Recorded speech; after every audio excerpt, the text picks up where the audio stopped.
industry, let me talk about a few cases. We created a supercomputer to allow industry to train artificial intelligence models with optimum speed. We created a cloud data center to allow companies to store data within India. Our cybersecurity startup is training the Indian Army and corporates with the latest cybersecurity knowledge and techniques. Let us use this platform to exchange valuable ideas and together build niches that lead to new horizons of excellence. May this spirit inspire us all to think beyond boundaries and act with purpose. Thank you. Thank you so much, ma'am, for those gracious words. Moving forward, it is now my privilege to invite our esteemed Director Sir of the IIIM Group, Professor Dr. Satyajit Chakraborty, who has also joined us virtually and will be blessing us with his inspiring words.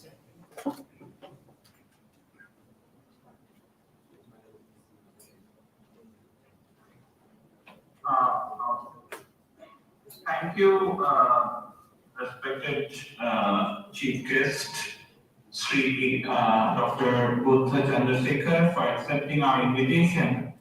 He's the from here representing AICT, and he's the Chief Executive Officer of IIIM AI. It's a global AI translation tool.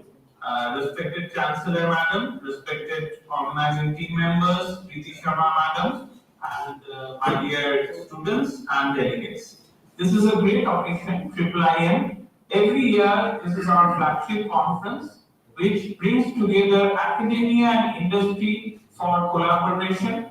As our Chancellor Madam has already told about the collaboration with the industry and helping the academia bridge the gap. I want to also talk in those lines that we are setting up a supercomputing lab and super intelligence laboratory, which can be accessed by all our students and all the corporates. They can have access to high GPUs to train their AI models. And with this, our university is on the forefront in the field of AI. A lot of the students, are doing projects. They are training AI models. They are building new models, and they are taking India at the global forefront of the AI happening. Not only AI, our students are working with the industry very closely in the IoT and other automation technologies. Our robotics department is very strong. We have humanoid robots that are already talking to many industries to supply the humanoid robots.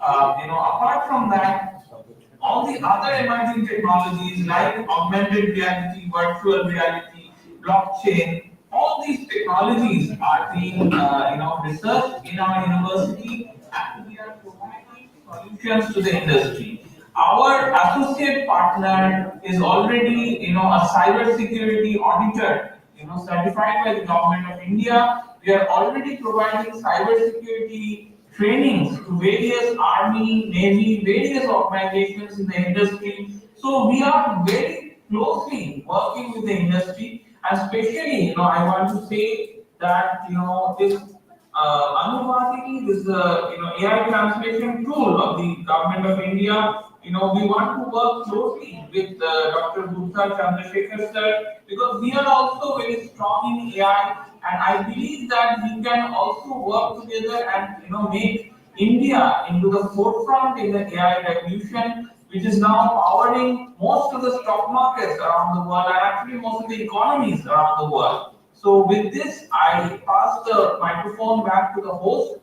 I'm very, happy with the organizing team members to put together such a galaxy of dignitaries. I was just seeing the dignitary list, and it is such a great opportunity for all the delegates, researchers, and the students to, be in this august assembly of the galaxy of dignitaries from across India and across the world. So I thank again the organizing committee members, especially Professor P.C. Sharma, to have me in this August assembly. So I now pass the microphone back to the host, please.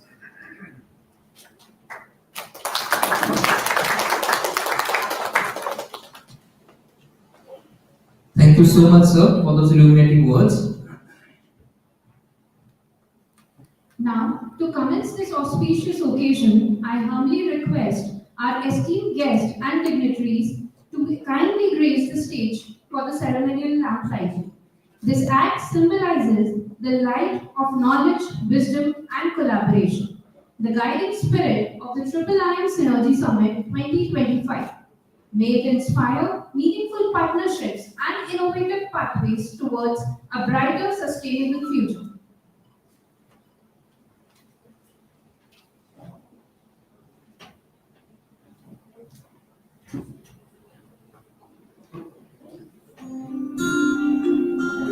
या कुन्देन्दु तुषारहारधारा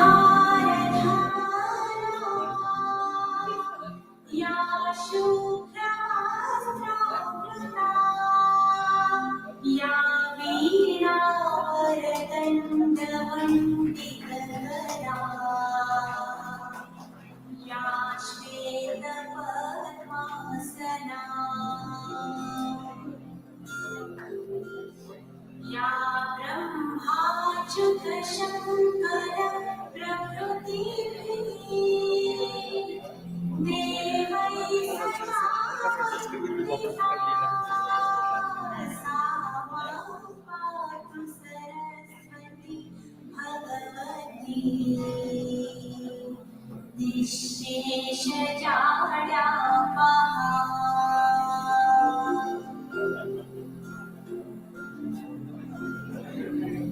शुक्लां ब्रह्मविचारसारपरमा आद्यां जगद्व्यापिनीं वीणापुस्तकधारिणीमभयदाम् जाड्यान्धकारामहाम्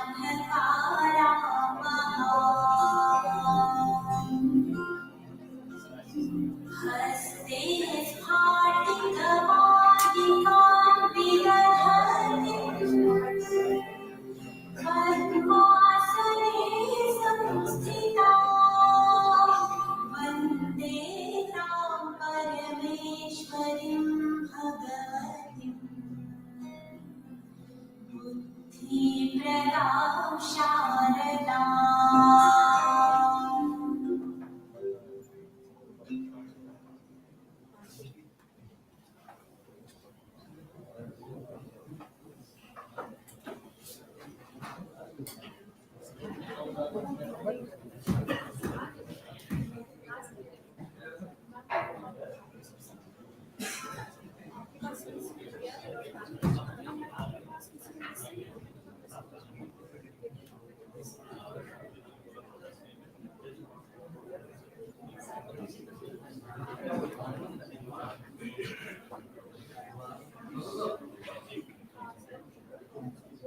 Our sincere thanks to everyone for their kind gesture.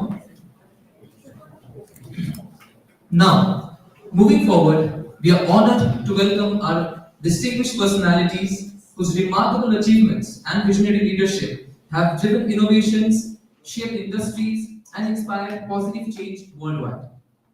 In the flow of program, we are honored to present a short address by Professor Dr. Anil Deshmukh sir, an eminent educationist, a visionary leader.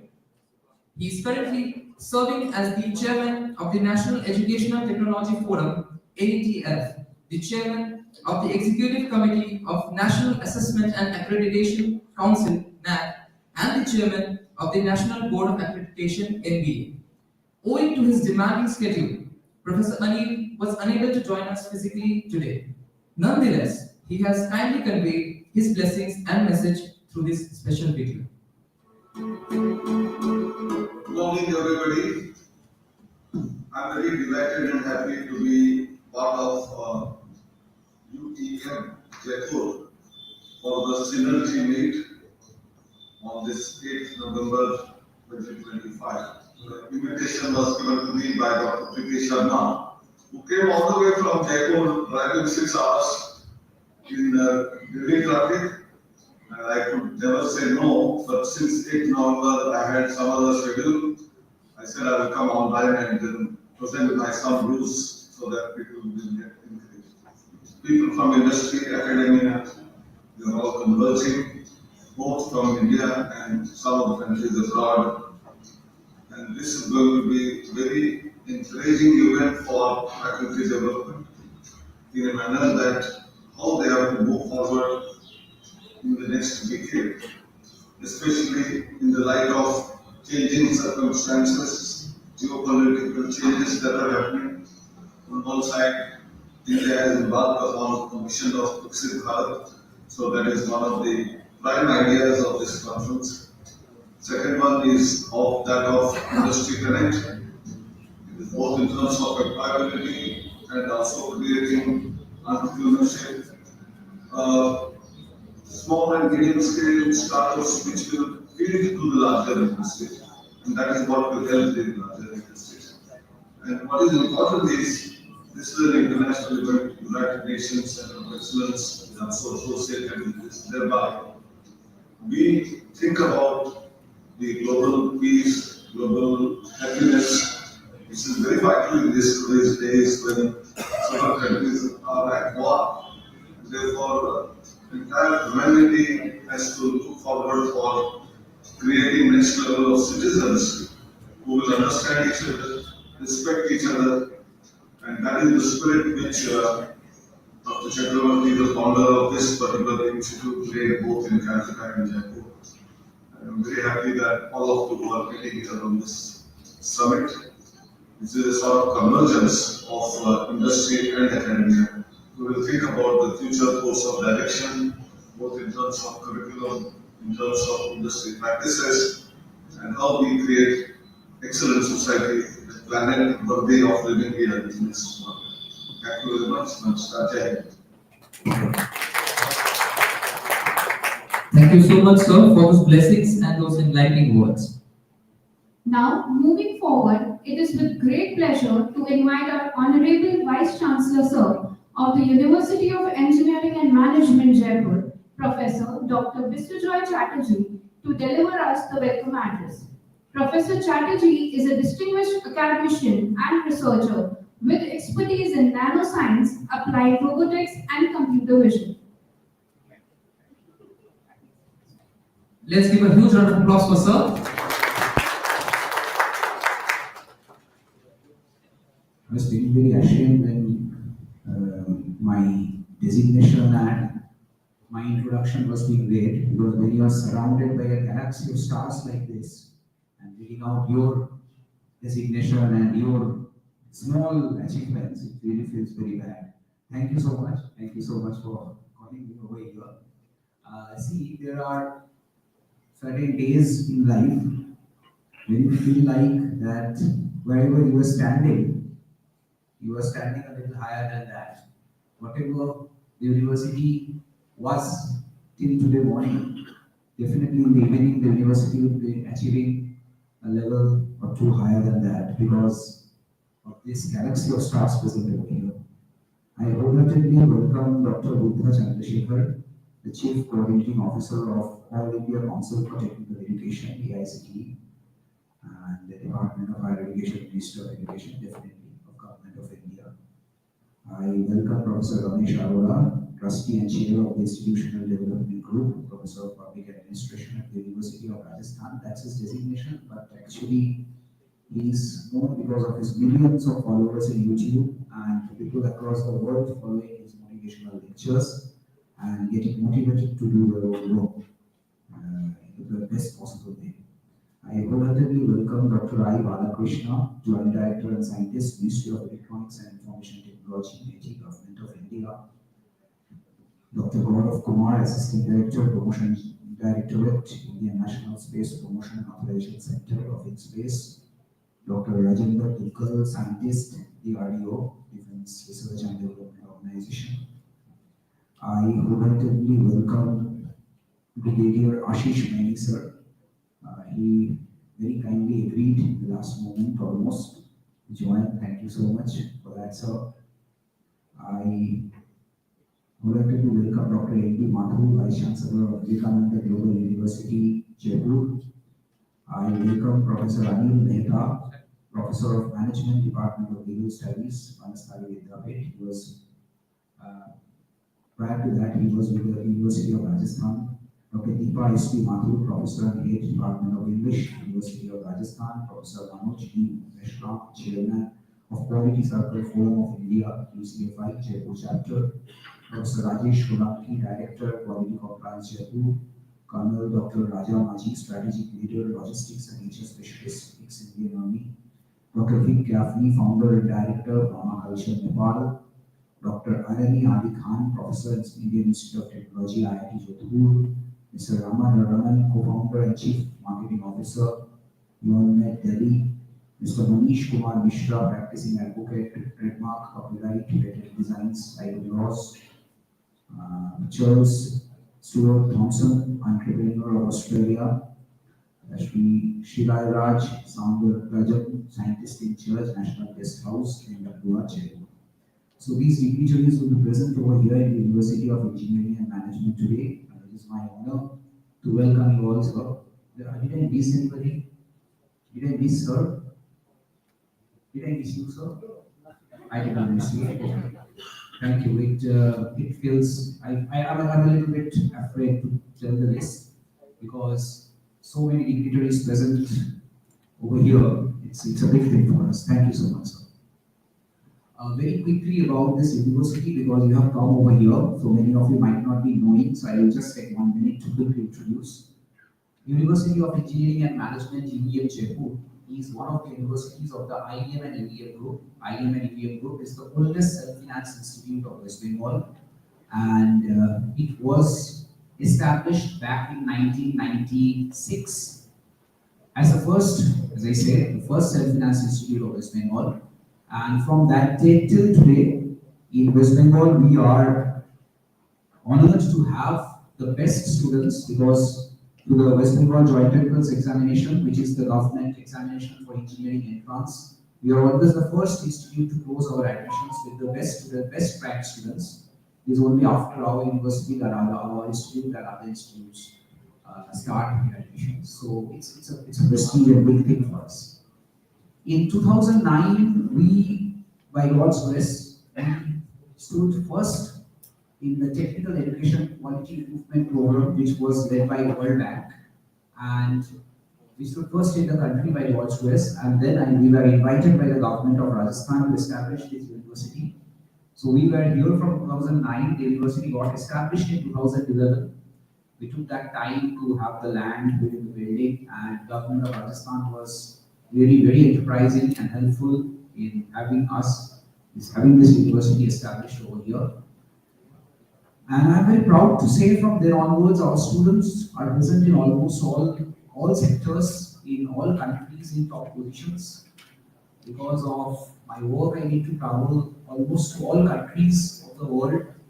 And wherever I go, be it Australia, be it Canada, be it the US, be it England, I always find that our students are present in top positions.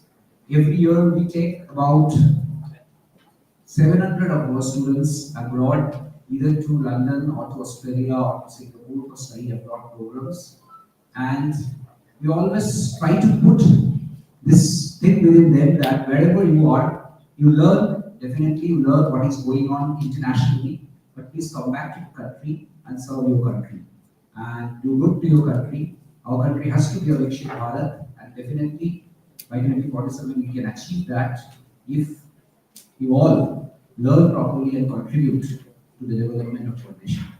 That is the thing that we always put in our students.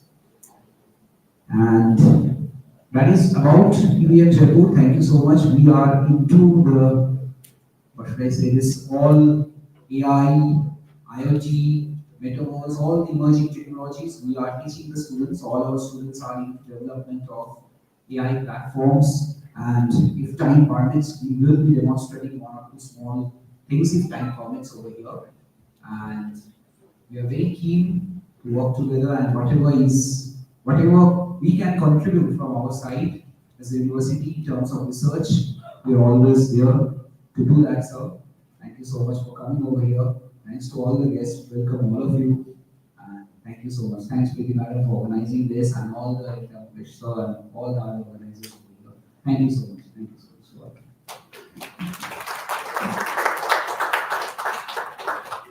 Thank you so much, sir. Moving ahead in the flow of program, it is with great pleasure that we again invite our Honorable Vice Chancellor Sir of UEM Jaipur, Professor Dr. Vishwanath Chatterjee, to extend a warm token of respect and heartfelt welcome to our esteemed keynote speaker for the day, Professor Ramesh Arora Sir. A huge round of applause for Sir. He is the trustee and chair of Institutional Development Group and the former professor of Public Administration at University of Rajasthan. Let's have a huge round of applause for Sir.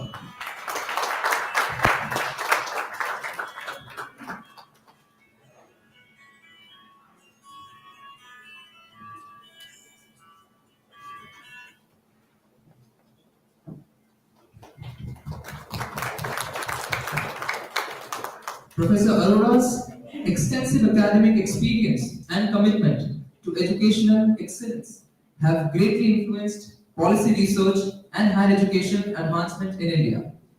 Please join me in welcoming Professor Ramesh Arora Sir for his keynote address with a huge round of applause.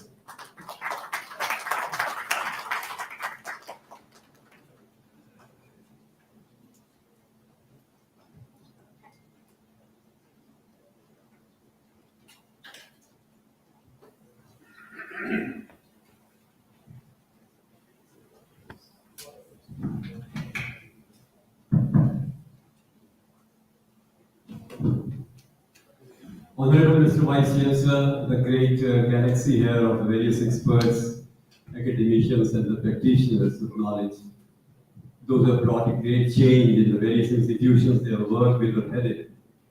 I feel very humble being here today. I've been here once before, but I really think that this institution has certain identity, a uniqueness. It's very progressive, it is really modern, and it's trying to change and transform itself all the time. Asking me to deliver the keynote address is something I can't believe that I'm worthy of that, but even then, I thought of certain ideas which can be shared with you. I'm neither an engineer nor a student of management, but of course public administration, management and government.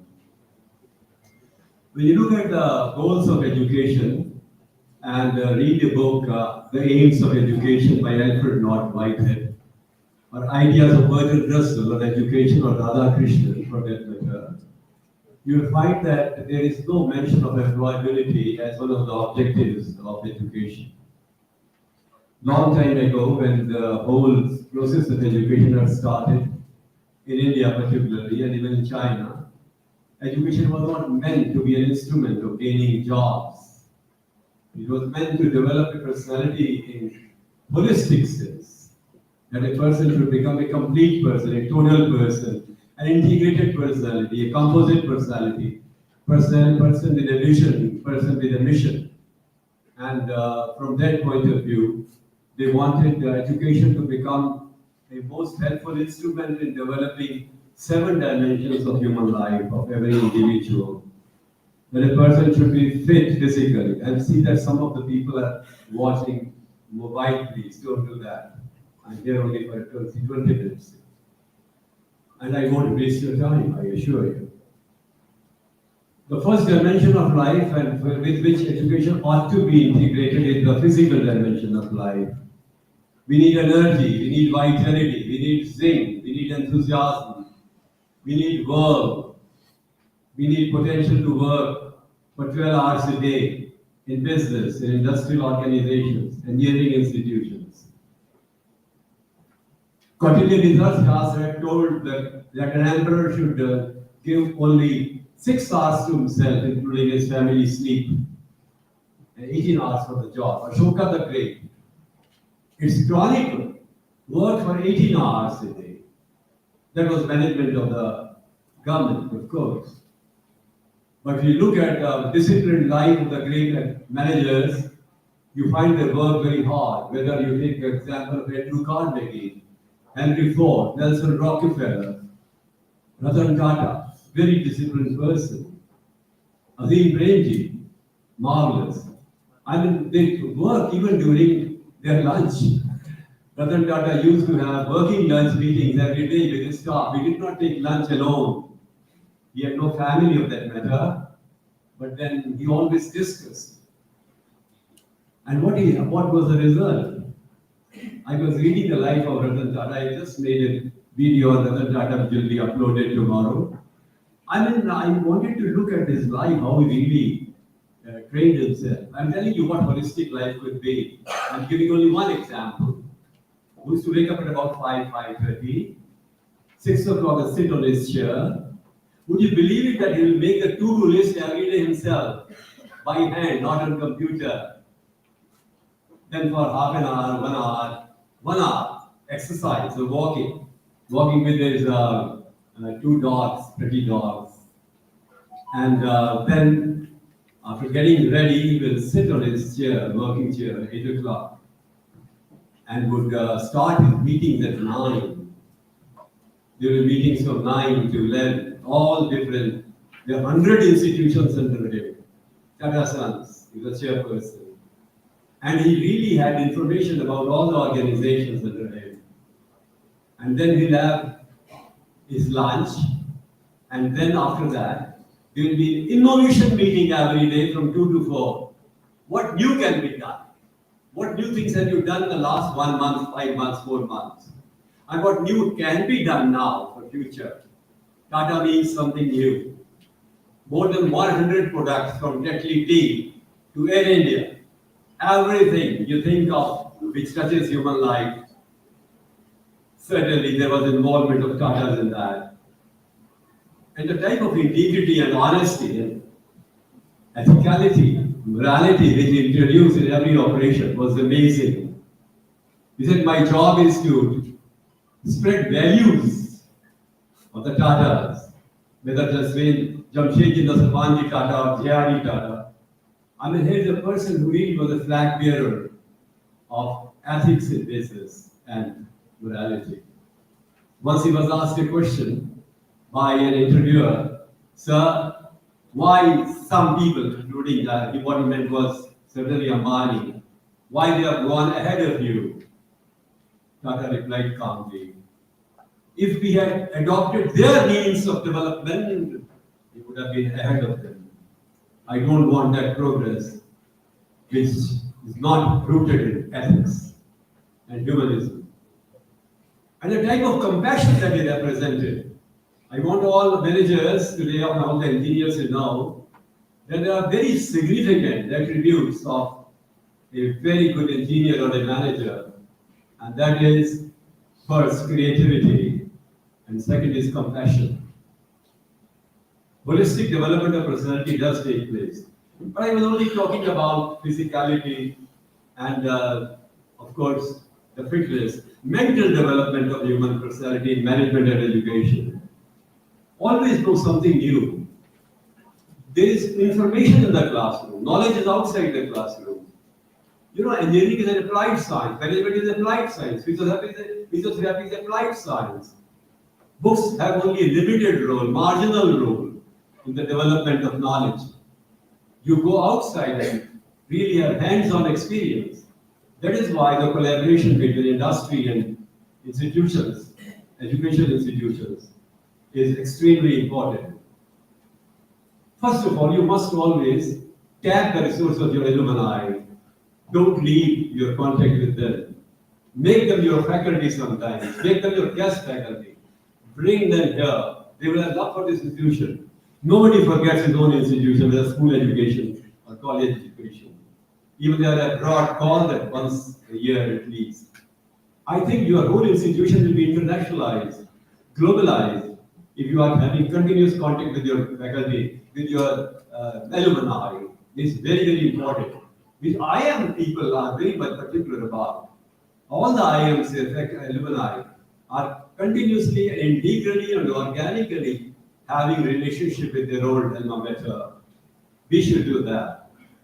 Second, you always think in terms of, so the second was mental, third was emotional personality of man, calmness, peace, stress management, compassion, empathy, trust, faith, loving, helping, being a part of the organization. The fourth is the spiritual dimension of man. Once Mr. D.R. Mehta, former chairman of CIBI, went to IIM Ahmedabad to deliver a lecture, and he asked a question. All of you are studying a paper on ethics in administration. But why there is no ethics in management in most of the organizations? They just have their own means of moving up in life and getting greater profit and contracts and licenses. Why is it so? How can a country rooted in the land of Buddha, Mahavir, Krishna, and Muhammad, and Jesus, and Zarathustra, and Guru Nanak be immoral in its operations? My humble solution is, there should not be unilinearity of development of human being, no unidimensionality, unless and until we have that spiritual sense of being a good human being and trying to play our roles as human beings who can really touch the lives of people to the greatest possible extent. Only then we are a complete professional. We are not just professionals, we are missionaries. We are doing something very great. We create assets for the country. We create knowledge for the country. We create wealth for the country. We really touch the lives of common people.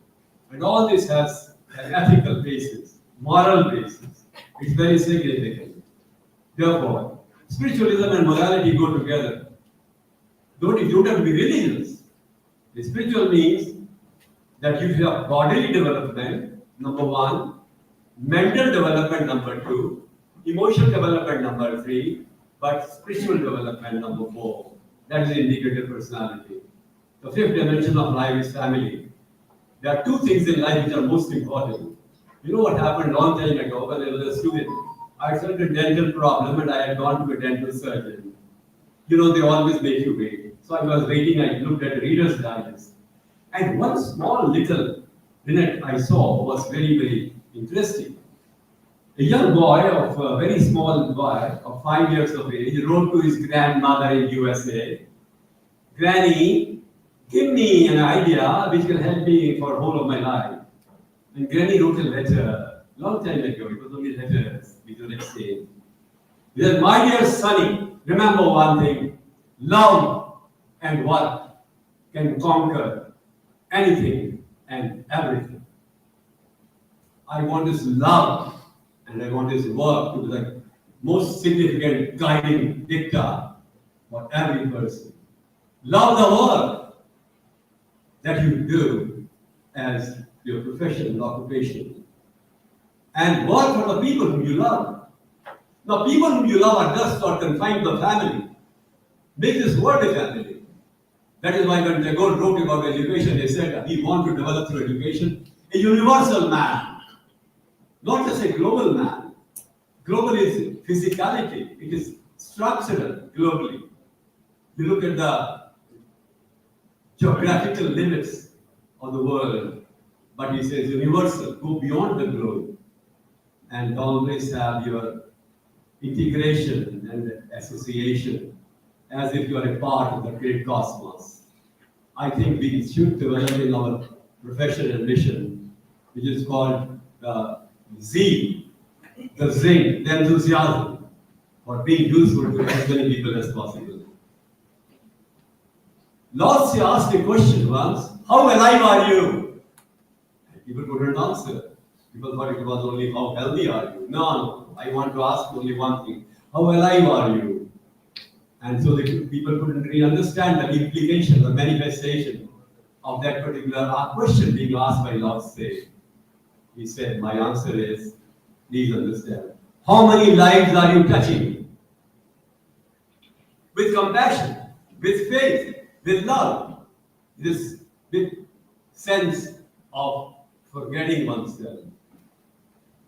My humble submission is, we want management, we want engineering and physiotherapy students to forget themselves.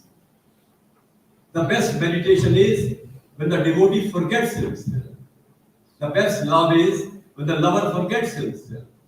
The best profession is when the person who is professional forgets himself. Let's not focus on our own, what will happen to my own growth, my money, my house, my car. Very small, they're tiny things of life. You can attain everything by the age of 35. What is beyond that? There are two things in life, inorganic and organic. Don't have great love for inorganic things. Big car or big house, made of stone, made of iron, made of steel, made of wood, made of leather. Do something which is in any way bringing you nearer to the organism, organic life, living beings. Therefore, what you learn from Ratan Tata, men like him, Narayan Murthy, Ashoka the Great, people like him, for example, Kautilya the Great, and you find that they had taken their life to be an instrument of mission for doing as much as they can during the years that they lived. What is your contribution to society? Suppose your grandson asks you 40 years later, Grandpa, tell me what great things have you done? Would you only say that you developed an organization which was making lots of profit? Would you say that you have really dealt with about 1,000 files in 1 month? Is that important? Anybody can do. Any job that is transferable is not unique. I mean, if you work at one job, another person comes in your place and does it, it means you are not indispensable. Make yourself indispensable in certain branches of life, then nobody can really replace you. And you are missed all the time, like your father is missed or mother is missed. Become like that. We still remember J.R.D. Tata today, the only Bharat Ratna who was in industrial or commercial world. But I really thought that doesn't have deserved a Bharat Ratna. Can you imagine that 65% of the dividend of Tata Sons is given in charity? The first cancer hospital in India was created by the Tatas. The greatest institution of social science in Bombay is of the Tatas. Malnutrition has been confronted by them. You find rural development, structure, in many, many ways. What they have done is remarkable. But family means expanding the family, taking care of family. Sixth is social responsibility. CSR we have it. Thanks to Manmohan Singh, who said that 2% of the big organizations ought to be spent for the charitable purpose. But I tell you, we need a little bit of more of regulation in CSR. I think it is not money is not reaching the people really need it more.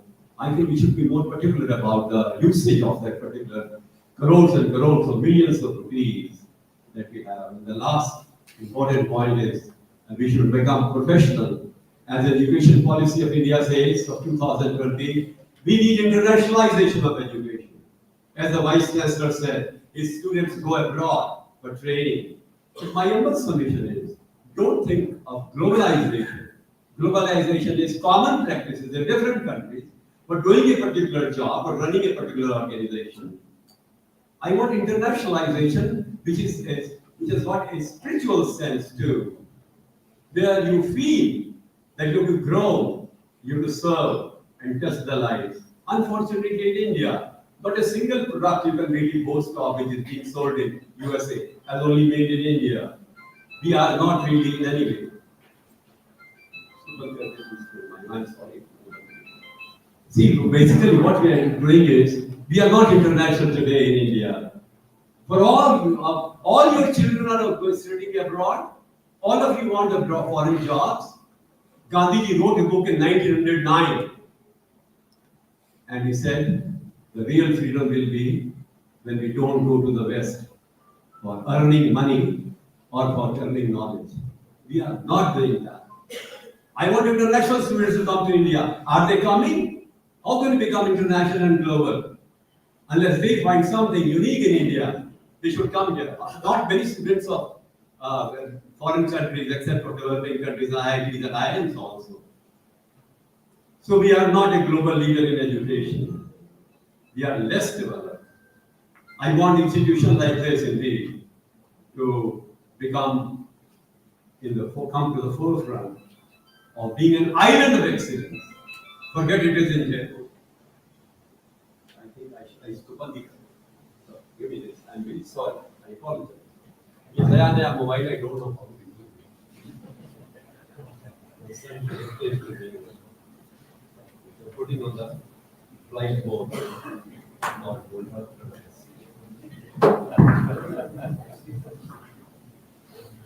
My humble submission is, if this institution can even attract 10 students, even from Mauritius, Fiji, Singapore, Malaysia, Sri Lanka, I will be happy.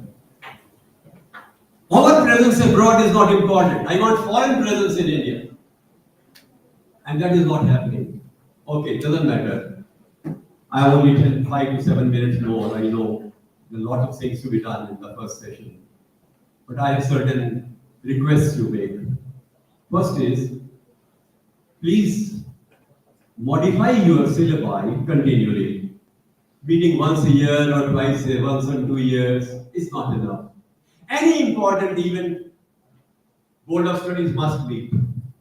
Academic Council must meet. Modify your syllabi thrice a year.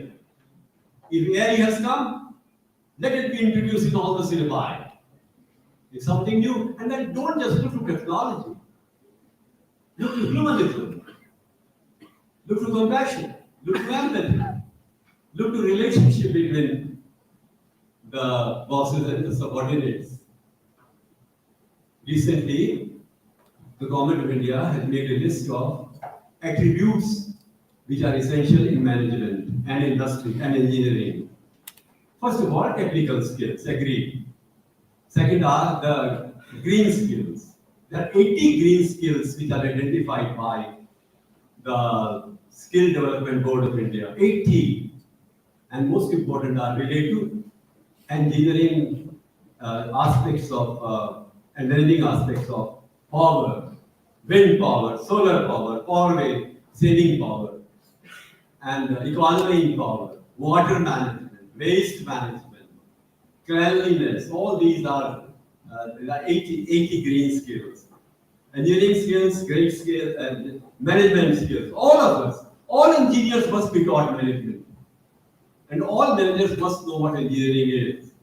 Therefore, my humble submission now. Let your education, let your syllabi be integrated with industry. Your boards of studies must have at least 2 industrialists as members. Your boys and girls must visit the industries and talk to the CEOs there and the heads of various operations management groups. What is it that you are feeling? What are your problems? What solutions do you want? What is bothering you? In which direction you want to go? What is your great focus today? Have everything that input getting from the industry ingrained into your syllabi and do it regularly. Make them a part. We don't want linkages between, I don't want relationship between industry and academic institution to be an important issue. I want integration between them. They should need us. They should need us.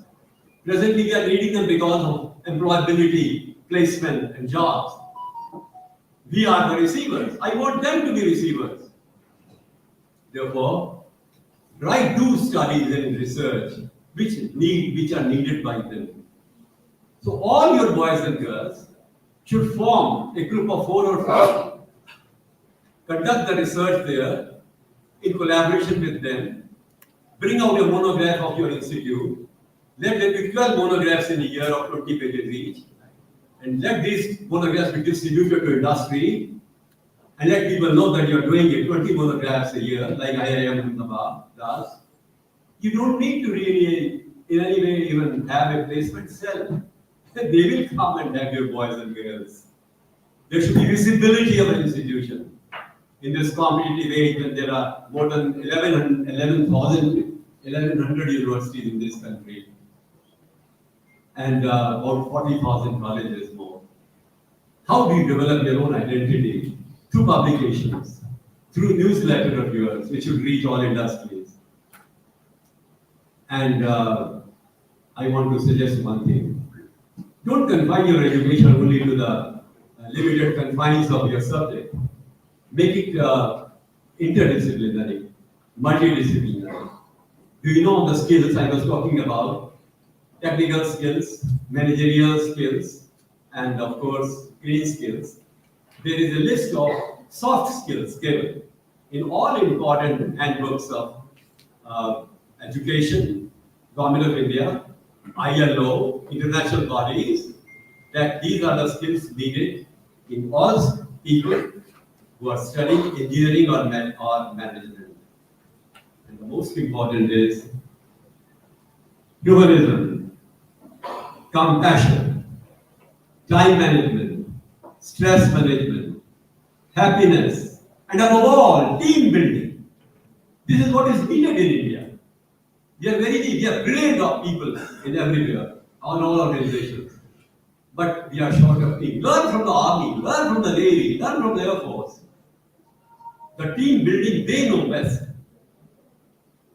In fact, if there is one greatest continent of excellence in this country, it is the defense forces. And there are defense forces. Your sons and daughters are in the army and navy and air force. Learn from them. The discipline they have, the knowledge they have, the articulation, the oratory they have, the writing skills they have, and the type of performance they have. India is still among the best in the country as far as the functioning of defense force management is needed. We can beat China and USA as far as the discipline in defense forces is required. If you look at that, we are number one there, but we don't talk about it. We should not, anyway. Therefore, please make your education multidisciplinary. When I was doing my PhD, I was BCom from India and then public administration. And I was doing my PhD in political science and public administration. So I studied international relations and comparative politics and public administration, political theory and all that. But I was amazed.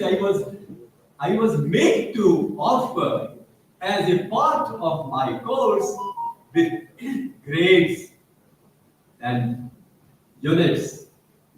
I was given the job according to the formal rules of the university to do a course in sociology, anthropology, psychology, management, geopolitics, history, and about 9 to 10 subjects, including languages.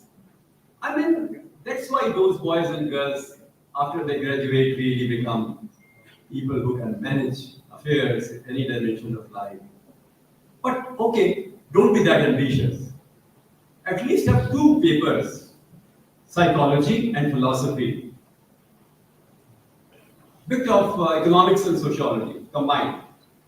And these should be compulsory in engineering and management.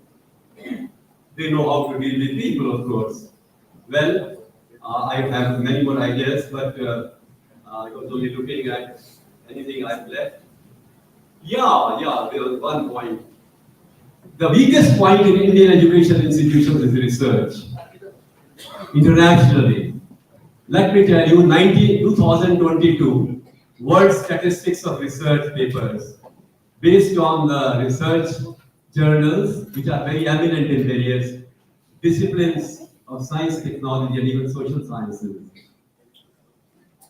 51,000 papers were published of the Chinese, among all the best international journals.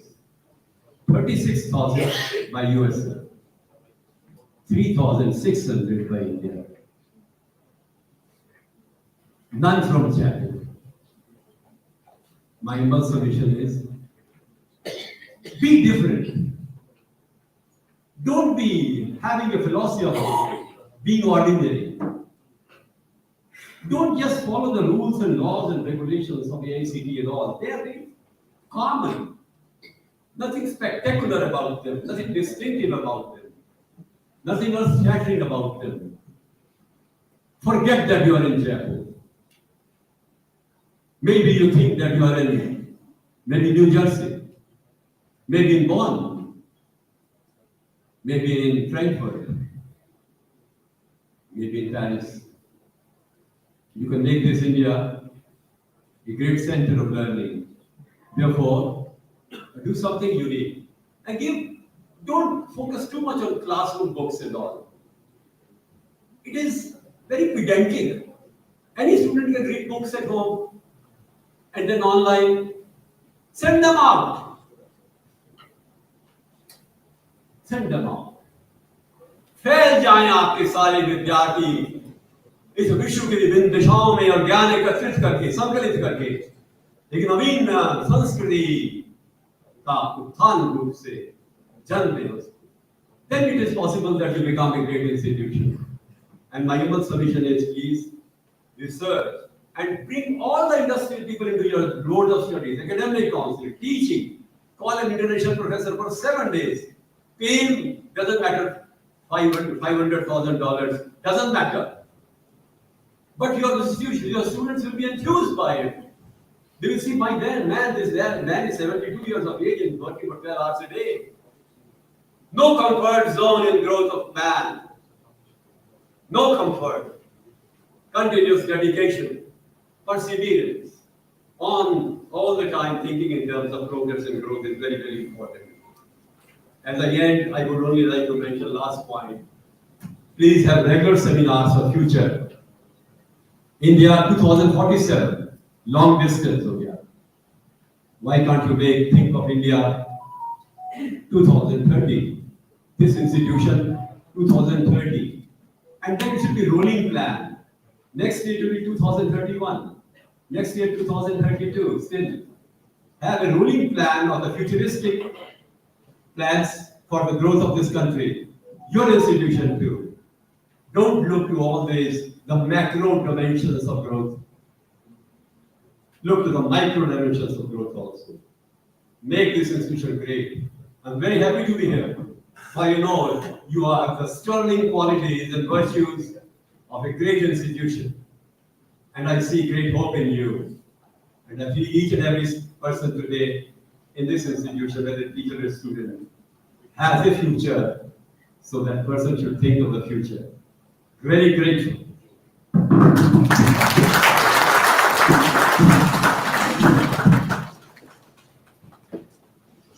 Thank you so much, sir, for those thoughtful remarks and your invaluable guidance.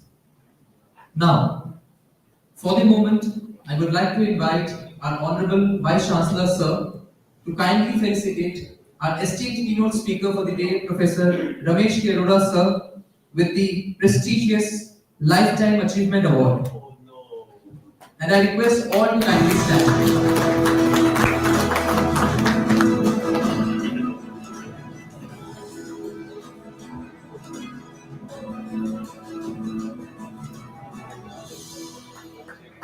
Huge round of applause, everyone.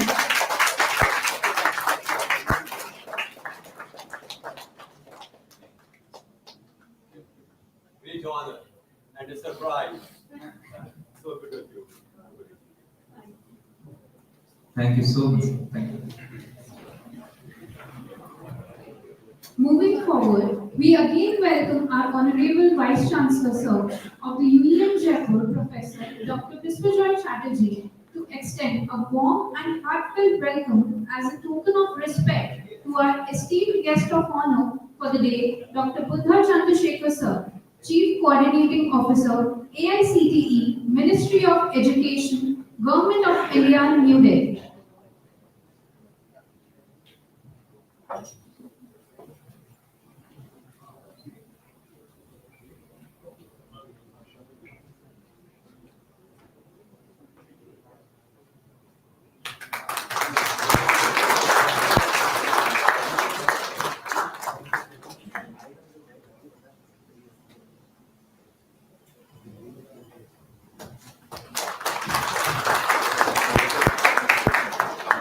Dr. Chandrasekhar is a visionary leader driving large large-scale digital transformation and skill development initiatives across the nation. His efforts have been instrumental in fostering innovation, entrepreneurship, and technology-enabled learning in higher education. He spearheads national initiatives like NEET, Anuvadini AI, and large-scale student upskilling and digital transformation programs. Please join me with a round of applause in welcoming Dr. Buddha Chandrasekhar sir to the stage.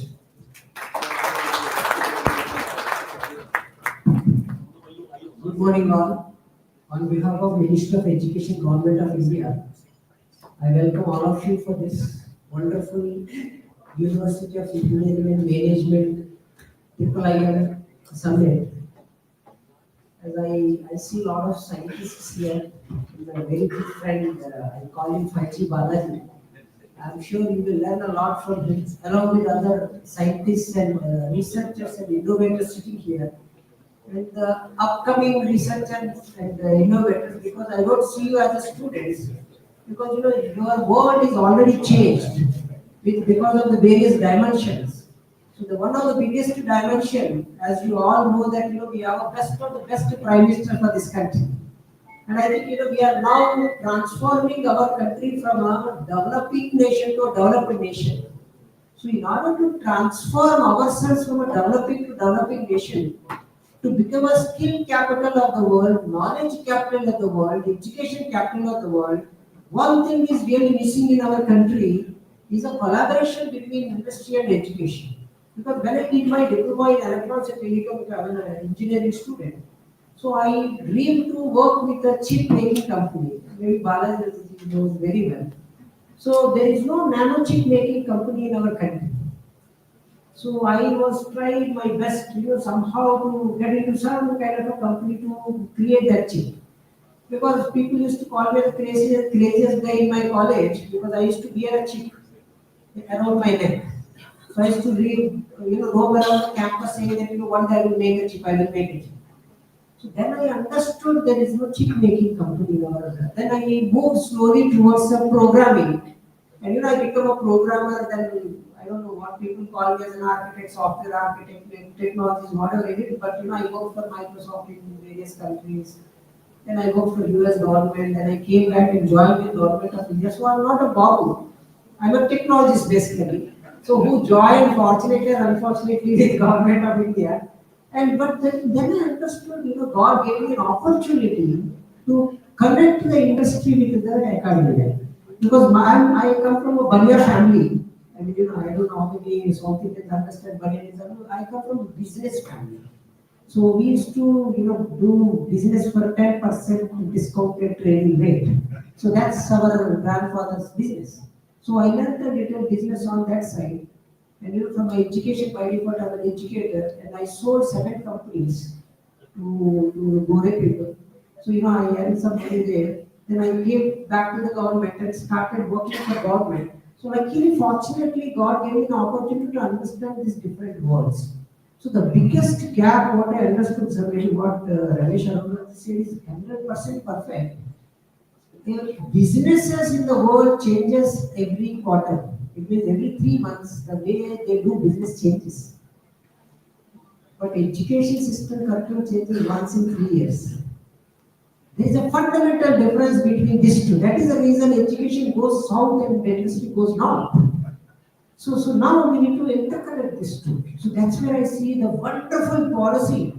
After the Dr. Ambedkar ji come up with an extraordinary book, and after that constitution, after that I see the National Education Policy 2020 is the best of the best policy created by the government of India, which basically empowers, enables, and gives an opportunity to a student to become an innovator, researcher, as well as a scientist. Because I always have a dream that at least some of the Indian from India will get a Nobel Prize. Till then, we never got a Nobel Prize anywhere across the domains. I think it is the biggest flaw in our system is the old education policy was created to build workers. I think that is the reason we have so many vice presidents, CEOs, this, that. But entrepreneurship is very important. If you see that slogan of this college, right? I was keep on watching that. Good education, good jobs. Do you see there is a gap? there is no good entrepreneurs. See, even though they are teaching management, but they are teaching management to get a job opportunity somewhere. I mean, it's not anyone's mistake. Those days, 10 years back, the situation in our country, the education framework is framed like that. See, now I'm so fortunate and to be part of the national education policy where we are utilizing the advanced technologies and taking things forward. At the same time, I see there is another biggest problem, sir. I visited various parts of the country, after coming back from the US. I went to Bihar, sometimes UP. So the auto driver, rickshaw driver is much more intelligent than a PhD student. This is a fact. They know, they acquire, they have better knowledge about the nature, they have better knowledge about trading, they have better knowledge about people management, which we don't teach in our colleges. That's the reason if you are maybe an expert in one particular domain, not on better living. He is not a social being. That is the biggest fundamental flaw in our educational system. That is what Ramesh Chandra was rightly pointed out. So what we do in national education policy, basically given a wings to fly, there's an advertisement, right? A Red Bull, I think. It gives a wings to fly. The NDP 2020 is exactly the same. It will give you wings to fly not only on the acquiring the technical knowledge, which we are best of the best. Anyways, Indians, no one can defeat Indians in the technology. Because our brains are left and right connected. The only human being is the entire world who has a left and right brain interconnected and works exactly perfectly same is only Indian Bhartiyas. That is the reason. Anywhere in the world, whether you are coldest of the coldest place, hottest the hottest place, whether you will live Indians in Mars or they will sell tea and survive. That is the capability what you have. Because your ancestors are the greatest of the greatest decision scientists, which we were, have that brain, carrying that extraordinary brain with us. That is the reason, wherever you go, even the African nation, I recently visited a very smallest of the small African nation. I was amazed that I see that we hundreds of Indians surviving there. मैंने पूछा था अरे यार कैसे survive कर रहा ये क्या है हमारे देश में तो सब देख लिए इधर क्या है कुछ भी नहीं है. Then I understood, see, I was something new. Do you see how fluent I speak Hindi? Because we have adaptable capability, we have a jugaad mentality, we can survive anywhere. We even allow buffaloes also travel on our road, allow because like travelers. Do you see that? And because but at the same time, if you give up beautiful roads, now we have 16 lane roads. We know how to manage them also. When we go to our beautiful malls, we know how to manage, we have a civic sense suddenly. I think, we have seen everything under the umbrella. We have an African nation within our country, we have a US within our country, we have a European nation within our country, we have beautiful scenic places in our country. I think, we are living in the best place in the world. US guys are, I had some money, but I felt so alone. And in Lake Bazaar, I saw the biggest problem for one of the biggest insurance companies in the US. I saved 400 million from it. They used to process the insurance policy. In US, everyone has an insurance policy. So they process it. It used to take 47 days. Within 42 minutes for processing technology, they were so happy. They have given some gift and all. After a week, I felt, trust me, not even one person attended me. They never even called me to see how I am doing. Indian he called, he said, what's up, why are you not coming? And he came and he said, then I understood the value of the family system, of the friendship system of our country. आप एक man को लेके आप US में और many European nation में go right they will say they both are case. हमारा देश वैसे है कि हम तो वैसे चले जाएगा आ जाओ.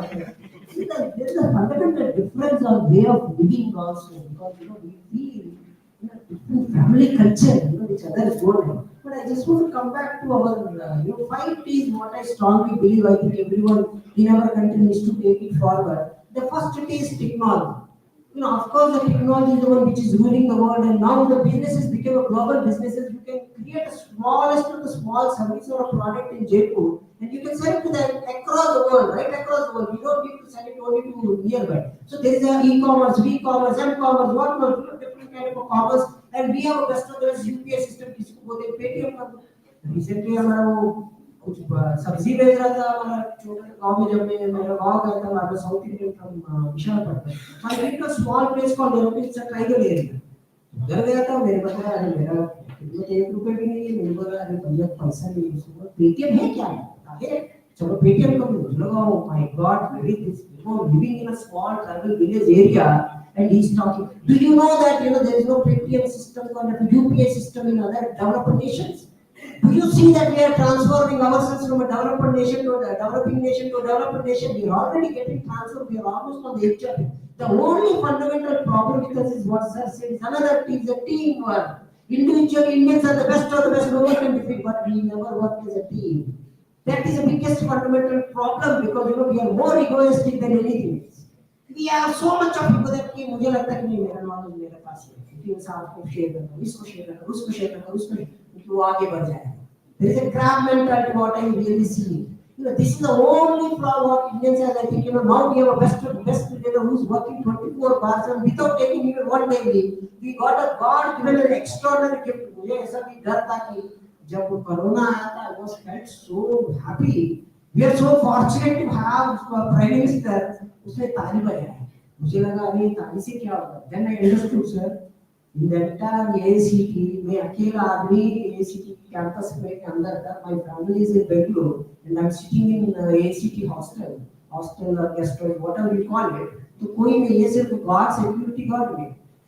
तो 9 months आपको पता है कोई बाहर तो आए. जब प्रधानमंत्री जी बताया ताली बजाओ, so I clapped. I was surprised. उधर से almost like we can see few houses nearby. They started clapping. I said, thank God, maybe जीवित हूँ, वो भी जीवित है. No, the situation is pathetic. I'm telling you, it created so much of positivity. Yes, I survived, others also survived. It means, my country survived. My own people survived. That is the greatest thing. The important thing is the motivation, the positive energy what you receive. See what kind of an extraordinary thought process leaders are carrying this country forward. I think it is now the teamwork. Teamwork is one very important ingredient which we always miss. I'm talking less on the technology. Technology तो हमारा भाई अकेला ऐसा लगा देंगे technology. कोई भी technology I can adopt.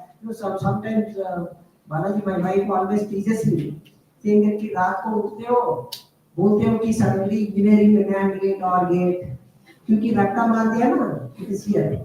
I think but the NEP 2020 started giving you to think out of the box.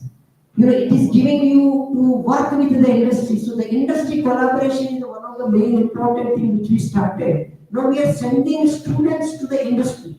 Example, manufacturing plants. Most of the people don't know what is floor plan, how the supply chain management works, how the logistic works.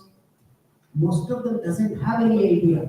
So we started sending them to the industries so that they will work with the industry. And I'm so happy to share that we changed the policies also. One of the best policies we did is the internship policy. Because I run the internship policy for the entire country. So पहला ऐसा था कि only 5-year students can take internship.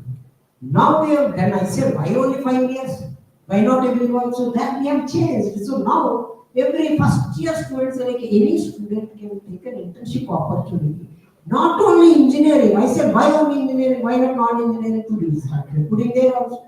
Why only engineering and degree students? Why not diploma students? We started doing for them also. Then we said, why only them? Why not IITS students? Because I see IITS students are much more intelligent than diploma and degree students. Just for information. I just want to give a small example here. Because there is a fundamental difference between education and skill. Which I think we must understand and how we can come together, how we can mix this together, integrate this together. But with the example I would like to share with you. So one honorable Prime Minister taking a meeting, it's all very big people. So one of he asked, क्या है problem हमारे देश में unemployment? तो एक secretary got up, he said, sir, if you don't mind, I will tell you the truth. He said, अरे बताइए, इसीलिए बुलाया meeting.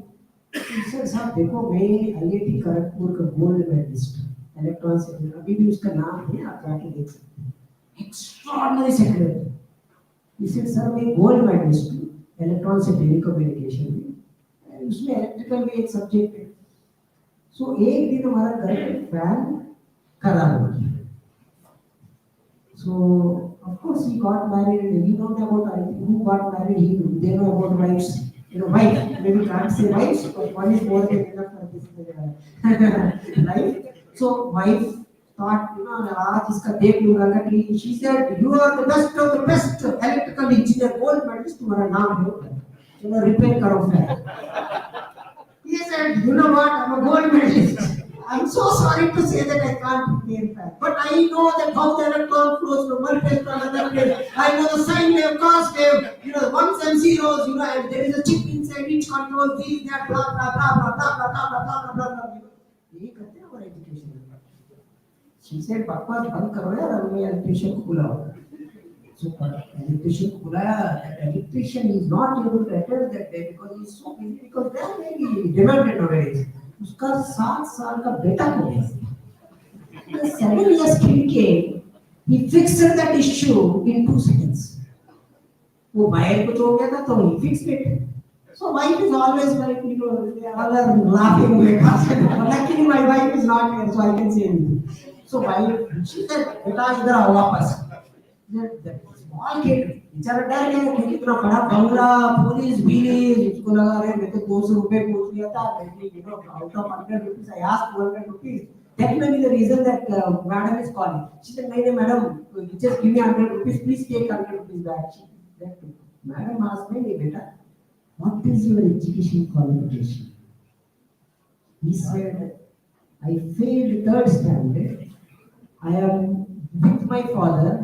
Because due to lack of financial capabilities, I am with him and he is teaching me how to repair electrical appliances. Do you see the fundamental difference between education and skill? What we are doing is, as sir said, exactly, absolutely right on, we are educating, we are not giving skill. So that is the reason when NEP 2020, we completely flipped it. We said nothing doing, 6 months you go to the industry, work with them, understand. Execute. If you fail also nothing will happen because you know God gave us life and you know luckily God along with the life they gave parents. संख्या आप fail हो गए क्या हो जाएगा घर पे बैठेंगे माँ बाप को खाना दे देंगे खा के जी लेंगे. So I think this is a fundamental advantage what Indians have which others don't have. So you have a capability that you know you can take a risk by doing this. So we have changed it, flipped it, saying that 6 months you be in college, 6 months you be in the industry. So now we are keep on sending back and forth, back and forth, back and forth. You know what is happening now? The industry people understood that my talent is there in the college. I can groom them. They started coming back to the education institutes. Education is faculty, students are going to the industry because they see the future there. So there is a connect between these, both these entities now, and the innovation, researching, Center of Excellences, everything got established together. Because when I did my MBA from Maryland University, US, one thing I really loved about that university is that sir, one side of the road is my college, other side of the road is my office. The industry there is within the campus. This is the model now we are coming up. We are requesting companies ki, देखो, if possible, you put an industry within the college itself. अरे इससे 2 फायदा है ना. 500 बच्चे मिल गए मुफ्त में, वो भी सीख लेंगे. दूसरा साइड में इंडस्ट्री को पता चल गया इसमें ये out of 550 you know kids are very good. They will transform themselves from a student to professional. And on the other side, industry got so many resources for free of cost. Do you see the model, right? This is the vision of entrepreneurship. We are all working on that. And even a lot of very good things are happening. But I would like to touch. I just want to come out of the T technology because then we have continued loop में चले जाऊँगा. But another T is very very important is the tradition and culture of our country. What a beautiful country we are living in. See 56 holidays, 56. Colorful, very colorful, you know, rangolis, Diwali, blue the extraordinary things because if you go to other countries, बहुत boring है कुछ नहीं रहता है उनमें बाहर देखेंगे snow दिखेगा नहीं तो बाहर देखेंगे तो सैंड दिखेगा उससे ज़्यादा कुछ नहीं दिखेगा but see the beautiful things. We have extraordinary movies. We have Rajnikant, we have Shah Rukh Khan, we have this Khan, that Khan. God knows how many Khans. So many heroes. So many extraordinary entertainment is available. Very good, tasty food. Along with that, you have a beautiful woman called mother. So many extraordinary things are already there in your country with you. I think but we are not respecting this tea is much more important because once you are sick somewhere out of the country you will understand the value of all this. But I would like to come to the next tea is a trade because most of our engineering management students are not understanding what is a trade. I'm so fortunate to be with my grandfather. He is no more, but I really like his approach because I asked him one day, 10 paisa mein kya hai? He said, देखो 10 पैसा नहीं कितना metric ton हम लोग trade करते हैं उसके ऊपर उसका multiple weight analysis talking in 1980s but the matter of the fact is you need to do a recurring business and you must have a recurring client who can give you better return of investment. I think these are the three ingredients the management students must understand and try to fulfill the requirement of the customer, not to fulfill the desire of your own. I think बहुत लोग product create करते हैं खुद के लिए product create करते हैं कि उसका मर्जी से प्रोडक्ट नहीं क्रिएट करना कस्टमर को क्या चाहिए वो क्रिएट करना see sometimes what happens we have a best systems created but it is of no use for anyone no use for human so we need to utilize the technology for social good so example in our country we have only 4% of the drinking water only 4% आप कभी तालाब देखा क्या आपके जयपुर में भी बहुत तालाब पानी है क्या उसमें very less water that is also contaminated we have only 4% drinking water it means after 1.5 year in India we don't have water to drink I'm so thankful इधर एक सरदार जी के एक स्टूडेंट है वो है क्या मैकेनिकल स्टूडेंट अरे इधर आओ यार today I figured out one scientist in your college ये इसका नाम क्या केशव ना I would like to introduce this guy I am sure he will become a very big scientist one day you know what he is doing अरे समझो मुझे तो I have looking into all others everyone assembled anyone can assemble he is trying to solve a problem बेटा just 2 minutes में बताओ क्या बोलना So good morning all of you I am Keshav So what I am doing is using micro algae to purify air and water. So we are making an algae agnostic system. Like nowadays, the conventional system that is raised ponds by which the microalgae are created is not very efficient. It is using so much power. Also, yield is very low. So we have figured out that if we use sparging instead of paddles. Agitate the algae so we can get more yield and save much power also. So we are fulfilling the need of algae by which we can also purify air and purify water very easily. That is brief about my project. This is what I call a solution. देखिए एक problem का solution इस project can be universally solved for billions of dollars. क्योंकि carbon credit अरे बोलते रहेगा lecture सुनते मेरे थक गया but here I see a solution I'm so thankful that you are working on a genuine problem so I just want to give one more problem example of the prediction Another group has tried to increase the fertility of soils. oh I love to listen and I want to That is believe also very successfully being sold across the देखिए साहब digital solution बनाना बहुत easy है ऐसा वाला solution बनाएंगे ना पूरा देश के लिए भी काम आएगा पूरा विश्व के लिए भी काम आएगा we need to create a value and solve the problem but I just want to give one more example which I think this is much more relevant Indians have another biggest problem they are the best of the best they never understood their own energy their own Example, best example, Hanuman. Hanuman been to Lanka तक गया, उधर वो फेंक जाता उधर कि you don't know how to cross the very big ocean in front of you. So someone is to tell you that you are the best of the best in this entire world. आपके पास इतना ताकत है कि आप इधर से कूद के उधर जाके आए. Then once he know that he is the power for best of the best in the world, what he did, he not only been there to Lanka, पूरा लंका जला के वापस आए क्योंकि हमारे इंडियंस को पता नहीं इतना स्पेस दिया तो पूरा ऑक्यूपाई कर लेंगे हम लोग. So he burned everything and came back. See, you are the most powerful human being in this world. The only problem is you never trusted yourself. I think teamwork and trusting yourself are very, very important. But the last thing I would like to touch upon, because I believe the one more T is talent, retention. क्या हो रहा है कि we are not able to retain the talent. Talent is going out of our country because you are not able to retain it. But I'm so thankful to University of Engineering and Management जब मैं आ रहा था, so I was speaking. They said, sir, if someone joins here in this university, they won't leave.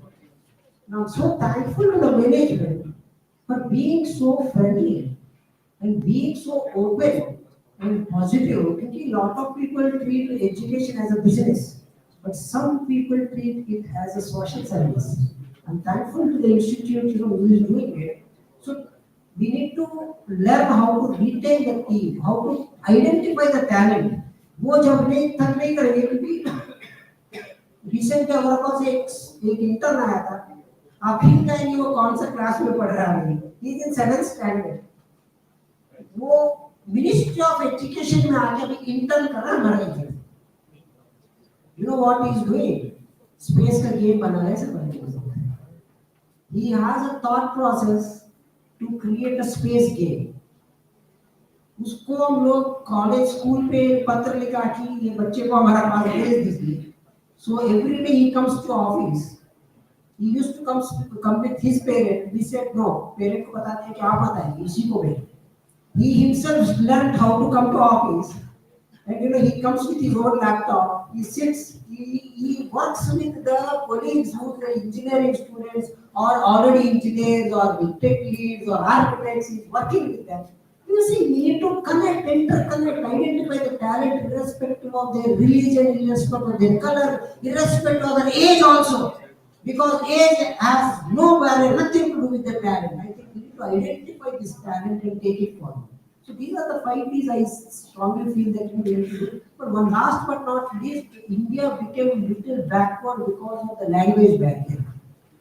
As I already given an example in UP and Bihar, extraordinary talent, but language became a barrier. Because they can't speak English, that is where they lag behind themselves. And country का GDP में वो involve हो नहीं पाए. That is the reason our country GDP is only 4 trillion. I'm just rounding the figure.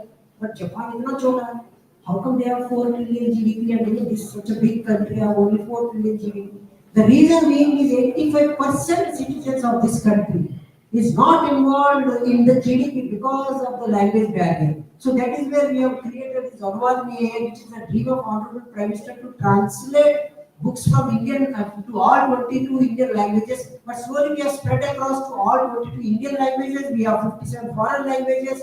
We are creating books in audio format. We are creating books in video format. Any InDesign example, poster देखते हो ना, this was created in InDesign. So InDesign to direct InDesign सीधा आ गया तो उसको patent कर दिया हमने. ऐसा करके we started creating projects, but now we are working on 2 important projects which I just take one more minute. आप में कितने के पास मोबाइल है? How many of you have mobile? Everyone, right? Have you ever observed the keyboard? Who owns the keyboard in the mobile? Most of the time Google or Microsoft. आपने कभी type आपको friend को ऐसा भेजा कि अभी रात को मैं पिज्जा खाऊंगा, आपने टाइप करके आपका दोस्त को भेज दिया. Do you see the ad just next to it immediately? Because whatever you type, every keystroke they are capturing and they are utilizing, they are churning. Because when I work for US government, यही करता था. So we churn petabytes of data. And we come up with a conclusion. So today I'm here The biggest problem of mine is WhatsApp already know that I'm here. WhatsApp know my seat number. At what time I'm going back, WhatsApp knows. You see, there are two very dangerous beings residing inside your mobile. One is the keyboard, which is sending all the data outside. I mean, I'm not saying only to one country, to different people. At the same time, they are sharing that information. And WhatsApp also does the same. So we are coming up with an Indianized version of keyboard, which doesn't store your keystrokes, so that the privacy is the biggest concern for any human being.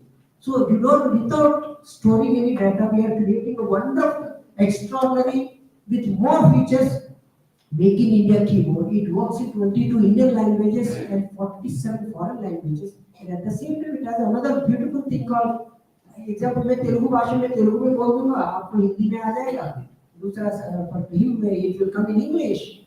As a French guy comes in French, if he speaks in French आपका मातृभाषा में आप सुन सकते हो. ऐसा करके we have added included so many extraordinary ingredients, and we gave one the type the keyboard as a writer and the WhatsApp pattern messenger as a height. So which we are testing with more than 10 lakh students as of now. Maybe by this month end we will give it to you also. You all test it, and from next month we are aggressively going to pitch it to the entire world, and we will try to replace those key loggers, which logs the key, which is much more very dangerous than anything else. So that you will have an independent keyboard which doesn't store anything. And it's a wonderful thing, and inside hybrid. I was talking to him, we have created extraordinary games. I don't know how many of you like games. Anyone likes games?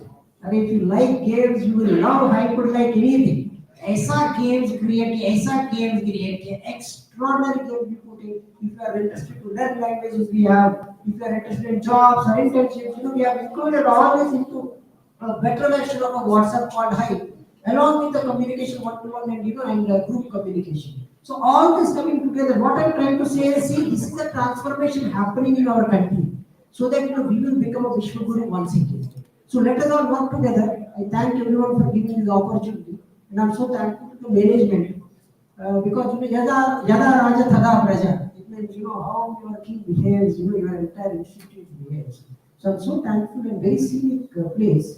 But I would like I would request good education, good jobs, good humanity, good entrepreneurship. I think both are very important. I'm thankful to everyone. Bharat Mata ki jai. Namaste to all. Thank you.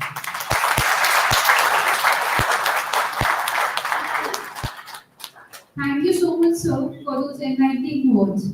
Now, for the moment, I would again like to invite the respected Vice Chancellor, sir, to kindly come and facilitate our esteemed guest of honor, Buddha sir, with the prestigious Digital Education Leadership Award. I request all to kindly stand.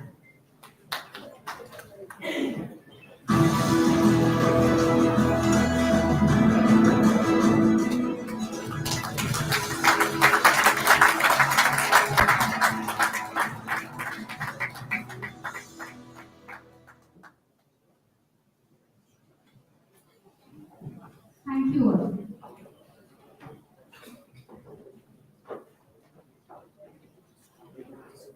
Ladies and gentlemen, as we move forward in this inspiring gathering, it is time to begin our first panel discussion of the day, one that promises to be both engaging and thought-provoking. I may now humbly request our Vice Chancellor, sir, to introduce our first panel topic to the audience. Sir, please. And I request all the dignitaries on the dais to kindly stand. Okay जी आप थोड़ा इधर उधर आ करो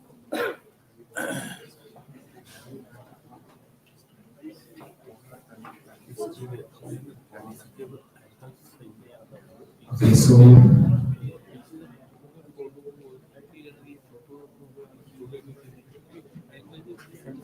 it was a wonderful session, and we really heard from two esteemed dignitaries and really learned a lot.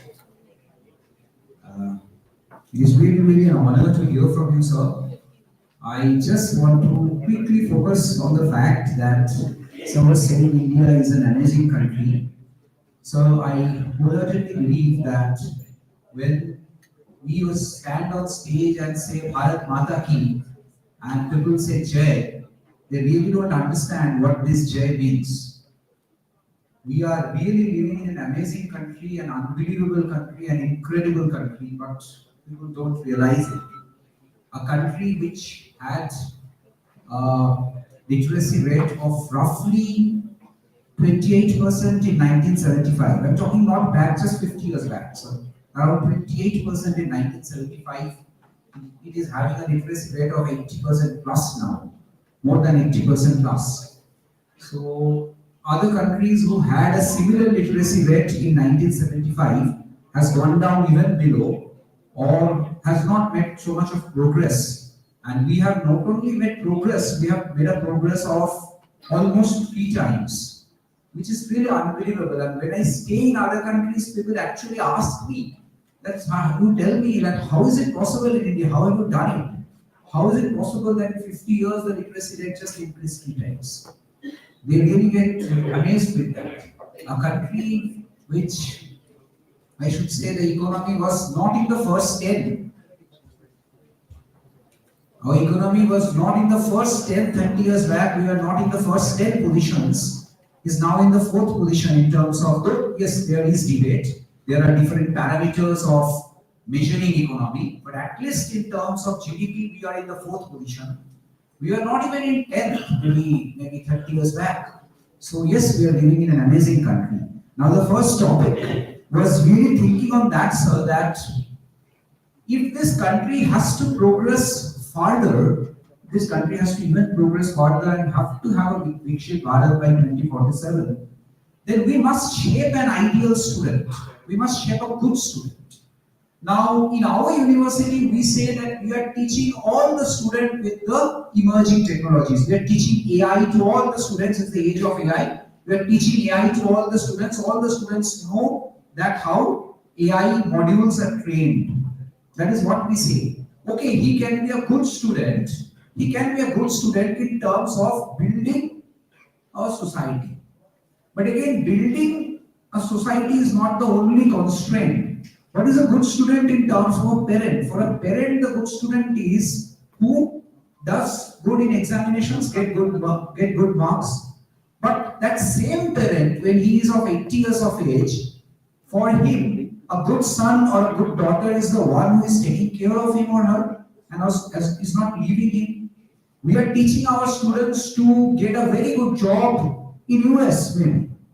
But we are not teaching our students that even if you are living in US, you must take care of your country. So what is the definition of a good student? Good is different in different parameters. So what is an ideal student in the age of AI? That's the question with which the first panel was thought, sir. Because ideal student is different in different cases. So how we define the ideal student and how we train the ideal student, that yes, you may live in a, you may get a good job, live in the US and ride a Mercedes car, but in India, your parents should not be riding a bus then. You should take care of your parents that way. So that is also a definition of a good student. And along with the definition that you must learn AI, you must learn other emerging technologies. Thank you. With this idea, the first panel was thought, and I will definitely call the anchors now to call the panelists. Thank you so much. Thank you so much, sir. So, without further ado, let us warmly welcome our esteemed panelists to the stage for what promises to be an enlightening and forward-looking discussion. Before we dive into the enriching panel discussion, it is time to honor our esteemed panelists and moderator for their presence and valuable contribution. I would now like to invite Professor Dr. Biswajoy Chatterjee, our Honorable Vice Chancellor, sir, to kindly come and present the token of respect to our first panelist for the day, Dr. N.D. Mathur, who is the Vice Chancellor, Vivekananda Global University, Jaipur. Let's welcome sir on the stage with a huge round of applause.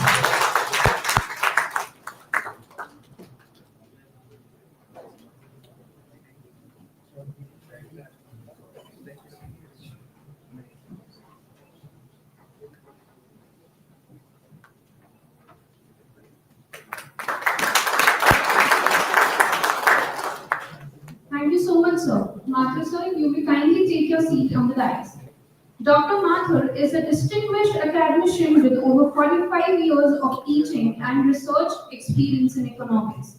A prolific author and mentor, he has guided numerous scholars and continues to shape the future of higher education in Rajasthan. A huge round of applause. Moving forward, it is now my privilege to invite our esteemed Registrar Sir, along with our Vice Chancellor Sir, Professor Dr. Pradeep Kumar Sharma, the esteemed Registrar of IIIM Jaipur, to present the token of respect to our esteemed second panelist for the day, Brigadier Ashish Maini Sir, a distinguished officer from the Indian Army, currently serving as the Army Service Corps at Headquarters Southwest Command, Jaipur.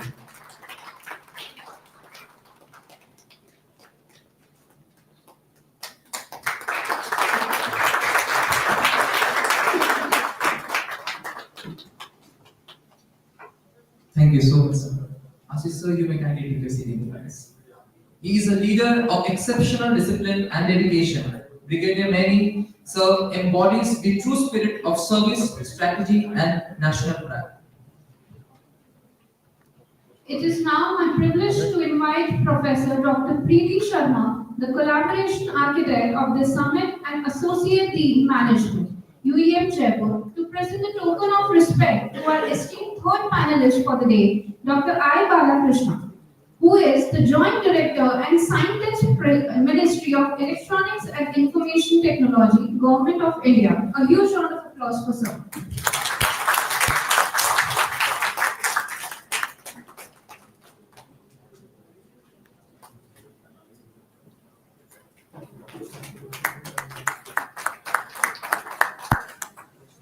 Thank you so much, everyone. So you may kindly take your seat in the dais. Dr. Balakrishna is an experienced scientist with a proven record of excellence in the research and technology sector. His expertise spans advanced simulation tools such as MATLAB, Agilent, ADS, Microwave Studio, etc. He has built a strong academic and professional foundation in communication engineering and applied research. Please join me with a round of applause in welcoming sir.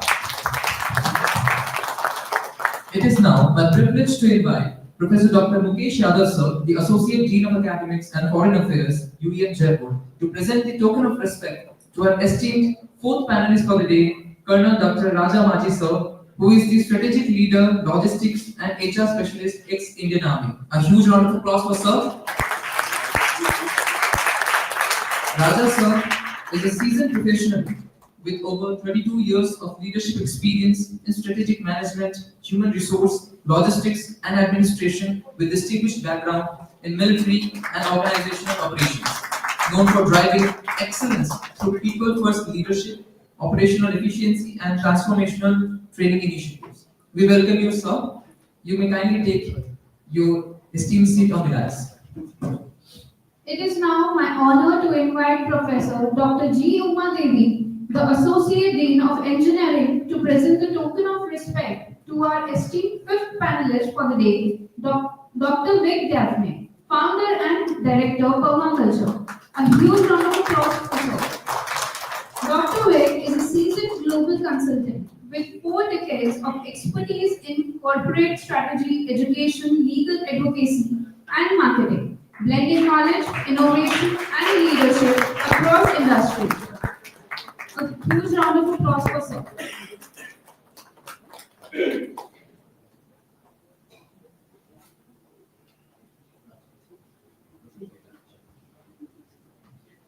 Thank you, everyone.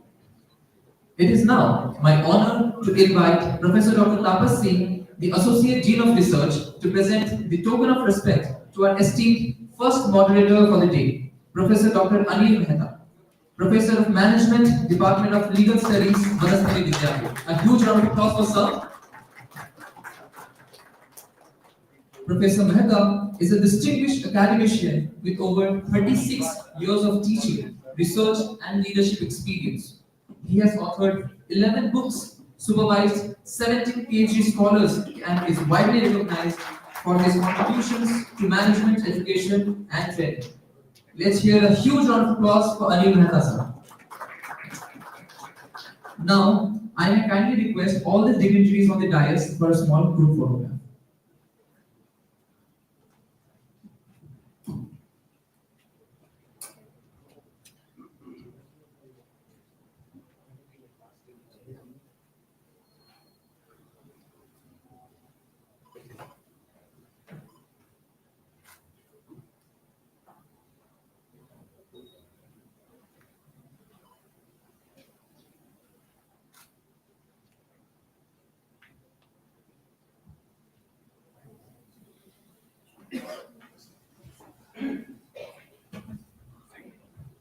Thank you so much, everyone. And now, without much further ado, it is time to take these insightful conversations forward. I would like to request our moderator, Professor Anil sir, to kindly lead the discussions. Please take this audio. Thank you and good morning, everyone. It is indeed my privilege to moderate this session where we find a galaxy of academicians, very senior army officers, people from, of course, industry also, and technocrat, engineer, and policy makers also. I'm quite sure that this session will be quite stimulating and interesting for all of us. Friends, as we know that today AI is touching almost all the dimensions of life, and of course, education is no exception to it. The theme of the session is quite interesting. That is shaping an ideal student in the era of AI. And in that context, what should be the role of higher education institutions, particularly universities, in future? The role of education institution is not confined for the academic accomplishment. As very rightly pointed out by our Honorable Vice Chancellor, that education is just part of it. But whether students are emotionally intelligent or not, whether they are grounded with ethics and moralities or not, whether they are imbibing moral values or not, that is equally important. And how much the students are really adaptable and learning the latest technological advancements and particularly AI, because future is quite uncertain. I would like to begin with my first question to a person who has a very rich experience in academic, who is very committed and devoted educationist, who believes in person the Indian values. Professor N.D. Mathur. Professor Mathur, I would like to know from you that in the present era of rapid technological advancement, how universities should strike a balance between the two. On one hand, there are traditional human values. On the other hand, there are technological disruptions also because of this AI. How the university should blend and balance between the two. Thank you, Professor Mehta. I will begin with a शायरी. वो सिलसिले वो शौक वो निस्बत नहीं रही, वो सिलसिले वो शौक वो निस्बत नहीं रही, वो दिल नहीं रहा, वो तबीयत नहीं रही. So things are changing and paradigm is shifting. I welcome all the fellow panelists and then your question, sir, that how to balance between what we are giving to our students and what we want them to shape them, how to shape them, reshape them. Now the things have changed. When we were the students, things were different. We thought that education is preparing us for life. And it was true also. And now education is for job. And good education and good job. So the motto has changed entirely. Once I was sitting with some students and I asked one student that आपको अपनी school की किस बात पर नाज है? You feel proud of what for your school? One student said that our school is best in the Jaipur and it gives you good communication, good education, and then prepares us for the future. Then I asked another one, third one. But final answer, I asked some student, he said that my school, you are a student of St. Xavier's School. My school prepares me for life. It makes me good civilian for the country. And that should be the objective of any educational institution, that are we making good civilians or not? As he was mentioning, that he must be good at IQ also, he must be good at EQ also, emotional intelligence also. But in present scenario, because technology is rapidly emerging and influencing our life, so in this scenario, making an ideal student and student who can be prepared for society, he should be able to satisfy all stakeholders. He should be a good student also when he is in the class, when he is with the parents, he should respect their parents. If he is in society, he must fulfill all social norms. And when he goes to job in corporate sector, he should be a good professional also. So we should give an education which is ethical also, which is emerging also, which can give him job also, and which can make him a good civilian in the country. Simultaneously, the present scenario is that we need to impart him critical skills, creative skills, then ethics also, value addition also, AEC courses, VAC courses, SEC courses. Chief guest was rightly mentioning that our new education policy, it has given wings to them.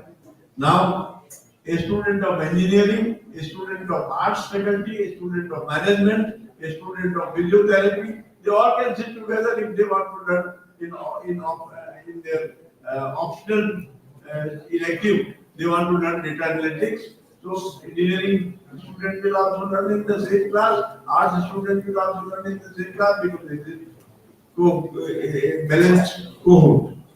So the new education policy definitely gives the wings, and it's a right kind of proposition by the government. And present day students need critical skills, creative skills, emerging skills, and not only skills but good education, quality education, and simultaneously students must be prepared for life rather than only for the job. Now, what is the role of the university? The university role is that imparting that quality education to them, imparting those critical skills to them, imparting that creative skills to them, and that creativity brings innovation. Every educational institution must have incubation centers. So educational institutions, they should not be reservoir of the books or the knowledge only, but they should be the facilitators, motivators, and they should be able to inculcate innovation and entrepreneurship in them.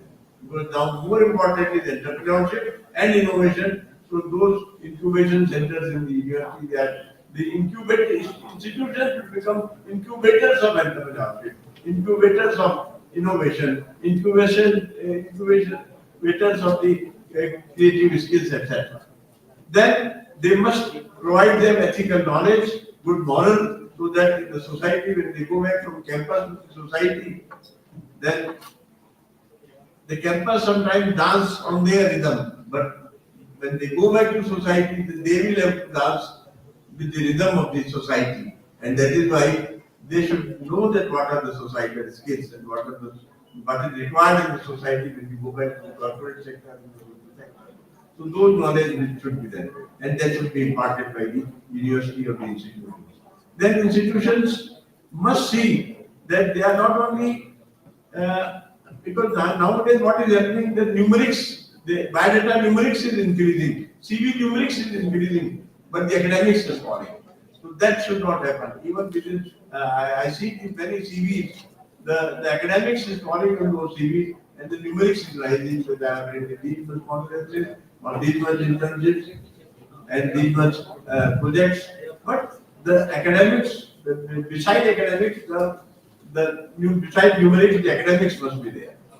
Then university should prepare them for society, not only society, not only for corporate sector, but for the how to take care of their parents when they are with the parents and if they are outside and they are not in the country, even how to look after their parents, but how to take care of their parents, that should also be there. I think in the second round I will speak. Very rightly said by you that institutions need lot of reforms. Reforms in terms of infrastructure, reforms in terms of course redesigning, and certainly there is a need at the top level of the institution that they must have that kind of vision where they will have to blend the uh, the the technology, the AI, along with, they should not forget that ultimately in the long term, they have to prepare students which are richly blended with the Indian culture, sanskars, as well as they should be well equipped in their course content. Now, I'll get back to Dr. Nathan later on, but now over to Brigadier Ashish Mani. Of course, you are having a very, very rich experience in Indian Army as a brigadier. I would like to know from you that what do you think that how the AI is proliferating in different dimensions, and of course, how the universities, particularly the faculty members, should prepare themselves with the changing scenario in this context.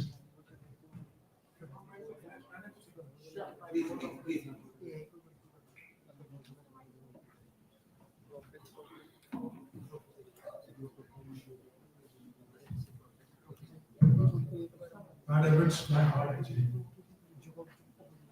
First and foremost, I would like to thank Professor Ramesh. Unfortunately, I don't think he's just here.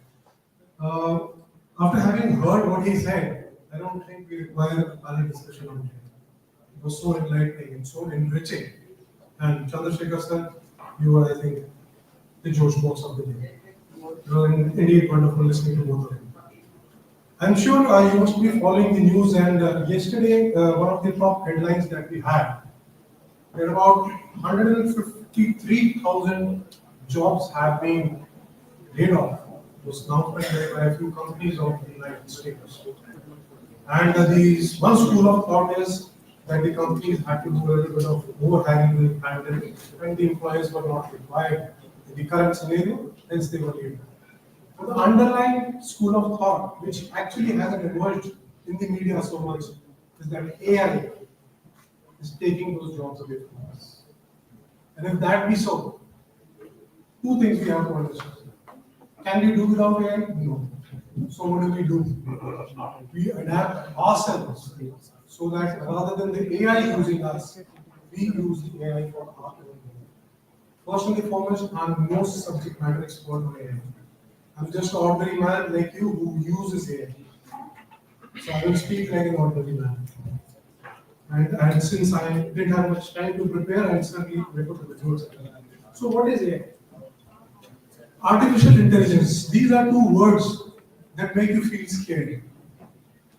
As a layman, if I say it as what? Technology entering the domain of biology, wherein a man or a woman is trying to create something artificial, akin to a human brain which is intelligent, as if we didn't have, other problems at hand. Now, is it a boon or a bane? And before, I dive into the nuances of shaping you as ideal students that you already are into the age of AI, first let us see who drives the AI. So if I ask what is AI, I don't think that needs any further elaboration, especially for the current generation. It is not about fearing the AI, but not understanding the nuances associated with it is what is dangerous. It is about redefining what it means that in today's world you have to be an educated human being, wherein a machine or a software can churn out decisions in a much better and a faster way as it ever happened earlier. They can think like you and me can think, give out decisions in real time. Are they making us humans redundant? That is something worth pondering. So now what is that one factor which makes AI most fearful? I think it is the human factor. Now you will say, what the hell is this guy saying? One of the main pros of AI is that it reduces human error. It is devoid of human factors. Then how come human factor is something which is making it more fearful? We talk about, Dr. Mathur also mentioned, intelligence quotient, IQ. We talk about happiness quotient. We talk about spiritual quotient. We talk about social quotient. And when we are aware, but yet we do not give importance to the EQ, which is the emotional quotient. What does it mean? It is the ability to perceive and control your own emotions, at the same time be able to influence the emotions of people around you. Can any machine or AI do that? It involves a lot of key components like self-motivation, self-realization, self-regulation, empathy, social skills, and so on. This is something the AI is not trained to do. The famous co-founder of Microsoft, Mr. Bill Gates, very recently he sparked a thought-provoking conversation as to what will be the future of work in the age of AI, saying, and I quote, "Programming will remain a uniquely human-dominated profession even 100 years from now."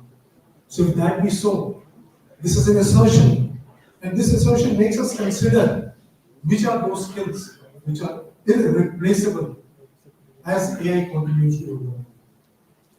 So what is the new reality, or the new normal as we call it?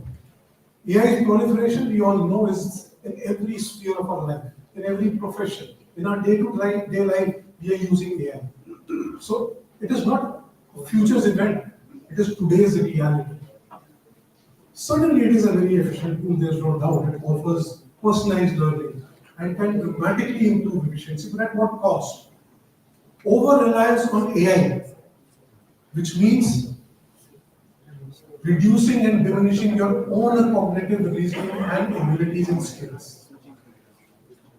Can AI reason a decision that it has given? No, it cannot. Ethical imperative has become a part of our daily decision-making process. So if this as the backdrop, what is an ideal student? How do we define an ideal student? Or rather redefine with the changing scenario, who is an ideal student?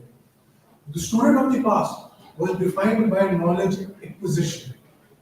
He used to acquire knowledge by learning from his peers, from his classmates, from his parents, from his teachers, from the environment. But today, information and knowledge is in abundance. So what is the definition of an ideal student in future? He or she will be defined by knowledge management and engagement of knowledge. If you thought it was easier with the AI coming into our life, it is not so. So what are those skills, those human skills that you need to hone if you have to adopt AI into your daily life? In a world which is saturated with AI augmented information, the most important things are things that AI cannot do. Critical thinking and judgment. AI may generate an answer, but can it tell you that this is the correct answer or the best solution for that particular problem that you have posed? Or is it ethically correct? No, it cannot, because it works on data provided by you and me. So it cannot reason its own decision. So that is where the human skill of reasoning, of being able to synthesize, analyze, collate the information and the inputs that we have, that we can decide, or we can take a decision whether the decision given by the AI is the correct decision or not. Creative thinking, original thought process. Use AI to handle your tedious tasks, like summarizing your data or creating some kind of data. But it cannot so happen that it takes your place in this scene. Use AI as an assistant to you accomplishing your tasks, not to do your tasks. You have to conserve your own energy, innovate, to understand the complex problem-solving processes and generate more ideas, which no machine or no AI is trained to do. Can you do, again I ask, can you do without AI? We cannot. So what do? We have to master it like a partner. We have to be AI literate. How do you do that? AI works on the data, like I said, provided by you and us. So it is up to you, the kind of questions, the kind of prompts you give to the AI. The more expert you are in your subject, the better outputs you will get from the AI. You have the power of editing and vetting. Whatever solution is given by the AI, please take it as an initial resource or as the first draft. You have to understand, you have to vet, you have to see that the decision given by the AI for the particular problem you have posed, whether it is correct or not.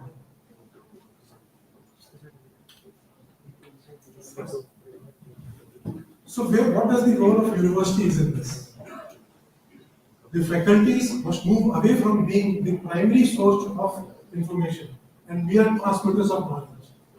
You have to come up as curators, mentors and designers of the human-centric learning experiences. So the writing is on the wall that AI, which is a paradigm shift, is here to stay. We can't shy away or close our eyes from it, but use it as an incredible opportunity.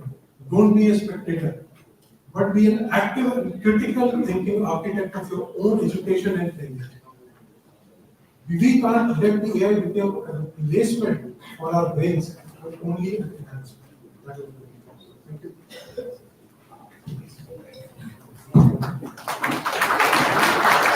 Thank you,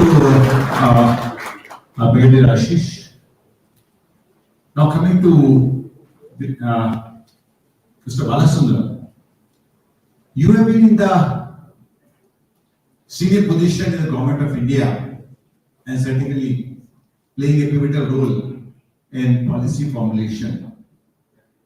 We would like to know from you that how at the government level they are supporting industries as well as the institutions to use the AI tools and how they are providing a good sound infrastructure, particularly to the universities.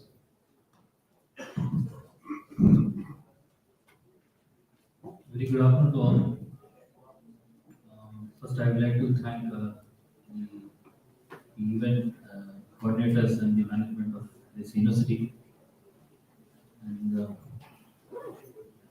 because we are already running late of time, and I will not take much time. Basically, when we come up to the topic of artificial intelligence, so do you think that artificial intelligence is new to us? This is the first time, or it is already exists? I say it is no, it's already there. So Google is the artificial intelligence. The way you type it in Google, it says go back to the database which is stored there by, pointed out or be stored by somebody else. And it is gives the list of possibility and possible answers for it. So the artificial intelligence is not new, but the artificial intelligence is made it as advanced based on the high amount of data are trained. More and more it is depth and deeper and deeper. If you type in Google, and you will get plenty of answers on the data and the sources and all. But it may not be exactly suiting your question actually. And coming to the artificial intelligence in the current era, uh, everybody knows the artificial intelligence. Artificial intelligence, it is a intelligence made by human being in artificial manner. And everybody knows it, but if you don't know how to use the artificial intelligence, what sort of questions you want to ask, and if you don't ask the particular, the questions to that artificial intelligence, you may not be satisfied with those answers at all. Like the way it is, you searched it in the Google. The similar fashion, it will happen actually. So the faculty side and the university sides to the students, generally most of the time during our time also, our faculties were excellent, but they were not even training us in an industry point of view. Generally, that is only required for the ultimately during our time and everybody's was here on the stage and all at the stage. What we studied in our course time is completely different from the industry. Once we go back to the industry and start working on it, there is no relationship between the academics and the industry side. There, most of the students are failing there. And if the faculty and the professors try to understand the latest technology, get upgraded, and teach in the manner of industry point of view what exactly industries and industry requirements, and accordingly you train them so that they become a good, employer or employee or the good entrepreneurs also.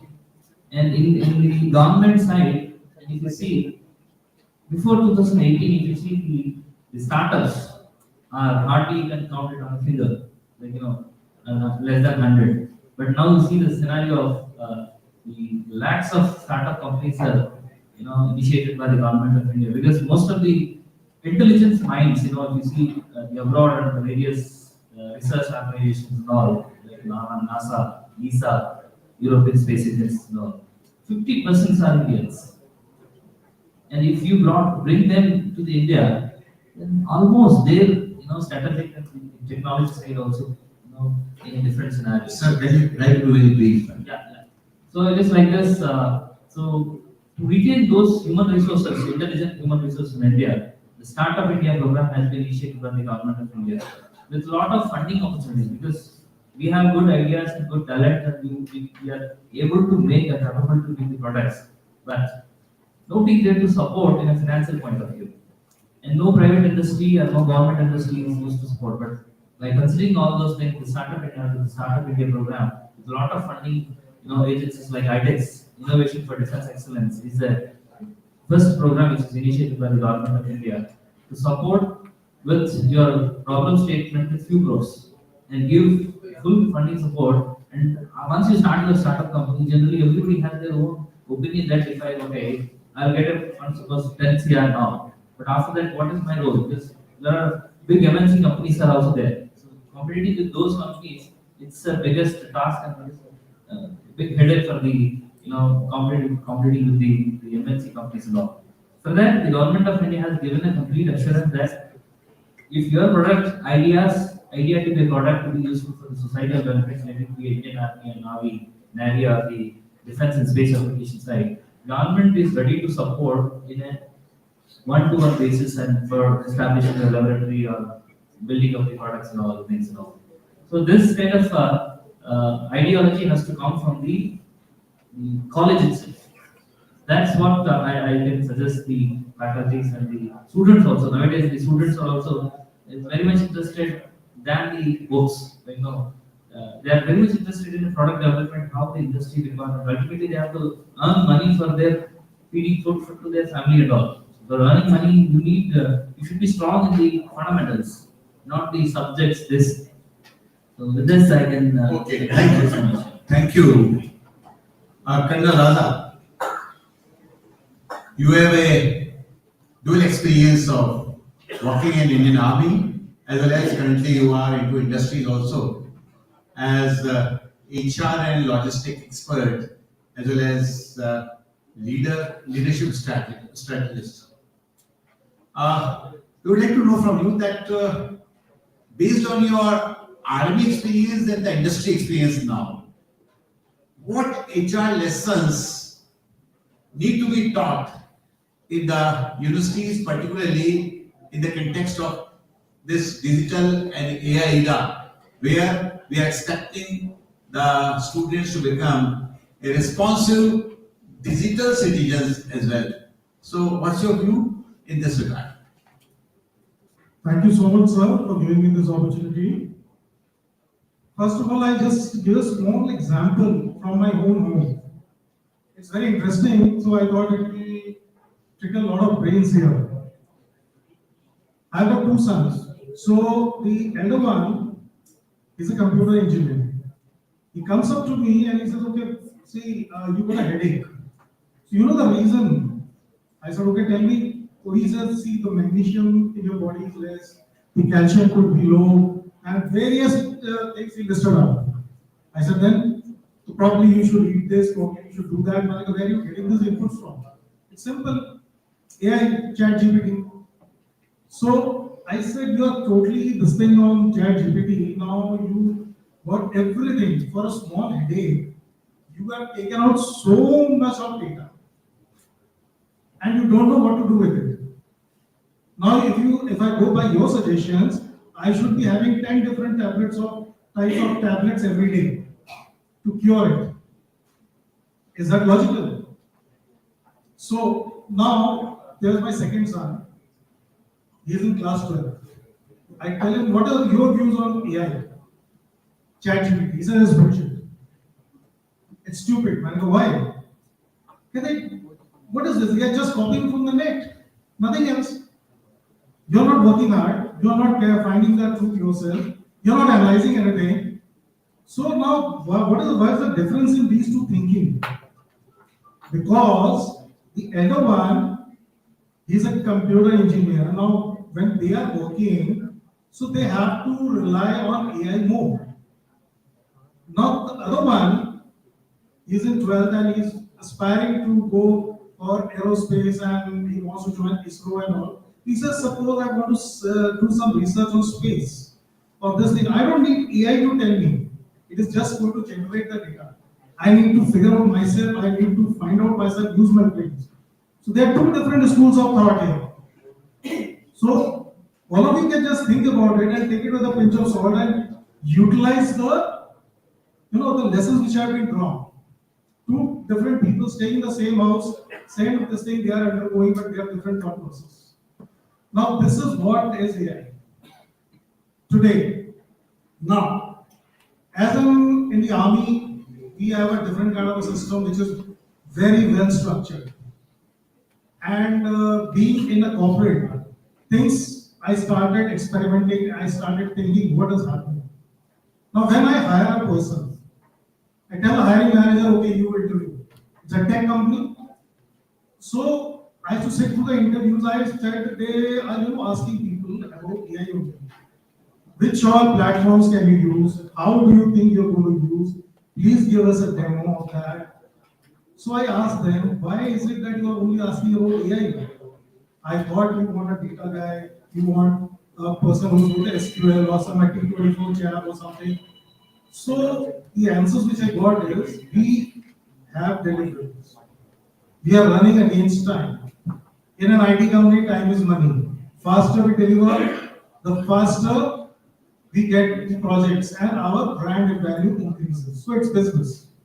For that, they have to cut down the time and AI is helping them cut down that time. So even they are copying the codes right from the AI, it's giving them and they develop on that. I said, I used to think you guys are doing something great, you're generating something out of your brains and giving out so many data and so many details and you can create this thing, but here it's a shortcut.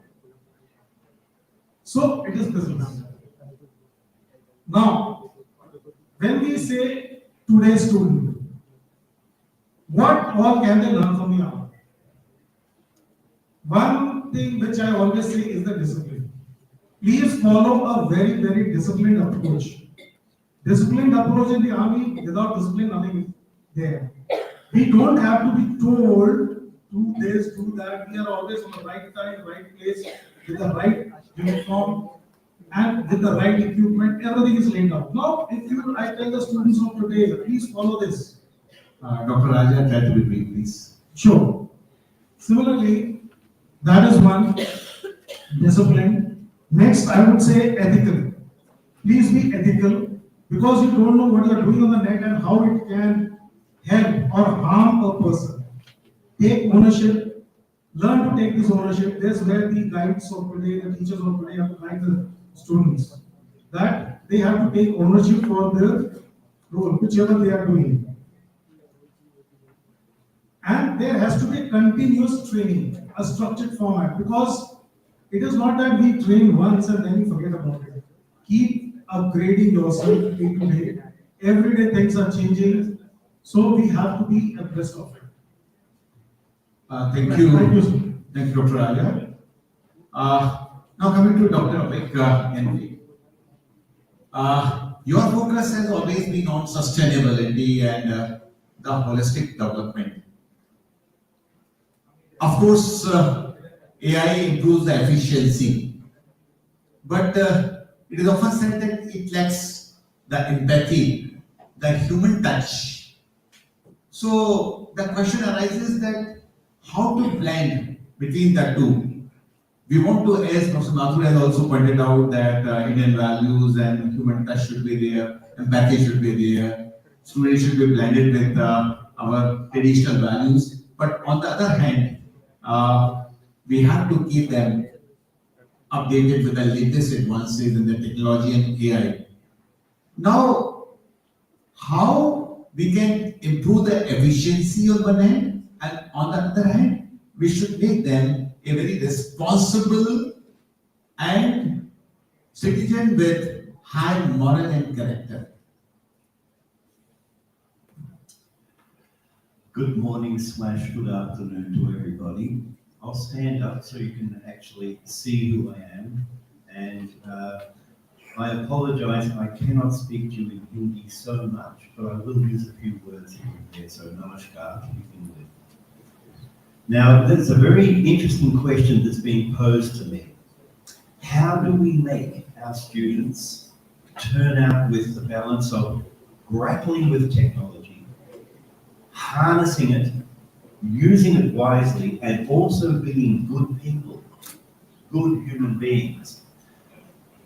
The point was touched on very nicely by Professor, the keynote speaker, and his name is Professor Arora. He spoke very beautifully on the subject of turning out good human beings. Now, India has a wealth and a depth of knowledge in what are the values and the value systems found in the Vedas. And so the wisdom of the ancients is already with us, is to be appreciated and nurtured. Now, it just so happens, yes, I'm a Videshi, white-skinned person from another country, but in fact, I've lived in this country more than 25 years, serving in various capacities. Even one of my children is an Indian citizen, born here and did her schooling here. So from my perspective, not only addressing the concepts of Sanatana Dharma, which engender goodness in our children, if they follow those instructions, of course, but also how to address the modern forms of education and information overload our children are getting. So with Gracie, my daughter, she did her schooling here in India. She's now leaving shortly to go overseas for her bachelor's and master's programs. But the challenge she had in her classroom was most of the children were using and relying on the drawing information from artificial intelligence without actually doing critical thinking, critical research. So they're relying on AI for the answers rather than using it as a tool for research only and then form their own conclusions and question and dive in deeply. And this is where I'd like to remind all the people in this audience who are of Gen Z age group, which is the same as my daughter. Use AI intelligently. Keep your critical skills and critical thinking alive and well. Don't rely on AI for the answers. My daughter told me, Daddy, what am I supposed to do? These kids, they're using AI, they'll have 3 or 4 different chat programs, whether it's Grok, whether it's Perplexity, whether it's a ChatGPT. So they'll pose or present a problem to ChatGPT, get a result, then refine it through Perplexity.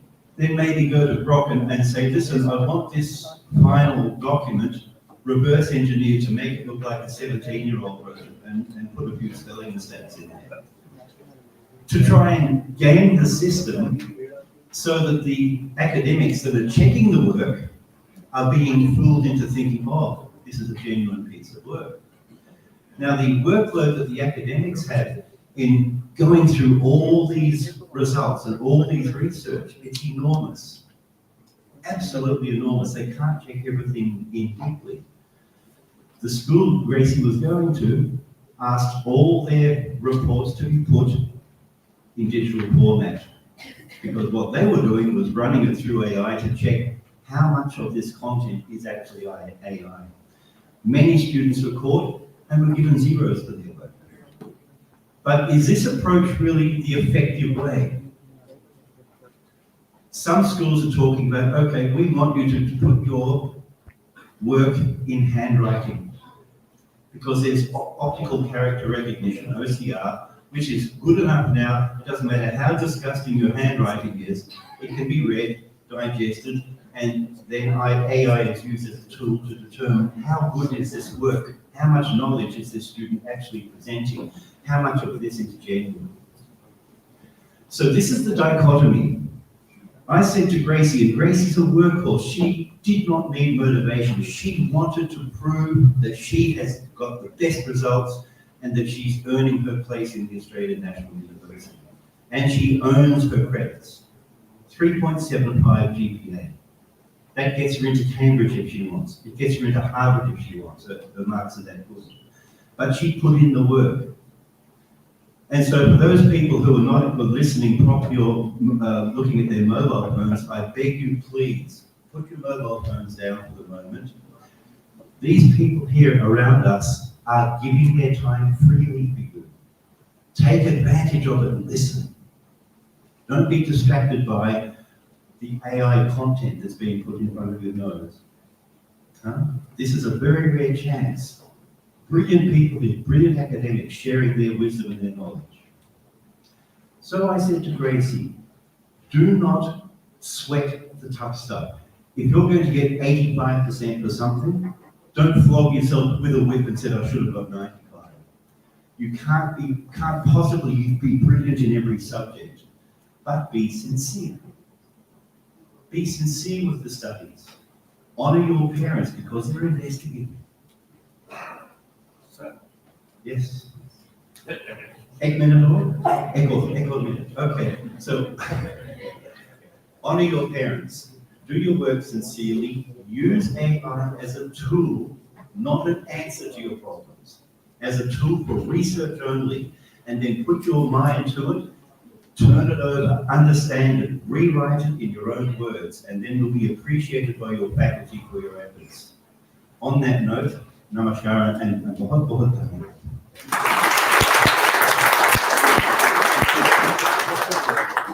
My sincere apology to stop all the panelists since we are running short of time. But lastly, I would like to give just 1 minute to each panelist with 2 questions, and for each question, 30 seconds for each question. According to you, in the AI scenario, who is an ideal student? So that the institution gets shaped there, number one. And secondly, in this AI-driven society, what should be the final strategy of any university to ensure that the student could tune himself or herself with the changing environment and could contribute very significantly? So please just confine your comment for a minute or so, please. Now, regarding your first question about AI, he rightly said that AI is a tool, not a solution. It helps in monitoring the student, it helps in creating unfair means also. So it helps both ways.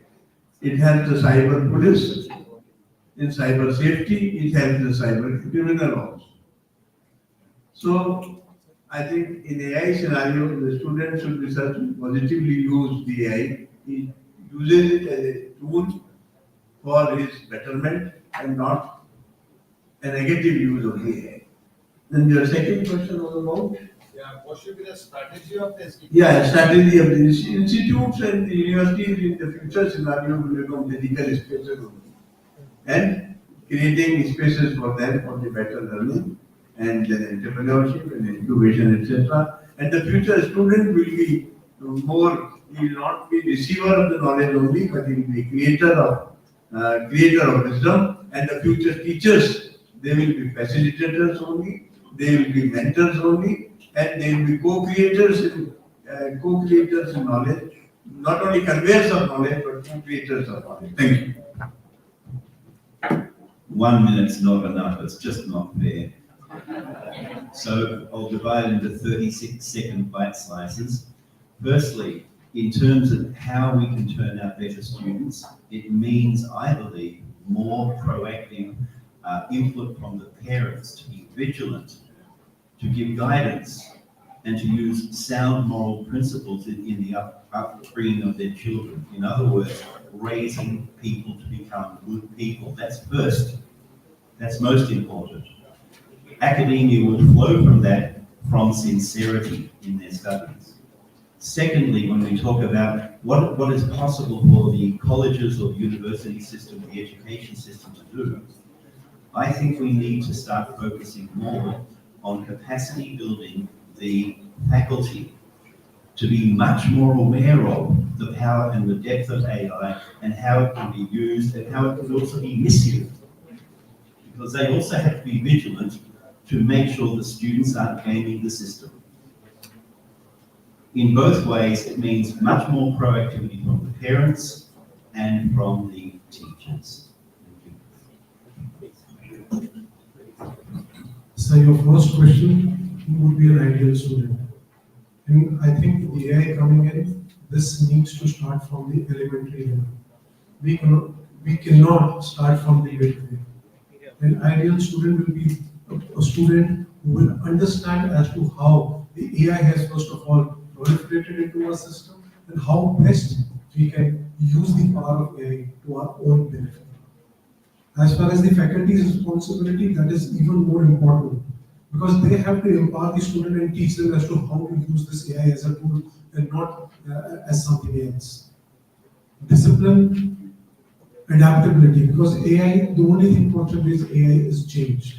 You need to adapt to the changes. For that, you have to be expert in your subjects. You have to be aware of what is happening in the environment. Only then can you shape yourself to be able to use the AI that you want. Thank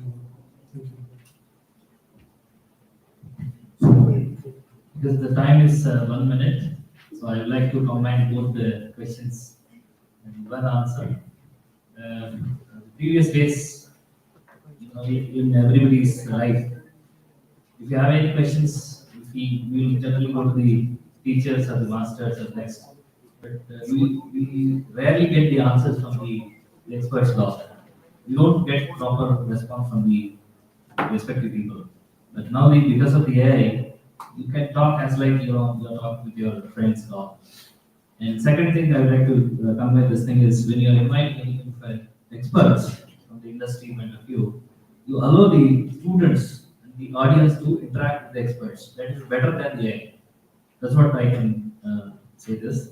And university has to work, as my friend Dr. Chandrasekhar has mentioned, is I'm also making this same scenario, like industry academia collaborations, where bring the industry, instead of sending your students to do internships in the industries, invite the industries to have their own office in your college itself.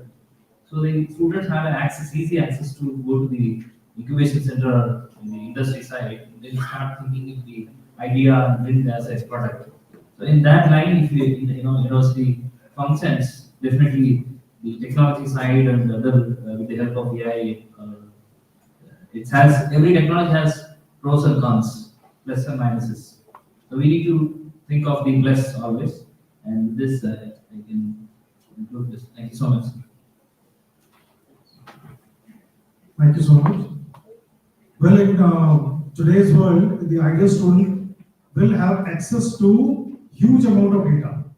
So the ideal student needs to filter out, and he has to use his imagination and try to focus on the correct. They should not blindly copy the data.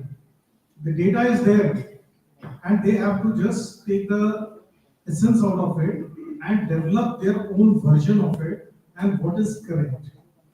That capability they have to develop. Take out the data, refine it, and only extract what is correct, and then again recheck the same things so that you do not go wrong.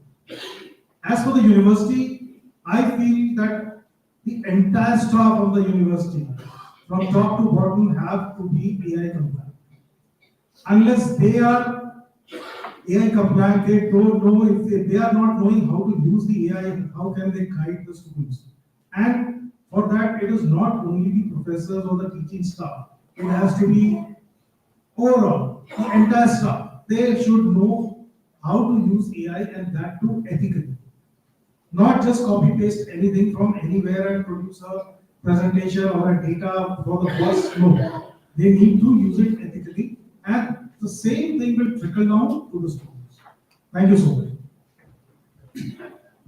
Thank you very much to all the esteemed panelists.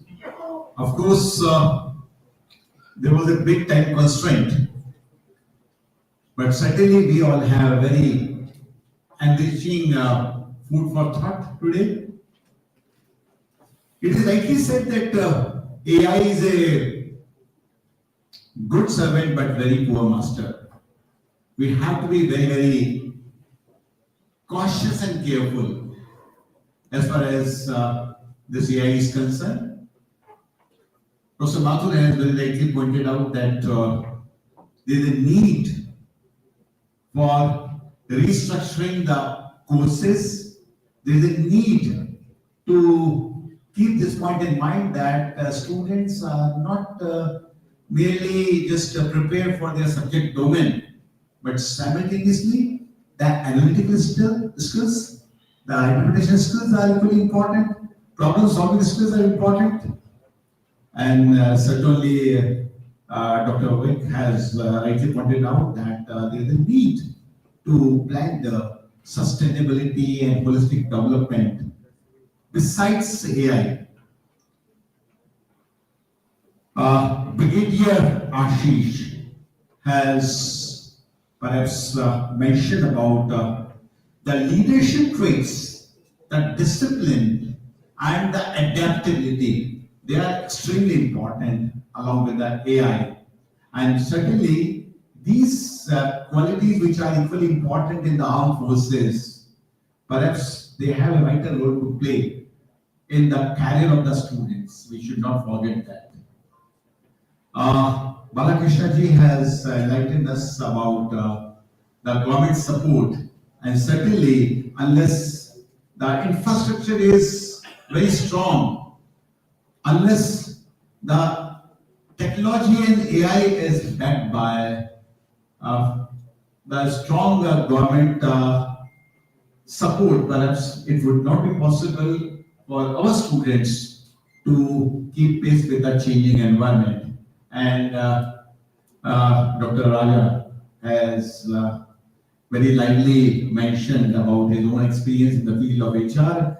Lot many lessons can be learned from the Indian Army, and certainly the need of the hour is to prepare the student not merely as a doer, but simultaneously they should act like a leader also.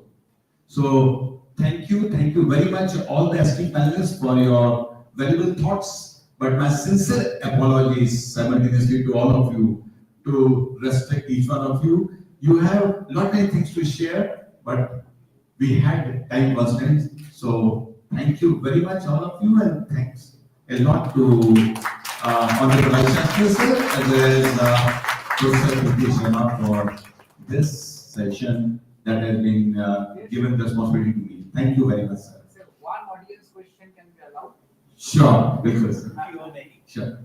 Otherwise, it One will question. not look like a Yes, panel. yes, One yes. audience question, Yeah. please. Since we were running short of time, that's why otherwise most welcome. So questions can be asked to any of the panelists, One audience question.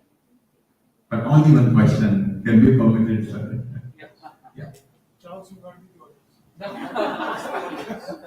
Because this is something that you guys haven't figured out. How many kids here are using AI now with their assignments? Are we allowed to put your hand up, or that's too controversial? The professor should not look like that.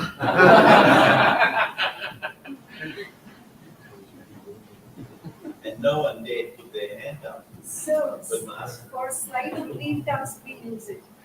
I won't mention the name. In one university in Australia, one of the leading universities, 70% of the students are all using AI, and the professors don't know. They're only now just getting a grip of it. There you are. Students are light years ahead of the professors. Remember that. Specifically us. Just make one relevant point, very short, I will make it. The point is this, it has been long that we are saying that AI is having everything, but the empathy is missing. The problem is that now the AI scientists are challenging that AI will not only have empathy, it will have an empathy better than human beings, it will have an EQ better than human beings. China has demonstrated with an experiment few days back that the nurses in their hospitals are being better empathetic than the human nurses. The robotic nurses are having more empathy than the human nurses. Now that I believe is a challenge, even being an AI researcher myself, I believe it is a challenge. I think, because my world is confined to my university, so I really feel it is a challenge to keep my students motivated that yes, you must not think that AI is your guru, you must think that it is your servant and use it accordingly. That challenge of empathy is now coming in our place. I believe this is a point I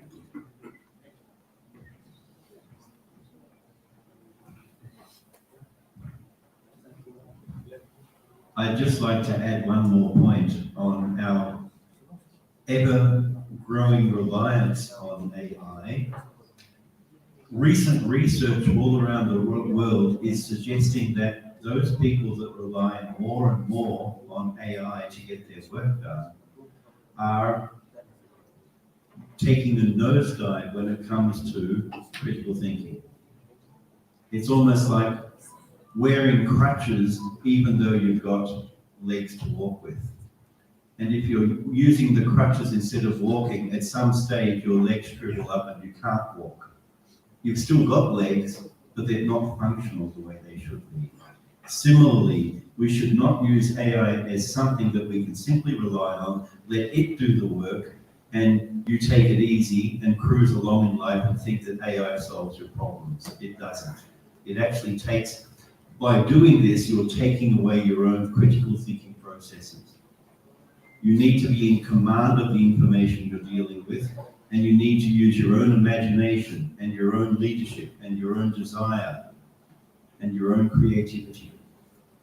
Yes, let AI be a tool which you can dive in, help you with your research, read up on it, rewrite it, and own it as your own. Don't just simply look at that as simply an answer and a shortcut to the work you've got to do. So that's my suggestion. Thank you. There is a book, Singularity is Near, by Ray Kurzweil. And the book says that singularity is near means there will be integration of man and the machine. And machines will be more emotional like man, and the man will be more efficient like machines in times to come. It may look as a joke today, but researches are going on, and the Singularity University has already been established, being supported by Google. So I think what Vice Chancellor is saying, the day will come and the AI will be more, that much empathetic. Thank you. But when the emotions will come in machine, then what was the difference between the human being and the machines? No, sir, then the roles will switch, sir. And Dr. Mathur said, we'll give the machines to the AI. Okay, so thank you so much to all our distinguished speakers and our moderator for the first panel for such thought-provoking and engaging ideas. Your contributions have truly set a powerful foundation for the rest of the day.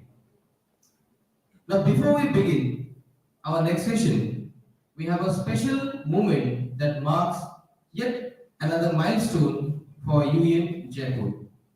It's time for the Memorandum of Understanding signing between the University of Engineering and Management Jaipur and the Quality Circle Forum of India QCFI Jaipur chapter, a collaboration dedicated to promoting a culture of quality, innovation, and continuous improvement. May I kindly invite on the dais Professor Dr. Bishinoy Chatterjee Sir, Honorable Vice Chancellor, UEM Jaipur, Professor Dr. Preeti Sharma Ma'am, Collaboration Architect of IIIM Synergy Summit 2025, and all the dignitaries present over here, please come on the stage. And Professor Dr. Manoj D. Meshram Sir, Chairman, Quality Circle Forum of India, Jaipur chapter. A huge round of applause for all the persons.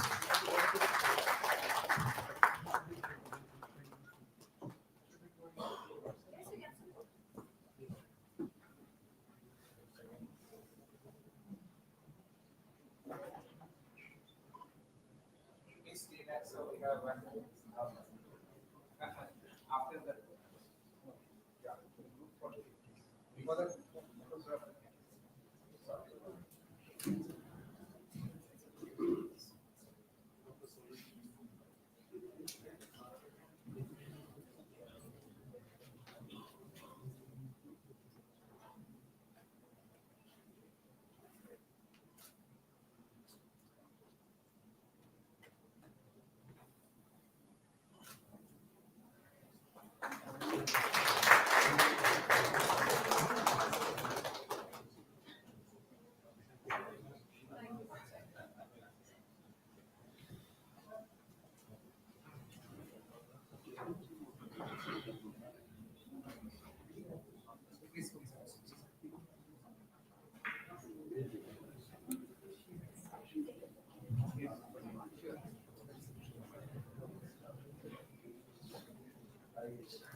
This collaboration stands as a symbol of our joint mission to nurture excellence and create platforms for continuous learning.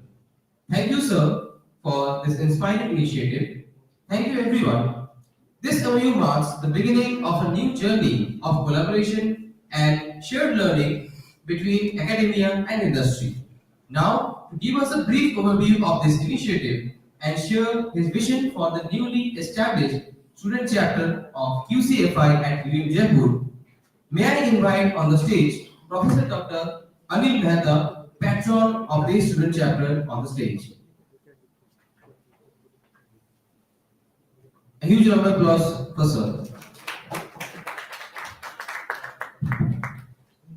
First of all, heartfelt congratulations to UEM for collaborating with QCFAI Jaipur chapter and signing this MOU.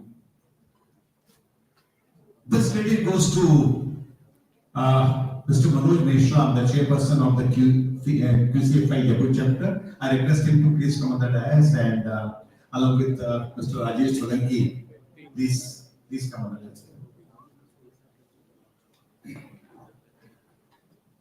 In fact,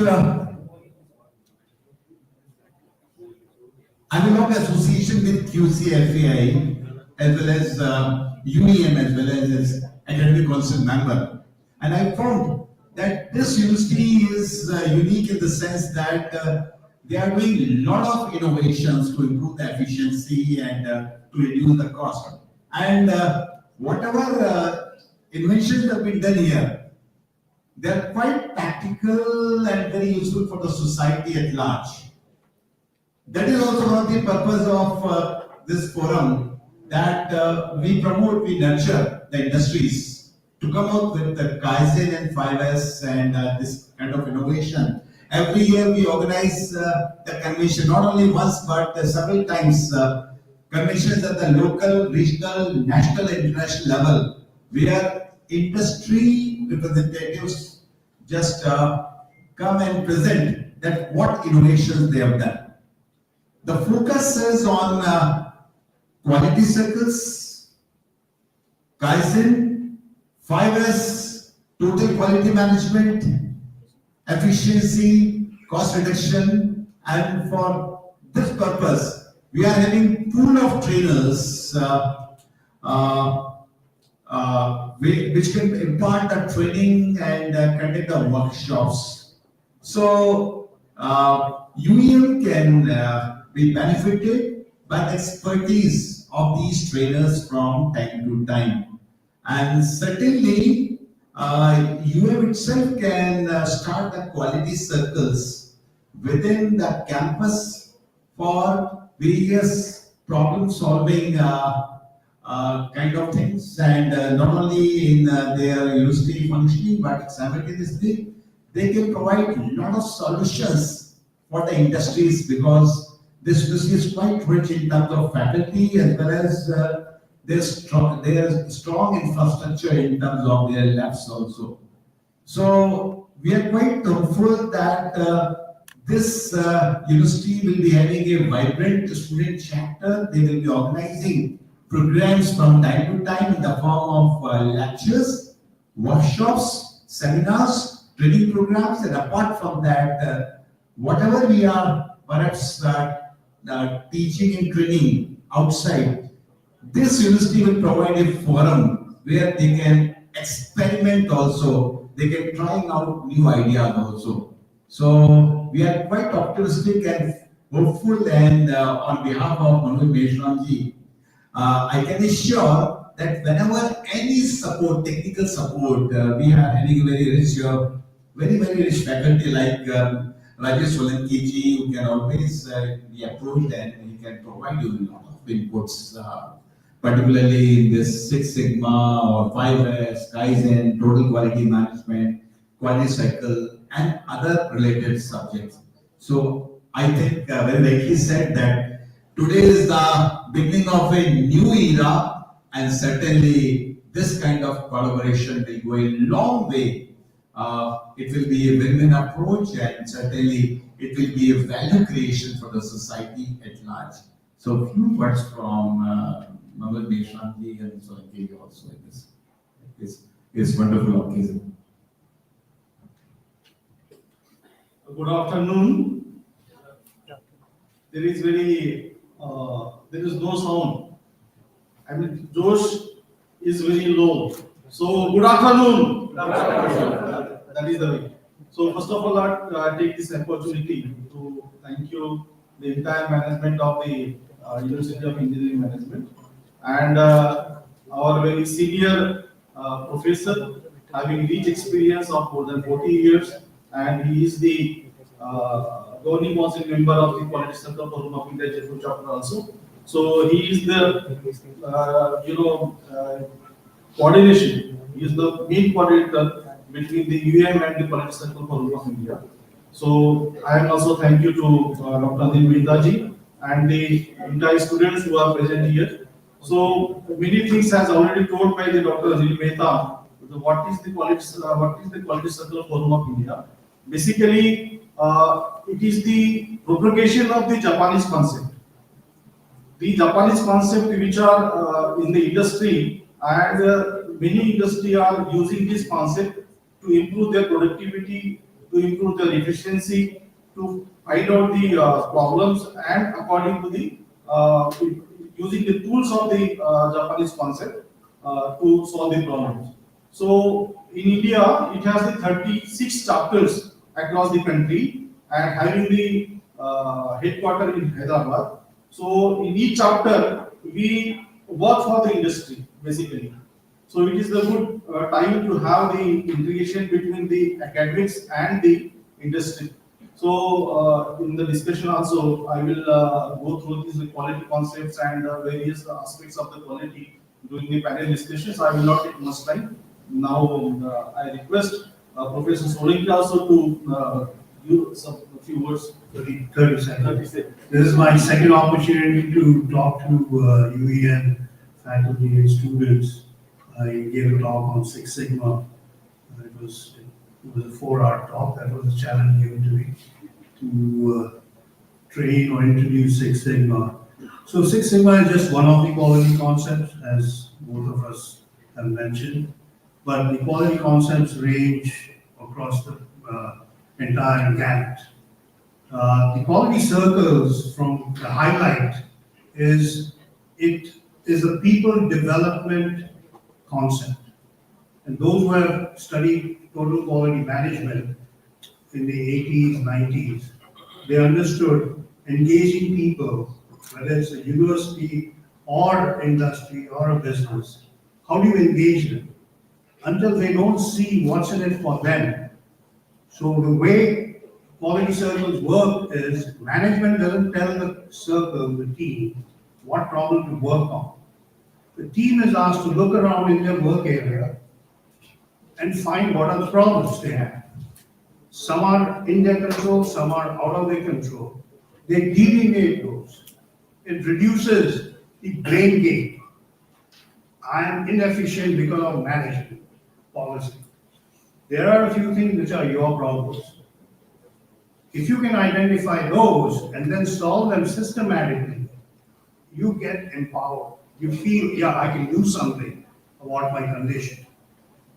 So we have started working with universities now, where we see there is a gap in terms of being empowered and solving your problems, whether you're a student or a faculty. If you, those who have gone for NAC accreditation, you have an IQAC, IQAC, director of IQAC. IQAC guidelines clearly mention quality circles twice. One is the function of IQAC is to have quality circles. The other is what is an IQAC all about is to encourage creation of quality circles. So this has been very silently ignored by IQAC in the universities. I've been in the Manipal University system for 12 years, and I ran the IQAC and we introduced it, but it was ignored. When it was brought out, it was there. So I'm leaving that thought. Our MOU clearly defines student involvement and faculty involvement. Faculty for the IQAC and student for solving the problems in their area as an experiment. So once again, thank you, Vice Chancellor sir, for giving us this opportunity to collaborate, and Dr. Pradeep also, Registrar, for executing this MOU, and especially very special thanks to Professor P.T. Sharma for taking this initiative to collaborate. Thank you, Dr. Pradeep. Thank you everyone for your inspiring words. A very warm and cheerful good afternoon to everyone present here. With immense pride and delight, I, Professor Rishita Das, Assistant Professor of School of Management of UM Jaipur, along with my co-host Professor Swagata Banerjee, Assistant Professor of Department of Civil Engineering of UM Jaipur, extend our heartfelt welcome to all our dignitaries, esteemed guests, faculty members, students, and distinguished panelists in the second panel discussion session. We are truly honored to host the second panel discussion of the IIIM Synergy Summit 2025, a space where ideas converge, perspectives evolve, and inspirations take shape. To begin this segment, we would like to present tokens of respect to our esteemed panelists and dignitaries who have graciously joined us today. We request everyone to welcome them with a big round of applause as we call upon their names. Firstly, may I request our Honorable Vice Chancellor, Professor Dr. Vishwajit Chatterjee, sir, to kindly present a token of respect to Dr. Rajendra Daggula, who is the scientist at the Defense Research and Development Organization and Research Center. Dr. Daggula's work in advanced electronics and signal processing has been instrumental in strengthening India's defense technology. His contribution beautifully links academic research with real-world defense application. A big round of applause for sir. Thank you, sir, for your outstanding service to science and the nation. Kindly take your seat on the dais. Next, may I invite Professor Dr. Pradeep Kumar Sharma, sir, Registrar of UM Jaipur, to present a token of respect to Dr. Krishna Kumar Balaraman, who is the Associate Professor at the School of Management and Entrepreneurship, IIT Jaipur. A big round of applause for sir. Dr. Balaraman holds a PhD from IIT Madras in Strategic Foresight and Alliances and an MBA from IIM Bangalore. His exceptional blend of technology, product experience, and management policies research, along with his leadership in the Center for Technology Foresight and Policy, exemplifies how academic insight can guide industry and startup energy. We welcome you, sir. A big round of applause for sir. Now may I request Professor Dr. Preeti Sharma, ma'am, Associate Dean of School of Management and Collaboration Architect of this summit, to kindly present a token of respect to Professor Dr. Manoj D. Meshram, sir, Chairman of Quality Circle Forum of India, Jaipur chapter. Dr. Meshram has been a driving force in promoting quality circle methodologies and continuous improvement practices across diverse organizations, helping them embrace innovation as the ground zero. A big round of applause for sir.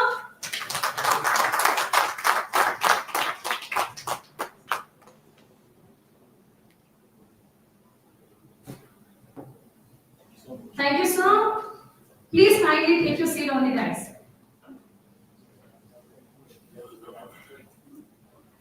Now may I invite Professor Dr. Mukesh Yadav, Associate Dean, Academics and Foreign Affairs, to present a token of respect to Professor Rajesh Solanki, Director, Quality Compliance, Jaipur. Please give a huge round of applause.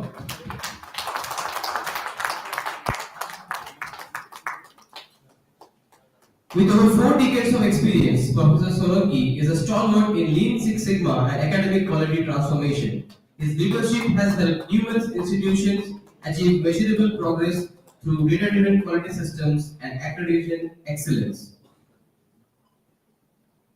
Thank you, Professor Solanki, for your steadfast dedication to institutional growth. Kindly take your seat on the dais. May I now invite Professor Dr. G. Uma Devi, Associate Dean, Engineering, to kindly present a token of respect to Dr. Arani Ali Khan, Assistant Professor, Department of Electrical Engineering, IIT Jaipur. Dr. Khan, who completed his PhD from IIT Kharagpur, works extensively in RF and microwave engineering, developing advanced antenna systems and compact microwave structures. His research continues to inspire innovation in communication technologies.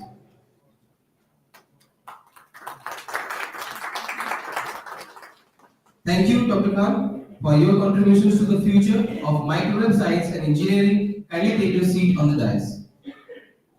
And finally, may I invite Professor Dr. Taposi, Associate Dean Research, to kindly present a token of respect to Mr. Nitesh Kaushik, National Expert for Technology Transfer with United Nations Industrial Development Organization, UNIDO's Low Carbon Technology Development Program in India. Please give a huge round of applause.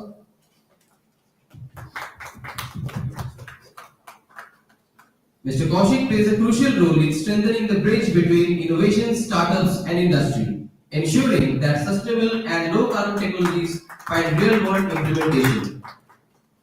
Thank you, Mr. Kaushik, for your leadership in advancing sustainable innovation. Kindly take your seat on the dais. We will now have a group photo.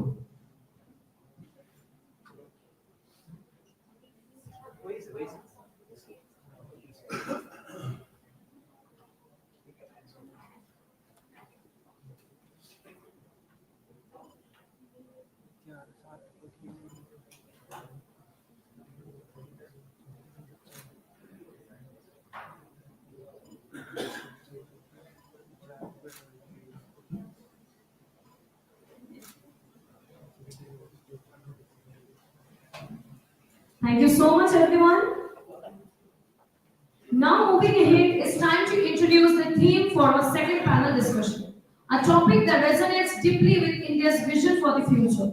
To do the honors, may I request our Honorable Vice Chancellor, Professor Dr. Vishwajit Chatterjee, sir, to kindly introduce the panel theme. The theme is We don't have that much of time. I will just make it very, very short. We thought that India is going towards Vikshit Bharat, and I have talked in favor of it definitely when I talked before the first session. But the problem is what holds us back. I believe there is a challenge over here. I was talking about a world where robots are also going to have some cues and empathy. See, the problem is when we stay in places like US, Canada, Australia, we see that in warehouses, robots and human beings are teaming up in order to get a job done. Sir, as I told, I was in this University of New South Wales 2 months back, and there I saw a warehouse where robots are actually picking up the products and delivering it, giving it to the delivery boy for delivery. The products are being taken out from the warehouse through robots. Now, I asked them that is it working? They told us that we have kept some human beings also, because if the almirah doors are not closed properly, then these robots don't work up to perfection. So we need few human beings to monitor. Then I saw that the human beings and robots are collaborating. There in the warehouses, I saw that they are using exoskeletons, where a person is wearing a jacket sort of thing. I started developing exoskeletons in our university also, so after that. A jacket sort of thing a person is wearing, through which he is getting enormous force in his hands. There is a machine connected over here to that jacket. So if a person wants to pick it up with his one hand, he can just pick it up with one hand. That exoskeleton is helping him. Now the thing is that in places like that, in countries like that, when the university is teaching that to a student, he is sending the student to the industry and industry is seeing them for real. In India, because of the fact that we have got a huge manpower, we don't need robots to work like that. As a result, our industries are not using those. Now, when we send our students to the industry, they are unable to see those things. So question is, by 2047, if we have to have a Vikshit Bharat, the students must see those things and make their brains trained accordingly so that they can develop such things. We are not getting that opportunity. Is not that a challenge? With this idea in mind, this topic was thought of. What holds us back? Thank you so much.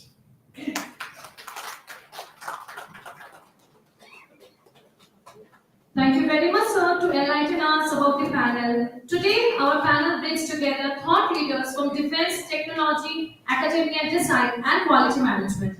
Individuals who have dedicated their lives to shaping a stronger, more self-reliant India. A big round of applause for the panel discussion session.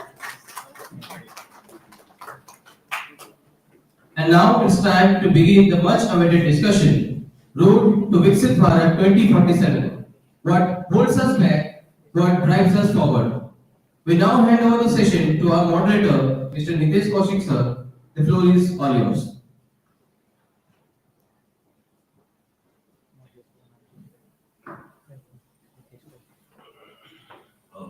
Thank you everyone. Thanks for having me here.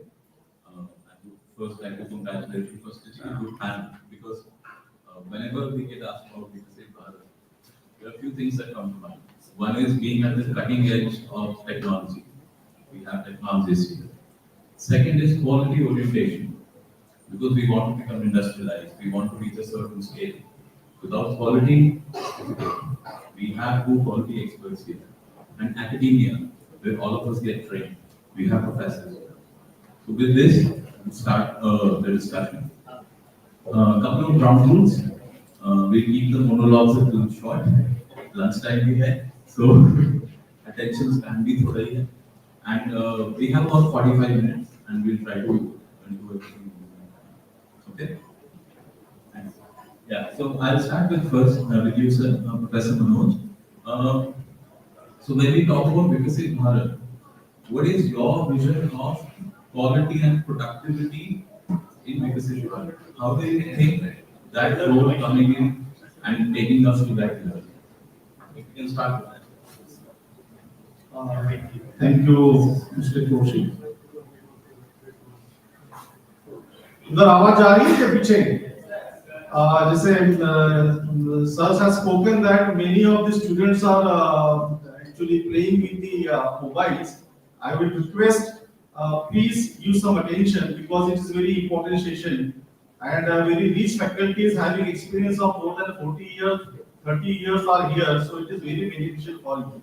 So, sir has given me thought basically, and yesterday, Ricky ma'am has posted one news in the mobile that in security reason, the news was there, हमें क्या रोकता है और हमें क्या आगे बढ़ाना चाहिए. That was the news in 2014 Viksit Bharat. So it is the thought process of the government of India and our honorable Prime Minister that India should be developed and it should be by the 2047. So everybody is talking nowadays regarding the Viksit Bharat 2047. So why 2047? Why not 2030? Why not 2035? Even in the month of the September, we had a convention in the Manipal University, and that convention was the quality concept for Viksit Atmanirbhar Viksit Bharat. So, as per the quality person, I will say two things. Number one, the skill deficiency in the workman. Hindi will be compatible to you? Yes. Because many students who goes to the industry, they have the knowledge of the technologists, technical, they have technical knowledge.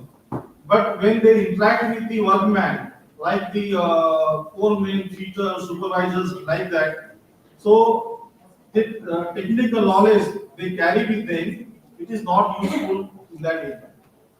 जब मैंने 32 साल पहले मैंने engineering की और जब मैं industry में गया तो देखा वहां पर सब कुछ उल्टा था. मतलब जो टेक्निकल नॉलेज हमने इंजीनियरिंग में ली थी वो टेक्निकल नॉलेज इंडस्ट्री में किसी भी काम का उस समय नहीं. वहां की सारी मशीनरी जो है जर्मनी की थी, सारी जो वर्क प्रैक्टिस थे वो वर्क प्रैक्टिस ऑलरेडी डेवलप किए हुए थे. सो whenever the students from the engineering or the management background goes to the industry, he or she should have some another skills, that is the employment enhancement skills like that. So skill deficiency is there, sir. In developed countries like South Korea, out of the total population, there are 96% of population are skilled. In Japan, it is 80%. In Germany, it is 75%. In United Kingdom, it is 68%. In USA, it is 52%. China, it is 40%. And India, it is the 4.71%. So out of the total population, India has the only 4.71% skilled population. So it is very important. And for this, the government of India has also set up the skill mission in 2014, and the government of Rajasthan has also established one skill university, that is the Rajasthan IIT Skill University in 2014-15. So I was one of the creator of the Rajasthan IIT Skill University. So we found that there are a lot of skill gaps within the students. So the Quality Circle Forum of India will definitely come forward for the university students to improve the skill gaps. Because what are the skills required in the industry? Basically, we don't carry that skills in the students. So I will really focus on the skills gaps. It is very important. On the one side, there are a lot of opportunities in the industries, whether it is the manufacturing industry or the service industry. On the other hand, there is an unemployment issue in the country. So government is putting very hard efforts. The government of India has set up the National Skill Development Policy, also Minister of Skill Development and Entrepreneurship is also working on that, and various departments. Basically, Mr. Balakrishnan and Mr. Chandrasekhar. He has also touched that point that in the any national education policy 2020, they are integrating the skills within the curriculum. So that curriculum must be revised within 3 months, 4 months like that. So University of Engineering Management also can do in that way. We signed the second MOU in University of Engineering Management, first MOU signed in the Manipal University, and we are taking the batch of 23 students to the industry, that Ashok Leyland in Alwar, for the industry visit. So that is the reason. That is the reason why the students should have the industry exposure. They should go to the industry time to time. They should, the industry faculties, industry experts should come to the university, and they should exchange their views, they should share their knowledge and their expertise, and they should teach to the students that what is exactly needed in today's time in the industry. Because we have the technical knowledge, but we don't have the employment skill. And that employment skill will come when this skill development will come to the force, and it will be very useful, sir. Thank you so much. I will come back to you with the second question on this, because this is very important. It's of value to the university and to the students both. But continuing on the subject of quality, my next question is to Professor Solanki. What do you think? One is, what is quality orientation and what is quality compliance? What is the difference? And why is it so important for Vikasit Bharat to develop that orientation and meet the compliances? Please.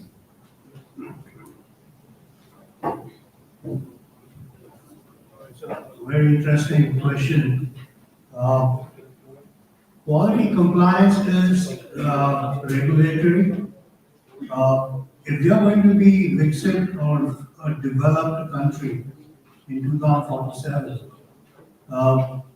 quality should become inherent to the way we work. Now, all successful countries who are developed today, quality has become a way of life. It's not something which it has to be, promoted or supported or regulated.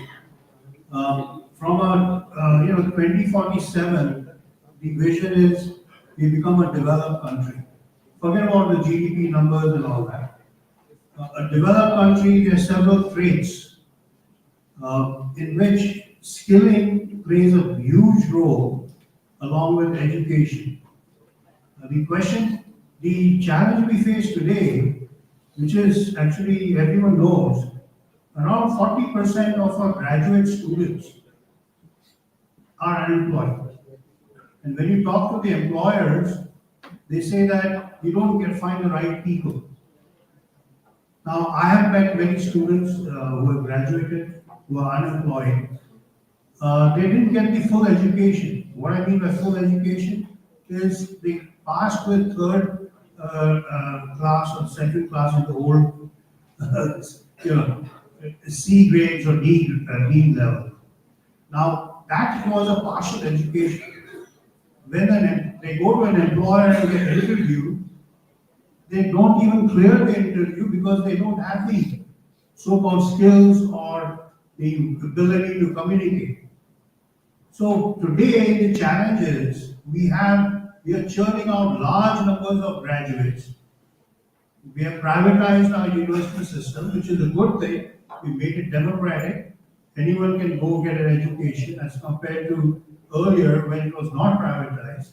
Only a few, the cream would be able to go into institution and get a degree.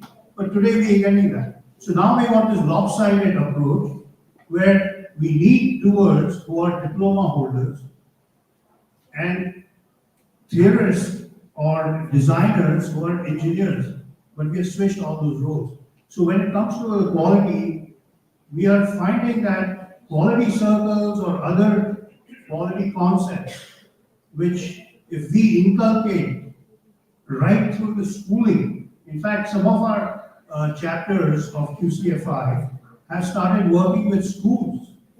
In schools, they have quality circles, and you can, if you do YouTube videos, you can go, search. You will find them, doing quality circles. So it is, if you instill that sense of purpose. Now, why they started with the Japanese was they felt that they had to bring it into the culture, and it's a cultural change. Compliance only gets you so far. But to become a Viksit Bharat or a developed country, we have to go beyond the compliance. Thank you so much. And I really want to bring the spotlight to compliance can only take you as far, unless it is internalized. So my next question is to you, Dr. Rajesh. What is the importance of technology self-reliance in achieving the dream of Viksit Bharat? Will you start with that? So for Viksit Bharat, the pillars are our persons are telling technology. For the technology to come up, we need the proper skills.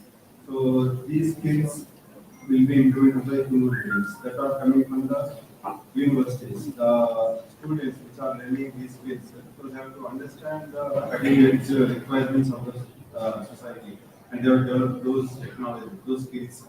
So that skill set to be inculcated after going into the industry.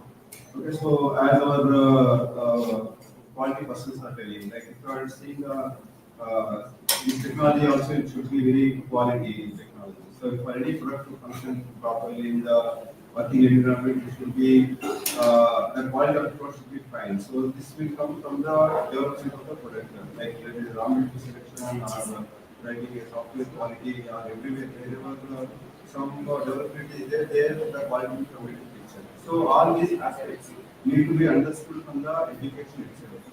So this is a better like for any country development GDP, like what your development specs. So that will give the GDP.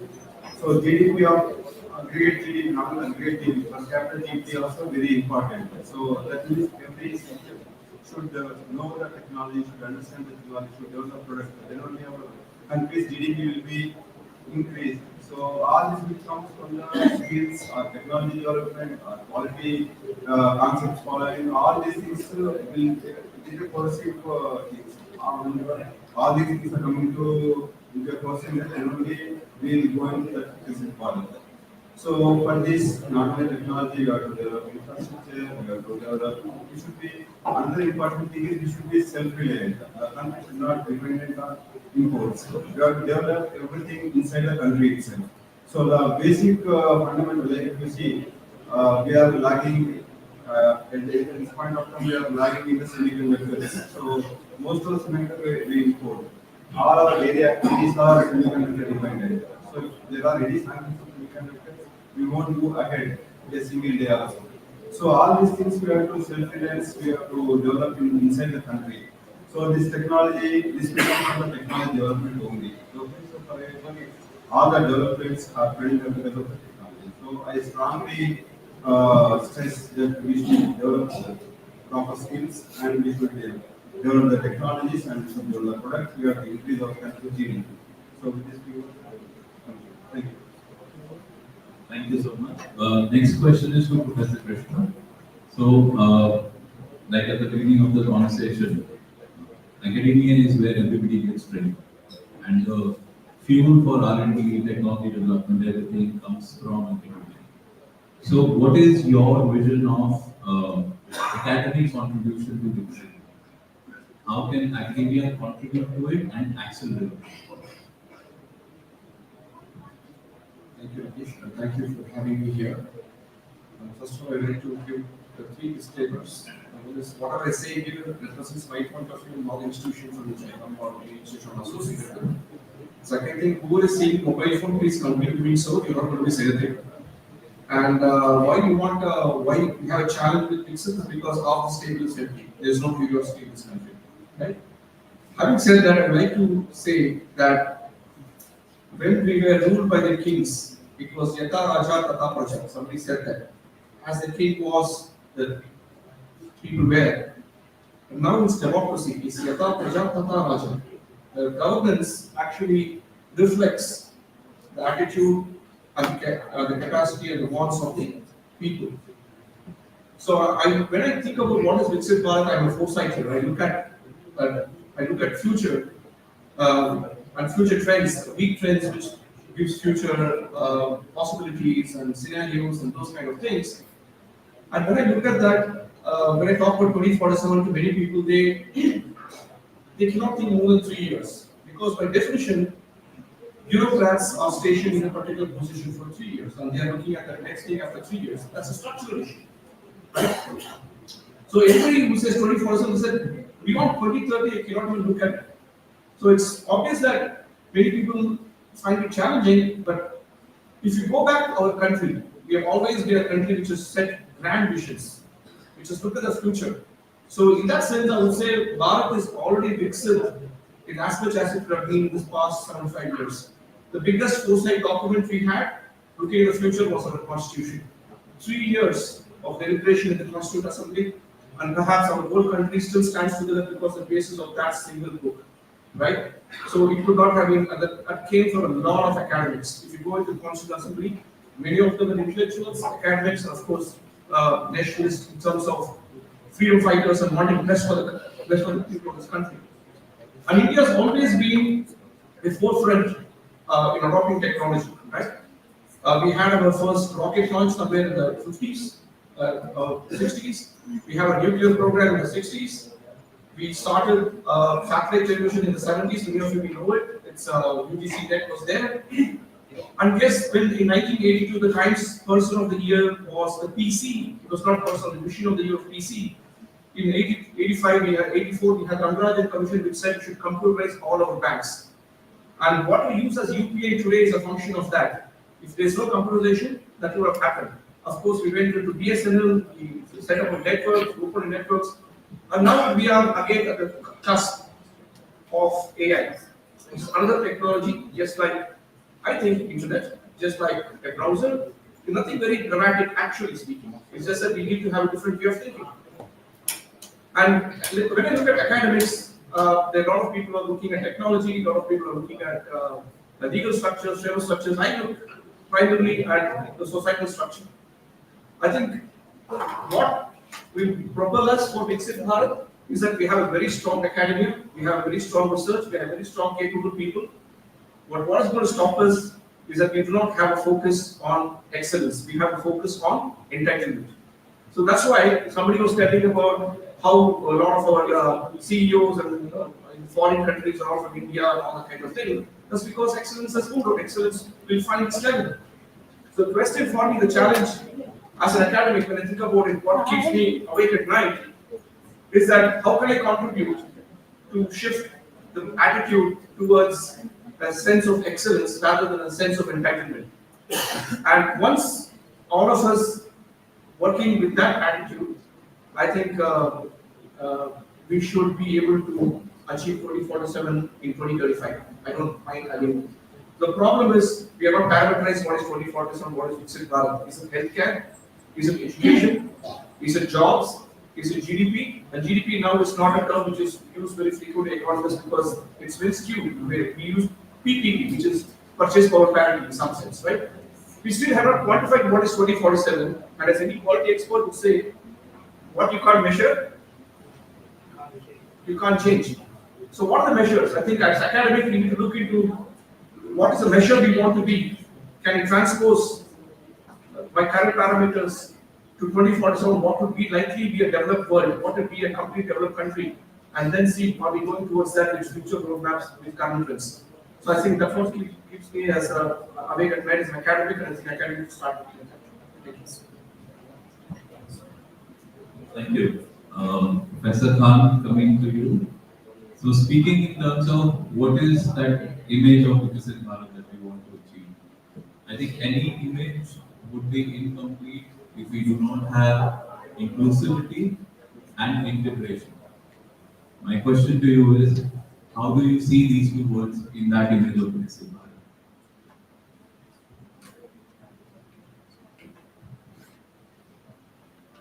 That is a very nice and interesting question. First of all, I would like to thank the IIIM Management Committee to invite me for this panel discussion. Actually, to consider me as a panelist. The question, can you please repeat those two words, sir? Sir, Exact two words to inclusivity and integration. integration. Natural integration. Exactly.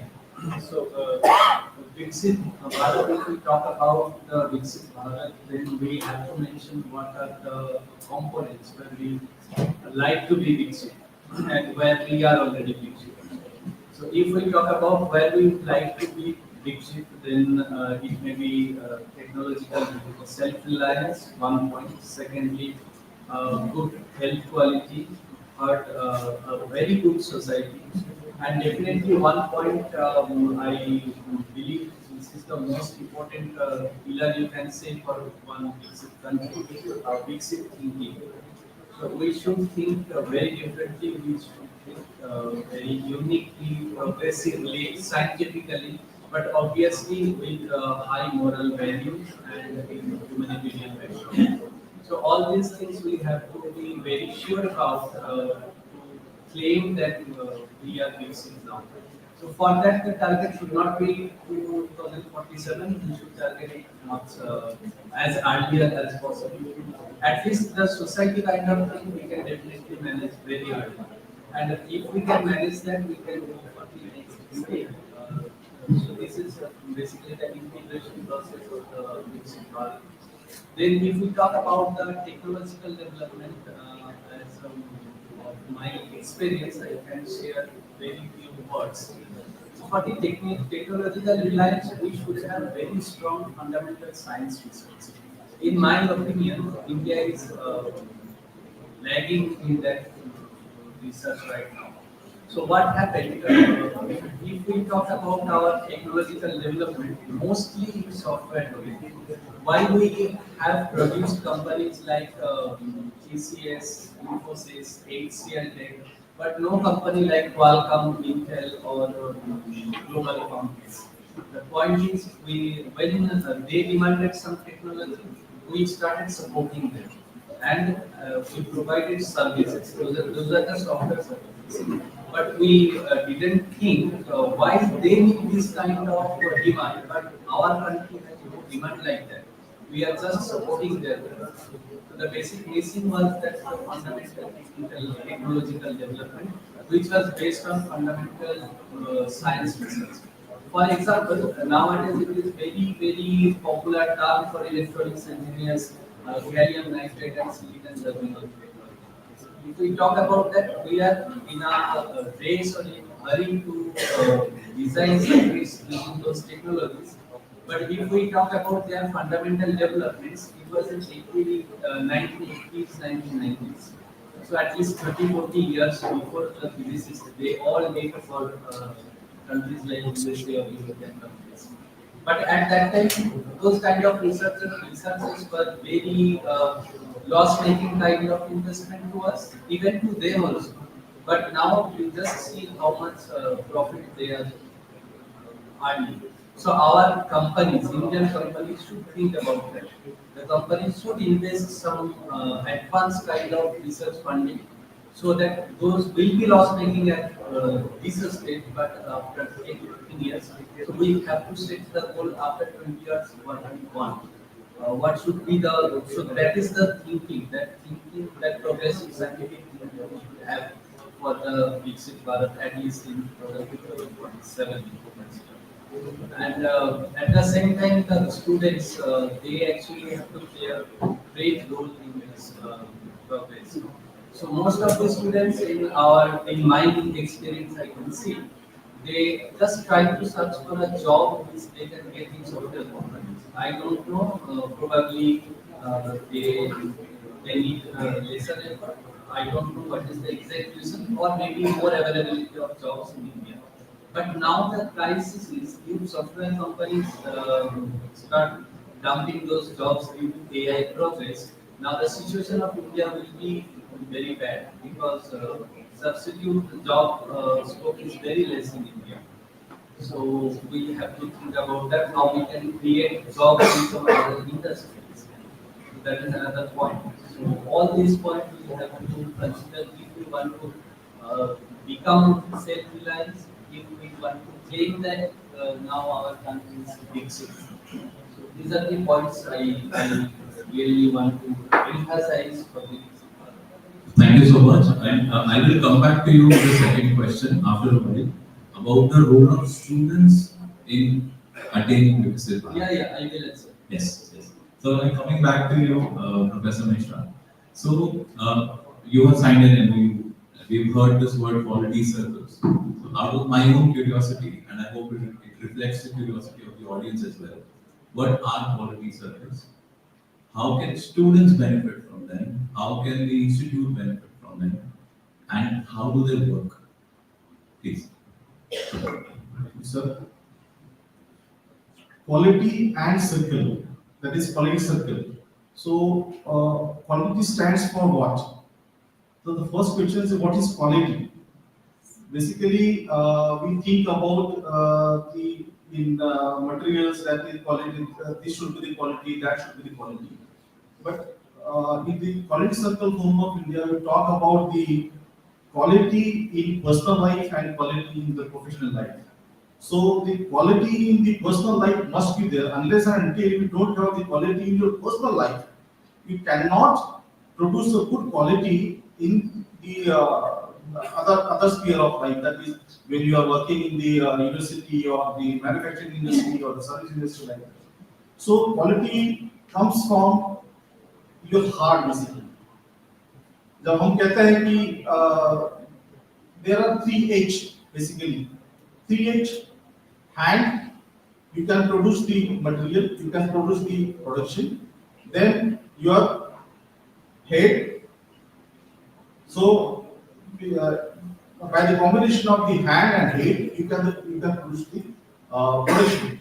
But until and unless you don't put your heart into the product, you will not produce the good quality. So heart must be there. जो भी काम करते हैं ना उसका हम दिल से करेंगे काम. जब तक ये बात आती नहीं कि हम दिल से करेंगे काम, तब तक ये कोई भी काम नहीं, चाहे आप टीचिंग में हो, चाहे आप किसी और प्रोफेशन में हो, वो नहीं आ सकता.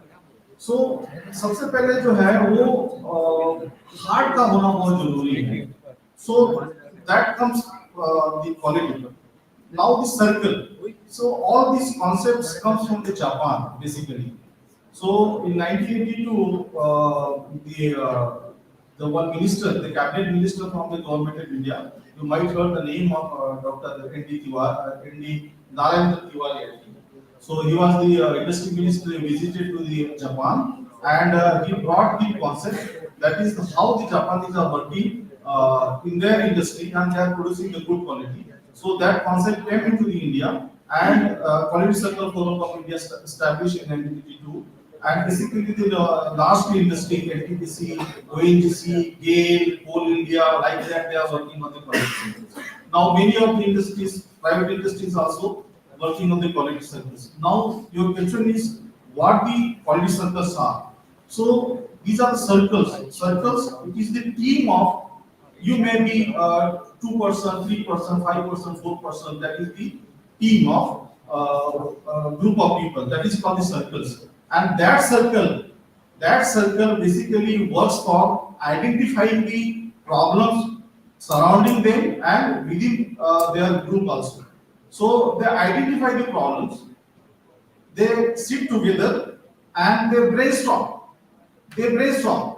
So what would be the possible solutions of these problems? So they brainstorm. So for the one problem, there may be the several solutions. So that team, that is circle, they implement the best solution out of the brainstorm for solving the problem. So one problem is get solved, they took the another problem.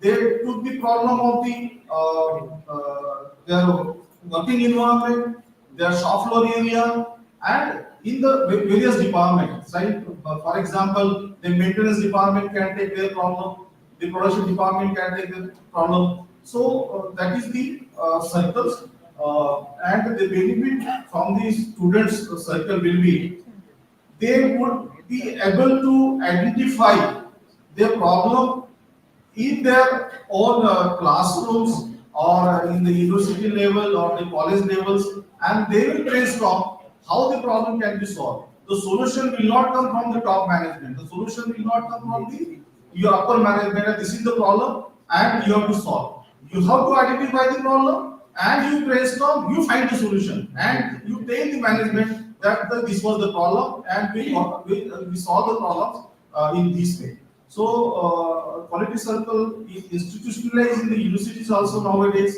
in the colleges also, and basically some school students, school children from 7 to 8 class, they are taking up their problem and they are solving the problem. Last year, in the month of December, we had the national convention in Gwalior. So one of the schools from the Gwalior, very good school, the 3-4 quality circle came up. They identified the problem of their area and they solved the solution. They solved the problem and they gave the presentation in the national convention and they achieved the gold award also. So in this way, the quality circle will be very useful for the schools, for the colleges, for the universities, for the manufacturing industry, service industry, like that. So we will come up in coming days with our experts from the industry and the Quality Circle Forum at India, having 33 chapters, and they have the very rich experience. So that chapter, experts from the various states, they might be coming to this university for sharing their knowledges, what is going on in the industry in a days, and what will be needed in the coming days. For that, the student must be encouraged and they must be self-motivated. They should come forward. So what is going on in the industry? Basically, अभी क्या हो रहा है कि कल exam है, रात को पढ़ लेंगे, कल एग्जाम दे देंगे, पास हो जाएंगे, डिग्री मिल जाएगी. लेकिन ये जो है इंडस्ट्री में नहीं चलता है. आज इंडस्ट्री जो है बहुत रैपिडली चेंज हो रही है. इसलिए आपसे सबसे जो स्टूडेंट्स है उनसे सबसे यही मेरा निवेदन यूसीएफआई की भी आप पे कि आप खुद आए, सामने आए और इसको क्वालिटी सर्कल्स क्या है सीखने की कोशिश करें. हम कहते हैं जापानीज कॉन्सेप्ट के ऊपर बात करते हैं, जापानीज कॉन्सेप्ट को हम इंप्लीमेंट करते हैं. इंडियन कॉन्सेप्ट क्यों नहीं डेवलप हो सकते? हमारे अपने कॉन्सेप्ट क्यों नहीं डेवलप हो सकते हैं? हम हमेशा जो है वो WCM और world class manufacturing, total productivity maintenance, total quality management, अभी 4.0 इंडस्ट्री में आया, 4.0 5.0 भी आने वाला है इंडस्ट्री में. तो ये सब चीजें जो है वो स्टूडेंट को अभी अवेयर होना बहुत जरूरी है. जब आप इंडस्ट्री में जाते हैं या कोई इंटरव्यू में जाते हैं तो आपसे पूछेंगे ही what is total productive maintenance, what is total quality management. तो आपको ये चीजें आनी चाहिए. अदरवाइज जो है वो दूसरे जो यूनिवर्सिटी के या दूसरे कॉलेज के जो बच्चे हैं बहुत जल्दी इंटरव्यू में पास हो जाते हैं. जैसे आपने गुड एजुकेशन गुड जॉब बोला है, सब लोग जॉब्स की तरफ देखते हैं, लेकिन अभी जो है जमाना थोड़ा सा बदल गया है. आप थोड़ा स्टार्टअप की तरफ भी देखेंगे. तो अभी जो IIT एलुमनी का एक बीच हुआ था अभी कुछ दिन पहले ही राजस्थान इंटरनेशनल सेंटर में, तो उसमें बहुत सारे ऐसे एंटरप्रेन्योर्स थे जो आए थे. अभी अब मिस्टर ये cardeco.com वाले हैं, मिस्टर जैन जो है वो हमारे सीकर जिले के रहने वाले, आपसे बहुत दूर नहीं है. तो उन्होंने जो है अपना छोटा सा एक काम चालू कर दिया था एक गैरेज में, जिन्होंने टेबल लगा के उसके ऊपर जो है व्हाइट चद्दर लगा के उन्होंने काम चालू किया. आज उनकी जो है car.com जो है बहुत बड़ा स्टार्टअप बन गया। तो हम केवल जॉब्स की तरफ भी देख रहे हैं, हम जो है एंटरप्रेन्योरशिप की तरफ भी देखना चाहिए। तो क्वालिटी सर्कल जो है इसमें बहुत इंपॉर्टेंट रोल प्ले कर सकता है for your employment and for your entrepreneurship also. So it will benefit itself to the universities. Thank you. Thank you so much. And I really want to highlight your point. You have to put your heart into it. I'm sure both the respected army officers will also agree. The way we do small things is exactly the way we end up doing big things. That practice, that sincerity is extremely important. That brings me to my question to you, sir. Very practical, very pointed tips on how students and faculties can develop a quality mindset through everyday activities. Thanks for that question. I'll be very specific. So, using the quality circle as a platform, in your everyday activities. So, Manoj mentioned the industry workers at the working level are asked what are your problems in your everyday working activities. Okay, and you will see they come up with 50 problems. Same way a student of say B.Tech third year, some of them are interested in setting up a circle. They sit down together, and the rule is once a week for 1 hour you have to have a meeting, and you have to write down the notes in a just like you have a lab record book, right? Like that you have a quality circle record book. So at every meeting, notes you are writing down what was discussed, what was the decision, what are you going to do the next week, right? So what are we doing? We're inculcating discipline. We're inculcating teamwork. So when I am sitting together with 5 or 6 of my cohort, I am listening to each other. Initially, you will find people don't listen to each other. Everyone wants to dominate the conversation. So that's where a facilitator, we train the facilitators. We have a train-the-trainer program. And in that facilitator could be a faculty or lab technician or whoever you want to nominate as a facilitator. Okay? And they will ensure proper team dynamics is happening. That's another thing we train. Are you interacting? Just like workers, they're not trained to be, remember this, to work on a team, you have to be trained. And our Army Defense Services will tell you, the Jawans come in, they don't know how to work together. The first thing is to break them into thinking as a unit. Same concept is applied here. Are you working as a team? Now, the faculty, I tell the faculty that you have to practice what you preach. Correct? If I'm not practicing what I preach, my students are not going to trust me, they're not going to believe me. And if I talk quality, quality, quality, they say, what are you doing about quality? So faculty have problems around them also. The staff meetings, if you attend, there's so many HOD. I was a HOD also. We used to call ourselves headache of the department. So now HOD is here, right? No one wants to become HOD because it's a 3-year tenure. It's a headache of the department. Now, if I can inculcate quality circle thinking, and I have units of faculty and say, okay, you think about the problems you have, you think about the problem you have, and let's start working on it. Systematically. So we have a 12-step problem solving process. You systematically go down, break it down, get to the root cause, find the solution, validate, get management approval, and then go ahead and implement. It's a very straightforward method, but the discipline is required. That's why my father was in the Air Force also. He died recently. But I lived on the camps and the Air Force station. And I understood what discipline really means. I saw him live the life of discipline. And without discipline, quality doesn't work. Okay? We can sing all the praises, but you have to have discipline. And that is why I think even Manoj and many people have mentioned, it starts in the school. That's where, when we talk about discipline, It's easy to say you have to be disciplined. But tell me how to become disciplined. I was never trained. My parents never trained me to be disciplined. They used to whack me and you become disciplined. Not all parents do that. So that is why quality circles is a discipline.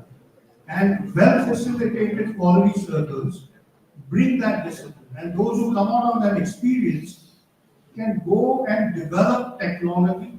They can develop, solve problems. Because when I have to develop technology, I have two technology experts. I have to solve problems. Do I know how to solve a technology problem? I need rare earth materials. Everyone knows we've got a lot of rare earth materials. But what are the problems which have to be solved? Are we systematically solving those problems? But if we don't have that, it's going to be difficult to move forward. That brings me to my next question from Professor Krishna. So everybody has talked about working together or as a team, collaborate.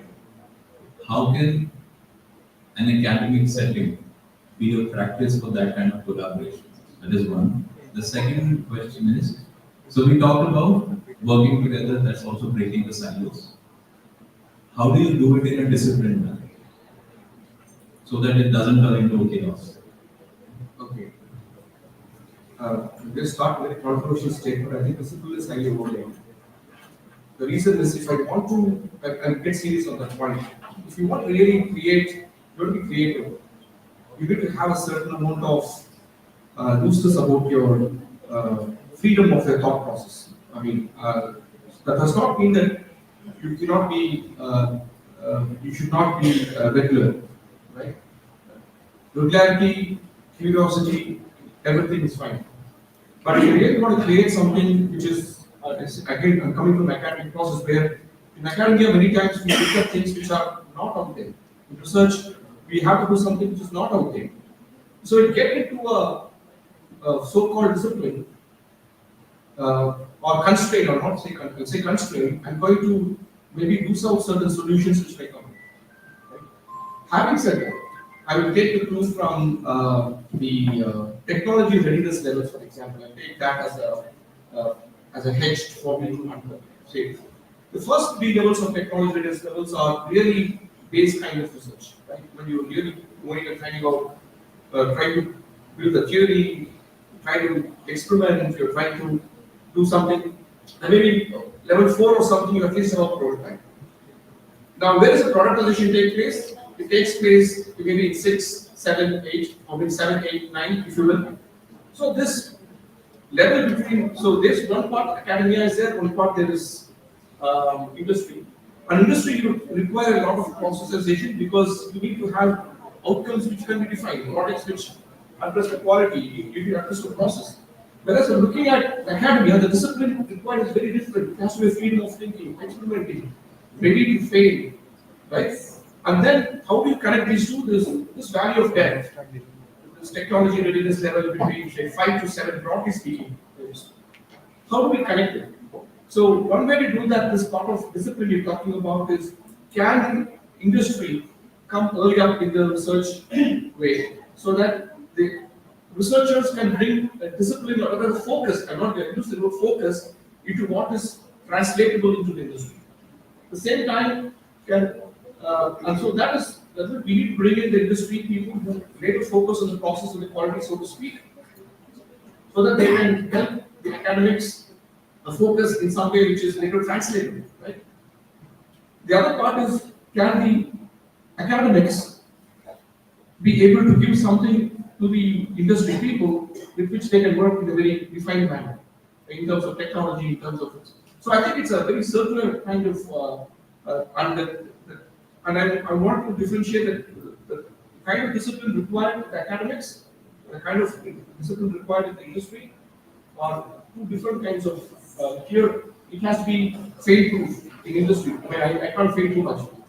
In academics, I prefer to fail often so that the industry does not fail. So that discipline is required for me. So I would say discipline that. What is the second one? So this, how can academia help us in breaking those silos, but not diverge into chaos at the same time? I think it comes. I think again. And also, I again come again to a very what is happening right now in the country. A lot of very good things are happening in the country right now. Right? One of the things is the DRDO Industry Academia company, for example. I think that's come up in a very strong way. We have the person, the forces here next to the Manisha Center, which has come up, which is connecting real problems of what we need to the research in academia. Right? So they are bringing problems to academia and say, can you do a research on this and bring it up? So that sort of reduces chaos and I would say go in a positive sense. It gives more focus to our research. So I think coming back to the topic of Viksit Bharat, I just want to finish off with that maybe. Is that are we able to parameterize what we really mean with Viksit Bharat? Because without that definition, all of us are going to speak our own version of what is Viksit Bharat. And I just heard about education, I didn't hear about literacy. A lot of times, I think in this country, we confuse between literacy and education. Education is an extremely higher order construct, in my opinion, as an academic, of course, which consists of discipline, which consists of a social cause, which consists of dharma in some sense. So I think most of the colleges, I think we have a very good literary system in the country, but I don't know whether we have a very good education system. And that's my point of view. Is hopefully, by Viksit Bharat, one of the parameters is that we will have a very good education system. So, taking a cue from your human factor. Please. I would like to share a few of my experience about these students and just request you to be very quick about 2 minutes, 2 to 3 minutes. So I am the faculty advisor of second year BTech Electrical Engineering batch, and we in our institute there is one course that is called Design Credit. Starts from second year. So students can go to any supervisor can choose from any department and can start some designing. It was actually introduced for the designing practice for the students. But what I saw, 50% or more than that, students registered in the Department of Management and Entrepreneurship. Now I would like to ask one question. Here there are many entrepreneurs. Is entrepreneurship possible without proper fundamental knowledge in that field? No. Answer is obviously no. But our students are motivated in that way. I don't know why they are doing like this. And secondly, many times we hear that oh, this much thing you need not no need to read because in the industry these things are not required. I would like to mention that we, in most of the cases, we produce more qualified engineers than the Indian industry right now actually wants. If we talk about the computer science field, the computer science BTech engineers know so many things, but what they do in companies only coding, which you can acquire after first year course or second year course, not even more than higher than that. Secondly, if you talk about the mechanical field, automobile engineering, where India is doing really good right now, but in other scenario, they just have to do some fitting, some cutting. That's it. They are not in the field of development of some hardcore mechanical engineering development. So yeah, what they will say, oh no need to read this much. You just know this much of things. This much skill is required. So skill is required, but without proper technical knowledge, skill is nothing but making you a simple mechanical that you can find out beside any road. So technical knowledge is most important. Being a good fundamental technologist, you can acquire the knowledge of other kind of fitting, mechanical kind of thing you need. Because I am an electrical engineer and manufacturing circuit is my specialization. But in my domain, 70% designing is circuit designing, 30% is mechanical fitting and thermal analysis. So I know I had to know all those things to complete my design work. I just want to give some highlight about all these startups. So many startups you can see there. And there are many startups who are actually supplying some units to defense as well. So we had one discussion with military base in Jodhpur. And they actually procured some drones and supplied by some startup. I know that BAIL and DRDOs are working on this trade, but they are procured from some startups. I was shocked at that time because being with my research interest of the power amplifier designing, I was shocked which companies are making such kind of things in India. So I took the unit from them, I opened it and took some help of AI. With simple Google image search, it is showing that everything, all the circuitry are available in Alibaba. So that is the Chinese tools. All those are Chinese components. We went with detailed studies. I cannot tell in this open space what the fundamental problem we find out in those roam journals and from where the enemies can attack us. So I am not highlighting those. But this kind of definitely if you are purchasing from China, which is not our enemy country openly, but we go through usage. They may do all these things intentionally. So we should, our industry should think that we should develop all these and we have to give some fundamental research funding. I completely agree with the self-reliance part. That brings me to the last question of my panel, to Dr. Rajan. So we have people who specialize in R&D. We also have people who specialize in technology development, ultimately deployment, etc. How to cross that gap between R&D and technology and development? So if you can just quickly talk about that. Yeah, so for any product to come into some shape and some to use, so what we need to have, we have to make it up. Like we should have basic research for that. So that research, if I convert to a product, whether it will work or not, we should do some feasibility study. So after that, we have to make a product. So then we have to do sort of testing of it. So with all these stages, there is quality will come into the picture. So for all these things, we need some excellence in every field, whether it is a basic research or product development or evolution. So now in our country, where like as Professor Krishna told, like DR, so DRDO industry interface, academic. So with DRDO, we can do some of the things, and economy will do the basic research. So industry will realize that product. So then integration with the system will be done by DRDO. So all these things we can show up at possible. So even our complete products will be realized and technology will be put into the use so that our will be self-reliant and our different solutions will be more, they can go in the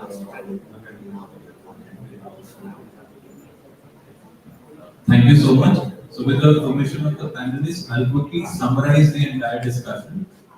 So here, the idea of the panel was we wanted to understand what are the challenges and how can we move towards the vision of Viksit Bharat. So here, based on all the discussion and my understanding of what we have learned today, one is we need excellence. Anything less than that will not make it. Excellence in almost every field. So whatever is your area of interest, you can continue developing excellence there. How do you do that?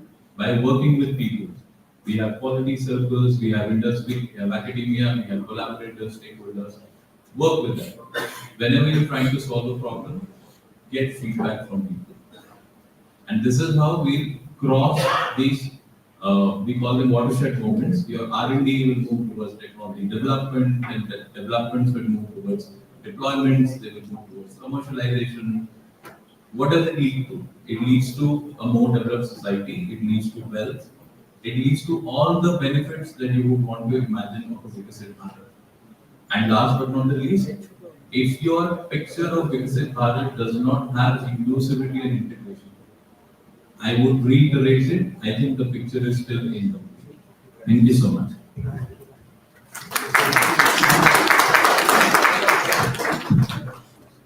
Thank you so much, everyone. What an enriching and eye-opening discussion that was. The exchange of ideas today has truly deepened our understanding of the challenges and opportunities on the road to Viksit Bharat 2047. Indeed, the insights shared have been remarkable, connecting vision with action and thought with impact. A heartfelt thank to each of our panelists and to our moderator, Mr. Nitesh Kaushik sir, for steering this dialogue so beautifully.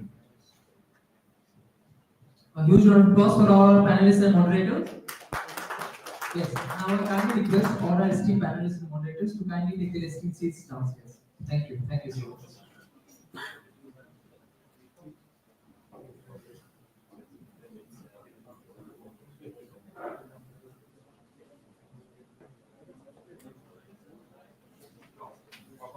And now we move to a truly celebratory part of the event, the award ceremony. It's time to recognize and honor the visionaries, educators, and leaders who have made outstanding contributions to their respective fields.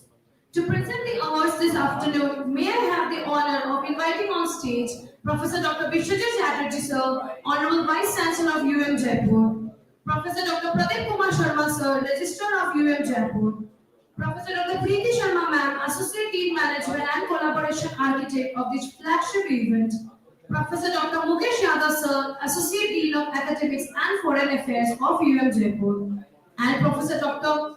G. Uma Devi ma'am, Associate Dean of Engineering of UM Jaipur, and last but not the least, Professor Dr. Tapasri sir, Associate Dean of Research of UM Jaipur. A big round of applause.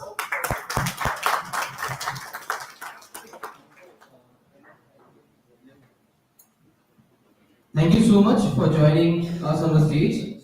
And now we begin the first segment of our award ceremony, a moment to extend our heartfelt appreciation to the distinguished panelists and moderator of the first panel discussion held earlier today.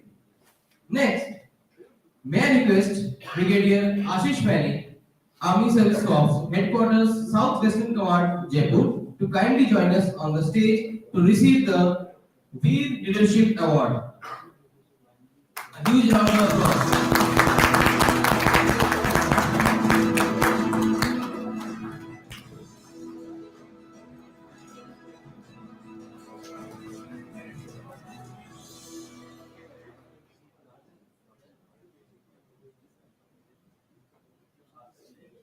A big round of applause, please. Thank you, sir. Moving ahead, may I call upon Dr. I. Balakrishna, Joint Director and Scientist, Ministry of Electronics and Information Technology. Okay, so moving forward, May I invite Colonel Dr. Raja Maji sir, Strategic Leader and Logistics and HR Specialist, ex-Indian Army, to receive the Strategic Leadership Excellence Award. A big round of applause for sir.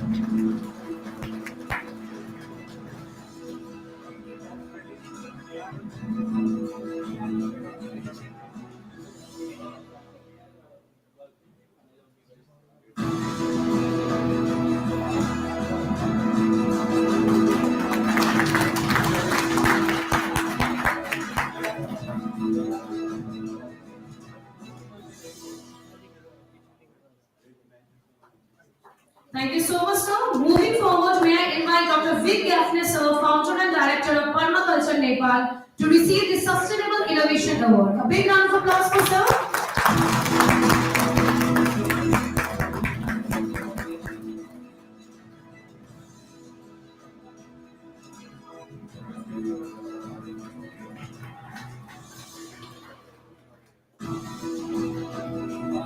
A big round of applause for sir.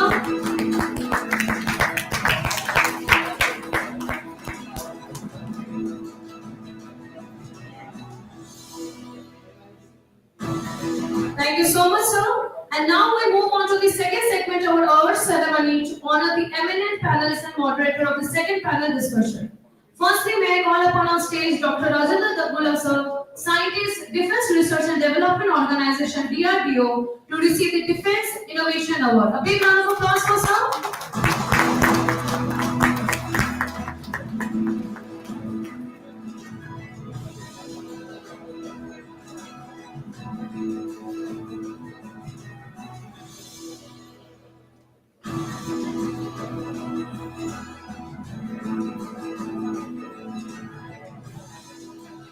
Thank you so much, sir. Next, we invite Professor Dr. Krishna Kumar Balaram, sir, Associate Professor of School of Management and Entrepreneurship, IIT Jaipur, to Achievement Award. A big round of applause for Sam.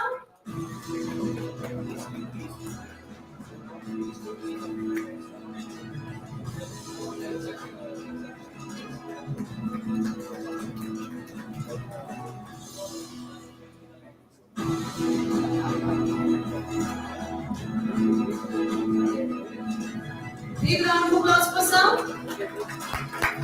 Moving on, thank you so much, sir. Moving on, may I request Professor Dr. Manoj D. Mishram, sir, Chairman of Quality Circle Forum of India Jaipur Chapter, to join us on stage to receive the Quality Leadership Award. A big round of applause for sir.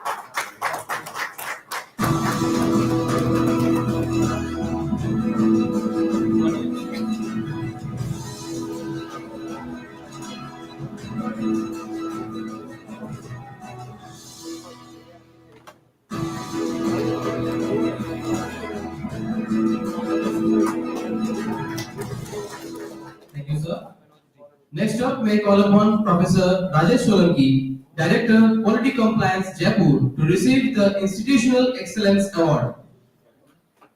A huge round of applause for sir.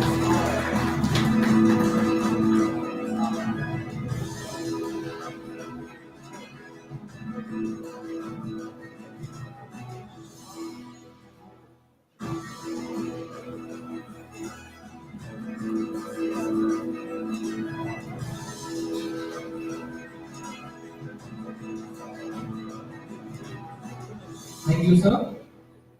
Next, may I request Dr. Arani Ali Khan, Assistant Professor, IIT Jodhpur, to join us on the stage to receive the Distinguished Academic Achievement Award.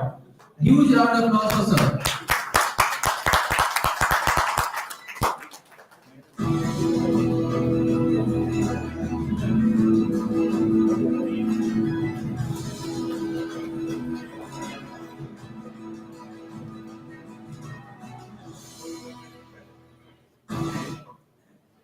Thank you, sir.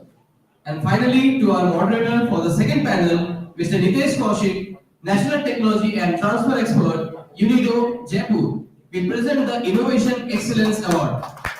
A huge round of applause for him.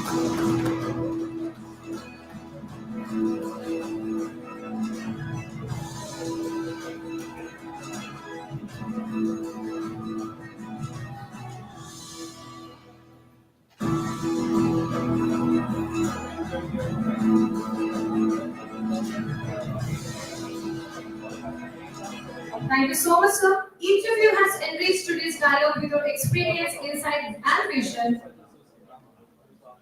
Thank you for being an integral part of IIIM Synergy Summit 2025.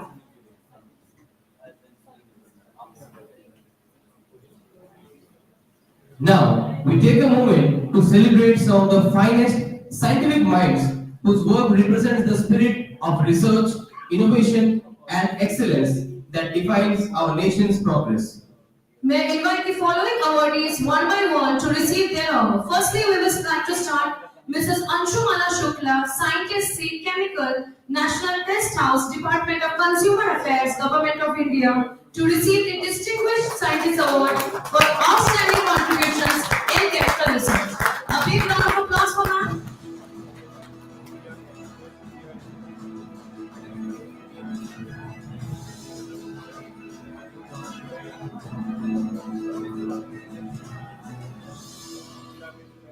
Thank you so much, ma'am. Next up, we have Sri Amit Devyas, Scientist, TRPT, National Test House, Department of Consumer Affairs, Government of India, to receive the Innovation Excellence Award in Process Research and Product Testing. A big round of applause for sir.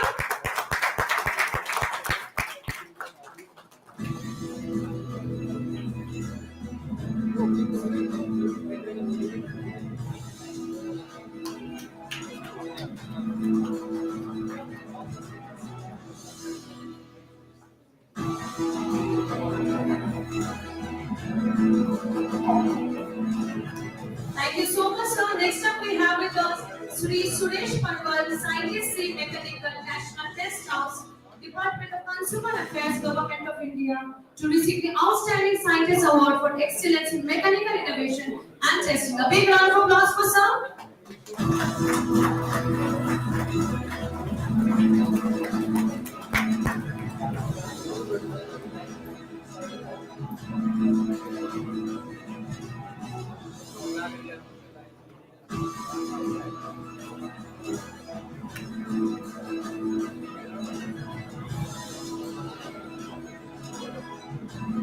Next, I would like to call upon Dr. R.K. Upadhyay, Scientist C, Chemical, National Test House, Department of Consumer Affairs, Government of India, to receive the Research Excellence Award in Applied Chemical Science and Technology.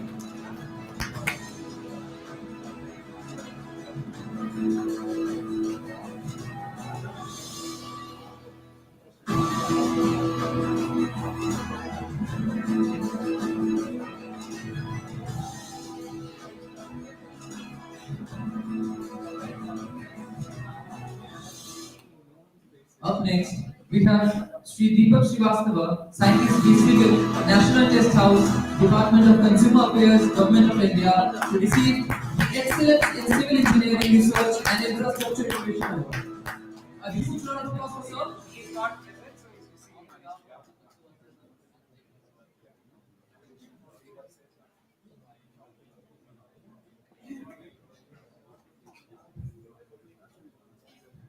Next, we have Sri Ashish Kumar Bharti, Scientist B Chemical, National Test House, Department of Consumer Affairs, Government of India, to receive the Emerging Scientist Award for promoting research in chemical sciences.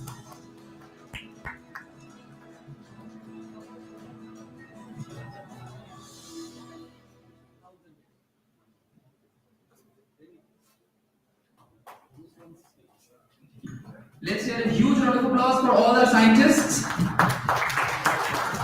Thank you so much, sir. Thank you so much, ma'am. As we come to the close of this inspiring session, we extend our heartfelt gratitude to all our guests, panelists, and moderators for their time and wisdom. It's now time to take a short break and enjoy a delicious lunch.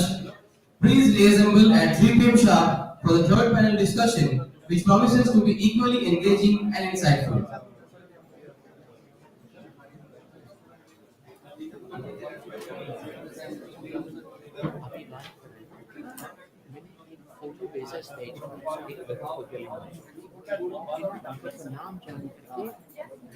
We'll come back at 3 p.m. Okay? Kindly note all the respective dignitaries and representative members will be resuming our session for third panel at 3 p.m. sharp. Thank you.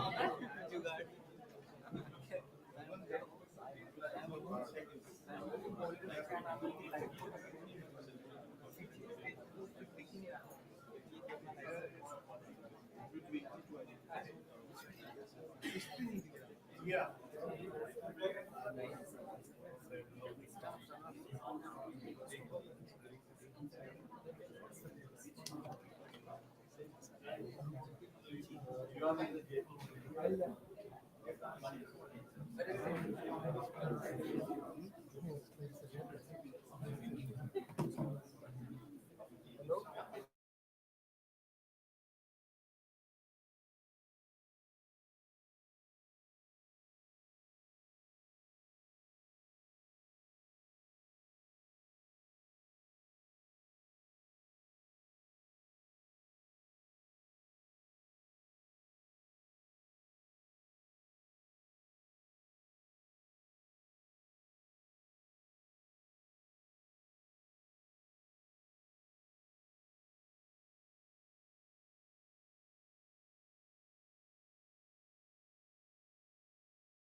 who serves as an assistant director at InSpace Indian National Space Promotion and Authorization Center under the Department of Space, Government of India. A huge round of applause for sir.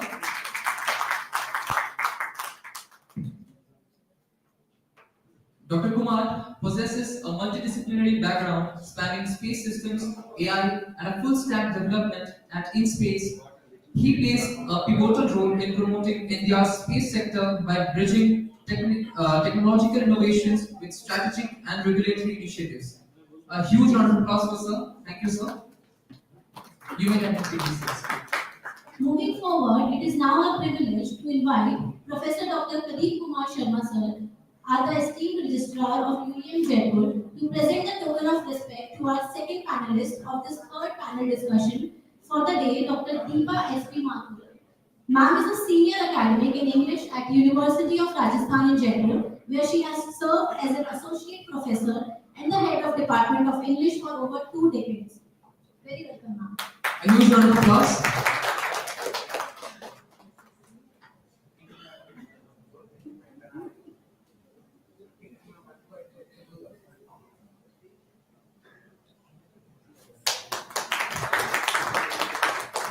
Ma'am's teaching and mentorship include guiding MPhil and PhD research students, and she has played an active role in advancing higher education initiatives in literature and English studies, with extensive experience in both pedagogy and academic leadership. A huge round of applause for ma'am.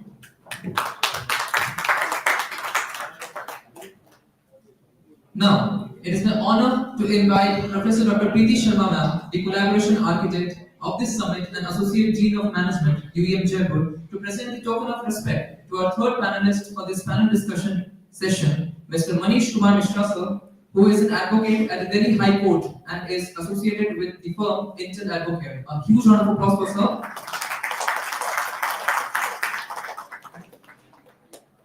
Mr. Mishra's career encompasses over 16 years in litigation, particularly in intellectual property law in India.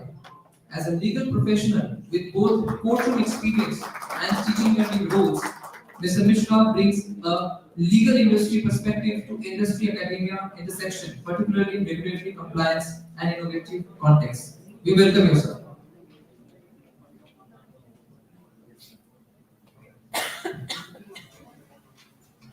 Up next, it is now my honor to invite Professor Dr. G. Uma Devi ma'am, the Associate Dean of Engineering of IIIM Jaipur. Okay. And I would like to extend the heartfelt welcome with a token of respect to our fifth panelist in this panel discussion, Sri Srilay Sundararajan sir, who serves as a scientist in charge at the National Test House, Jaipur, a regional center of National Test House under Government of India. A huge round of applause for sir. In this role, Srilay Raj sir oversees testing, calibration and quality assurance operation of engineering and material products in Northwestern region, contributing to the interface of technology validation, compliance and industrial standards. We welcome you, sir. Now it is my honor to present the token of respect to our esteemed fifth panelist and the final panelist of the day, Mr. Charles S. Thompson, sir. Sir is an Australian-born media professional, actor, and a cultural innovator who has worked across India, Thailand, and Australia. We welcome you, sir. Sir is known for his contribution to film, journalism, and cultural exchange. He combines storytelling with global creative vision. He has worked with eco-finance services, managed large-scale media projects with Z News and Josh Talks. A huge round of applause for sir. Now, it is my honor to invite Professor Dr. Umesh Gunani sir, the Controller of Examination and the Head of the Department of Mechanical Engineering of IIIM Jaipur, to present the token of respect to our esteemed moderator for the session, Dr. Sapna Shah ma'am, who is the Public Relations Officer at Department of Information and Public Relations Jaipur. A huge round of applause for ma'am.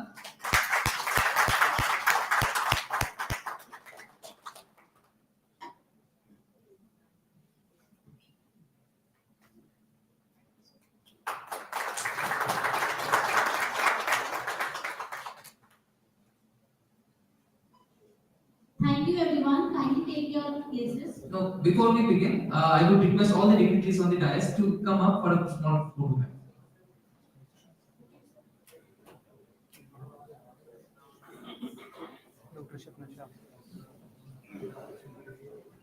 I request Tapas sir to also join the stage. Um,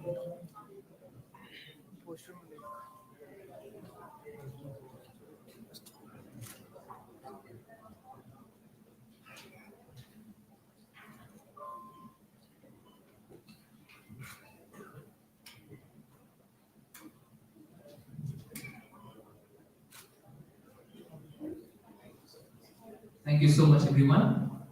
It's time to move forward and begin our third panel discussion of the day.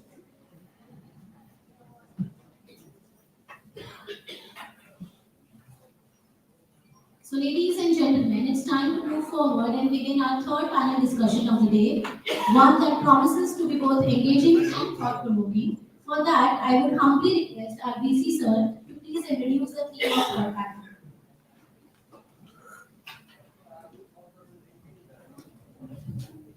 Every time I'm being called to discuss about the theme of the event, because when I discussed with Dr. Priti Sharma the themes of she requested some suggestions. I was thinking of the things that I sometimes feel in my mind when I talk to my students, and the things that come to my mind, I tried to put it up in front of her, and she presented it in the form of a proper panel topic. See, it's always that there's no doubt in anybody's mind that industry and academia gap must be reduced. Now, the reduction of gap will mean that students will be better prepared for the industry. So when the students go to the industry, they are ready to deliver from day one. It is quite simple that an industry will be training a student for a year, and after a year, it is a possibility that that student leaves the job and goes to some other job. And industry feels that that student has not solved anything. Obvious. They have just wasted their money and time on that student. Because when he is ready to deliver, he has left the job. That is one way of looking at it. But sometimes I have felt that too much of industry orientation has also been brought in a little bit of negativity. The students are not prepared in general. For example, a company which is working in the field of AI software wants the students to be ready with all sort of AI trainings and AI module trainings. But a company who is now dealing absolutely with IoT will want the students to be absolutely ready in interaction between one device and another device. Some company who is now working in this robot-human interaction wants the human and robot interacting tools must be learned by the students. The question is, the number of days are still those 4 years. It has not increased. Whatever we were taught when we were students, the students are having to learn everything that we learned. Over and above that, in the same period of time of 4 years, how is it possible to learn so many software for a student? Is it hampering their knowledge of it? I felt so. I felt that at some point of time they're surrendering, they are giving a surrender, and they are just learning whatever is needed to pass the exam. They're just learning because it is just not possible to learn so many things. I felt that this is a negative because everything has got a negative. I really want that yes, industry academia gap must be mitigated.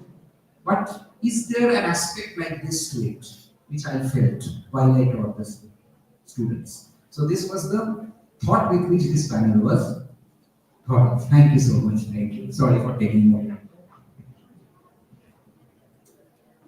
Thank you so much, sir.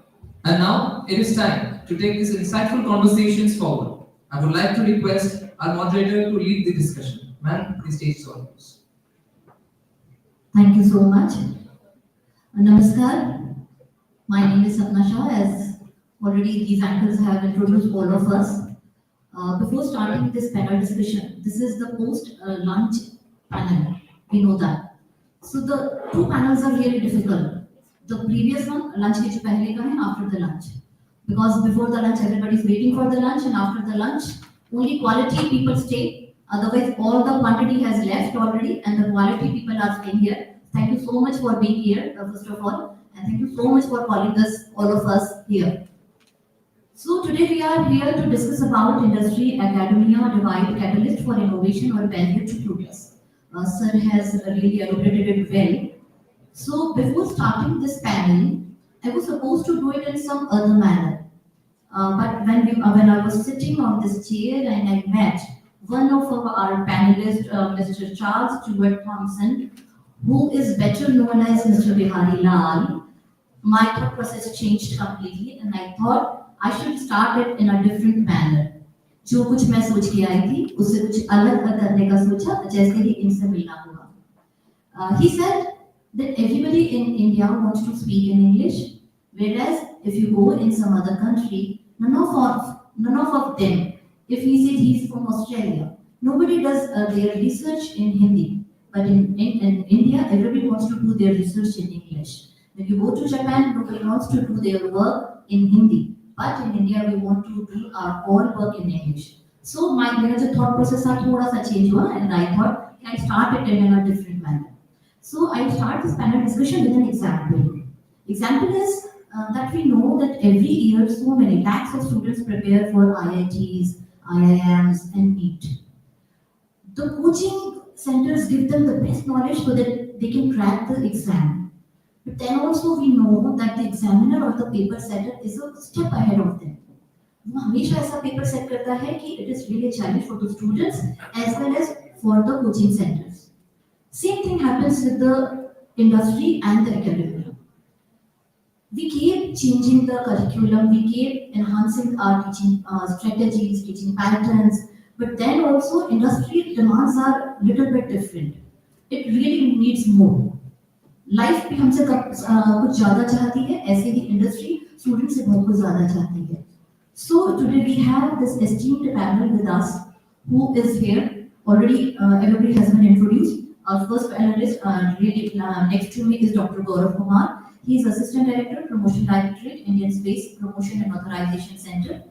Next to him is Dr. Deepa S. Mathur, one of our earlier panelists called that head of the department. Sometimes he or she is head of the department, but I believe that Deepa Mathur, she is really a head of the department only. And then we have Mr. Manish Kumar Mishra, Advocate, Delhi High Court, Associate Inter Advocate. And we have Dr. Shreya Raj Soundararajan from Jaipur. He is Scientist in Charge, National Test House. And we have Mr. our own Bihari Lal, Mr. Charles Stewart Thompson. He speaks better English than all of us. So I'm really happy to meet you before this discussion, sir. It really changed my thought process. So I'm really obliged कि आप मुझसे पहले इस discussion से पहले हम मिले. He's founder and strategic visionary. So my first question goes to Dr. Gaurav Kumar. In space, it is an initiative. It really bridges between the government initiatives and the private participation. We know that India has reached till Mars or till the moon, and we are really exploring the space. But how do you see the collaboration between industry and academia evolving in areas like space technology and research? Dr. Shah, first of all, thank you so much for introducing me. And as Dr. Shah has rightly pointed out, that the post-lunch session, there are two scenarios. Pre-lunch, you can listen to stomachs growling, and post-lunch, you can see sleeping faces. But as far as this particular occasion is concerned, I would like to reiterate that neither I have listened to stomachs growling before the lunch, and not the sleeping faces. And as you rightly pointed out, let me just give you a background of what space is. When 2019, when the Honorable Prime Minister announced the space sector reforms, earlier space sector reforms was largely dominated by ISRO, but now the Honorable Prime Minister and the government of the day has opened up for the private partnership. So it's like when you have boxing match between two boxers, then only you need referee. So in space is for space sector is what RBI is for India's financial sector, or for that matter, what SEBI is for the Bombay Stock Exchange or the market. So it's basically a space regulator. But here is the catch. Generally, if you see all the sectors in Government of India, if anyone is a regulator, is not a promoter. Because on one side, if you are a regulator, you have to be neutral. You cannot take sides. And on other side, when you are the promoter, then it's your responsibility to promote private sector, because you know that in terms of competency, in terms of funding, it's very difficult as of now for the private sector to match ISRO. So it is a very complex role, and first of its kind of the experiment which Government of India has done by making one body having the dual role. So the regulatory part of in space sits in Space Application Center ISRO Ahmedabad, and the promotion directorate in which I am working, we sit in ISRO headquarters Bangalore. So as far as industry academia divide is concerned, and what are the expectations? So being a part of the Government of India, I would like to share a few takeaways, and whether it's barrier to progress or whether it's a catalyst depends on from where the kind of perception which we have and from what kind of point of view we are seeing that. So there are 3-4 things which we have observed when it comes to industry. So when we have industry consultations, so industry often tells us that we don't have funds as ISRO has. So they are less focused in terms of R&D. They really want a ready-made solution because they have to focus on profit and they want to have some instant solutions. This is what industry wants. When we talk to academia, the thing is that there is a lack of awareness. There are a lot of government funding programs which are going on, not only in the Department of Space, in many of the government ministries, but when we go to university, we find that there are very less universities in India which knows that a program like this exists or a funding like this exists. The second challenge which industry and academia faces is that when we talk to industry, they say most of the ideas which are converted into prototype from the university researchers and the students, they are maximum at TRL level 3 or 4. So it's not very much commercially viable. So the problem is that students have idea, research institutions have idea. They also have the capability to convert it into a prototype. But the problem comes when you have to make that solution commercially viable and you have to really make it market oriented. So this is a clash which happens between the industry and the academia. From government point of view, we can only say that both of them have to slightly change their mindset. Industry has to move slightly towards not just having a ready-made solution, but to invest slightly more on R&D because that is the need of the hour. And for students and academic institutions, it is very important that they should also try and focus in converting their ideas into a prototype and at least reach to the level of TRL 5 or 6 so that they can have the government funding and we can escalate it further.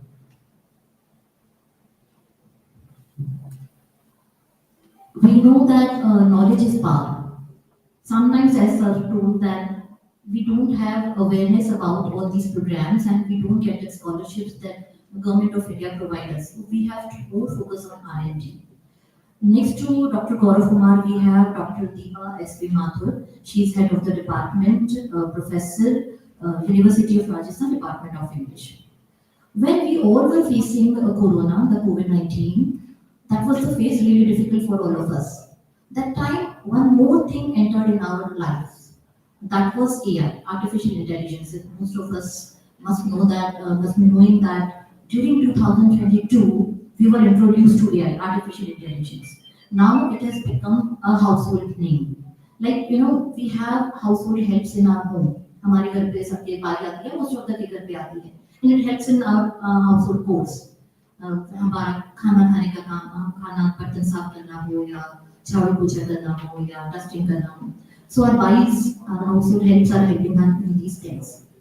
Similarly, the AI is helping every area of our knowledge, our work culture, जहाँ देखो वहाँ AI आता है. So, ma'am, my question to you is should AI, do you think that ideal student जो हैं हमारे, they should be technical efficient, they should be technical efficient, or AI assisted output is enough for everybody to bridge this gap which industry and academia faces? Do you understand my question now, or should I repeat it?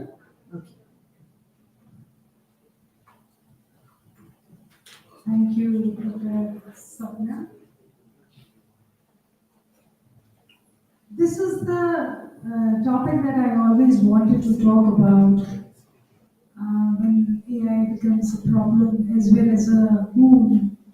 And of course, being a teacher, being a senior professor, and watching everywhere what I have, because my answer is very different to what Gaurav has said. I talk about the systems of AI and the modern students, the problems that we face, and the meaning that I want to convey to all my young students, the Gen Z. That is, of course, you are all AI prone, including my son. He's the same as you, but I would like to request all of you to please use the AI for something that you can do, some kind of productivity, some kind of which helps you to do something new as a teacher of literature, as a teacher of English literature. I believe in one of the author, that is T.S. Eliot, who writes an essay on tradition and individual talent. And this individual talent comes out only when you talk about innovation. And innovation comes out only when you don't follow the Adiji's Nuska, but you also invent something new. You also add something new to it. You process that ingredients and then you produce something new. You get the information from the AI. Like my son, he reads everything, done everything. If I talk about anything, he's there to answer me, but that is not his answer. It is AI pro answer.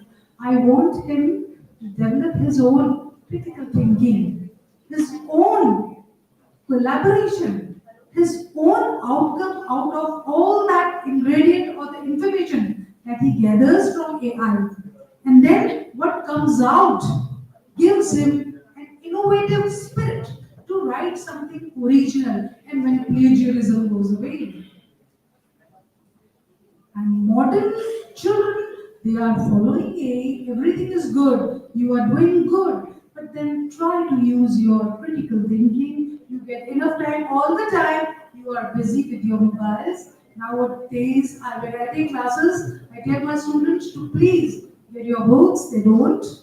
So I have asked them to bring the text of the part that I am teaching so that they don't use mobile, because they are always using mobiles and using AI for that information or for that text summaries, and they want to work only for it. तो वो जो knowledge उनके पास है वो limited हो जाती है, वो उतनी ही हो गई जितनी AI में, और AI में हर बार सब कुछ सच नहीं होता.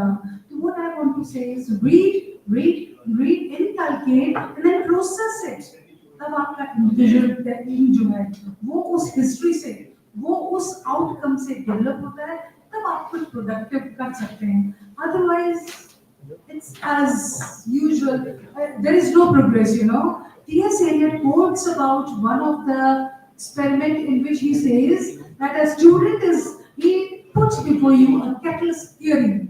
If anybody has read this essay, he puts before you a catalyst theory wherein he says, take a shred of platinum and mix two acids, and when you mix those two acids, in the presence of, which is the facilitator, this shred of platinum is the facilitator.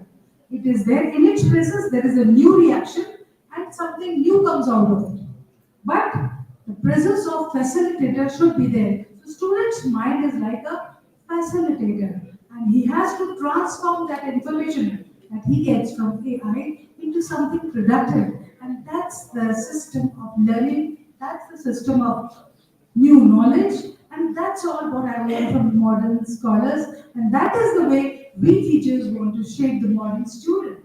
And I hope all of you would listen to me, children. Students, I talk about my own son also. He's all the time having the laptop and the mobile in his hand. But something productive is still lacking. Thank you.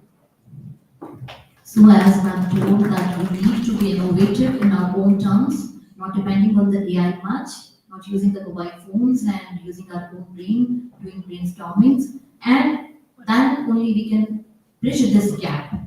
We have expert with us in legal frameworks, Mr. Manish Kumar Mishra sir. He works as an advocate at Delhi High Court and he's associate in Advocate. So my question to you is that there are many legal complications in our in Indian framework if I talk about. हम जानते हैं कि India का जो legal system है वो बड़ा complicated है और यहाँ पर एक बार लीगल हम उसमें चले जाते हैं then it is really tough to come out of it. लेकिन अभी हम बात कर रहे हैं इंडस्ट्री और एकेडमिया की. So हमारे यहाँ पर जो इंटेलेक्चुअल प्रॉपर्टी है या जो इनोवेशन है उसके लिए लीगल फ्रेमवर्क यहाँ पर डिसाइडेड लीगल फ्रेमवर्क है. What legal barriers आप सोचते हैं कि एकेडमिया और इंडस्ट्री को आपस में कोलैबोरेट करने के लिए what legal barriers currently discourage such partnerships in India?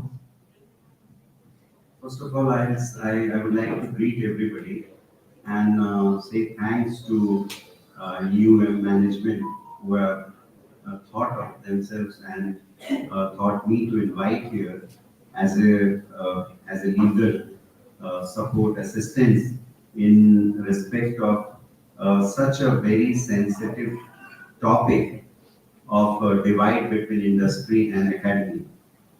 And I will start with the fact that why this topic has been discussed and it's a very hot topic is that most of the time, and we all remember that every time when we pass out from the school or college, someone must have thought at least once in lifetime that whatever I have read, is it applicable in the real life? Is it applicable in the industry, the job which I am doing?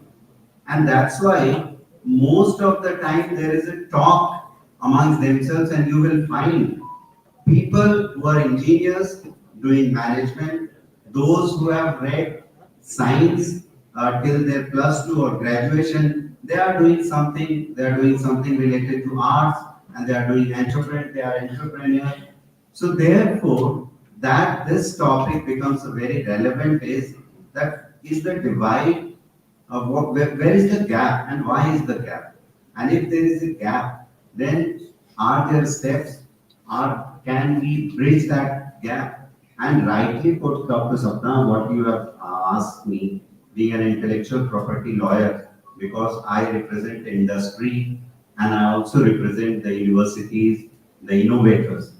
So there are times conflict because of course there is a thin line that whether it's a catalyst or whether it's a barrier. But I think as Dr. Gaurav said that the government is trying to taking initiative. Government is forcing universities to build R&D centers, and the government is promoting the university so that the gap is bridged and the demand of the industry reaches the university campus, and the students are in a position to know that what they are reading is going to be applicable in the industry and where should they invest their energy and where should they invest their knowledge. But the point is that there are certain challenges with respect to the infrastructure, with respect to the mindset of the academia, with respect to the mindset of the industry.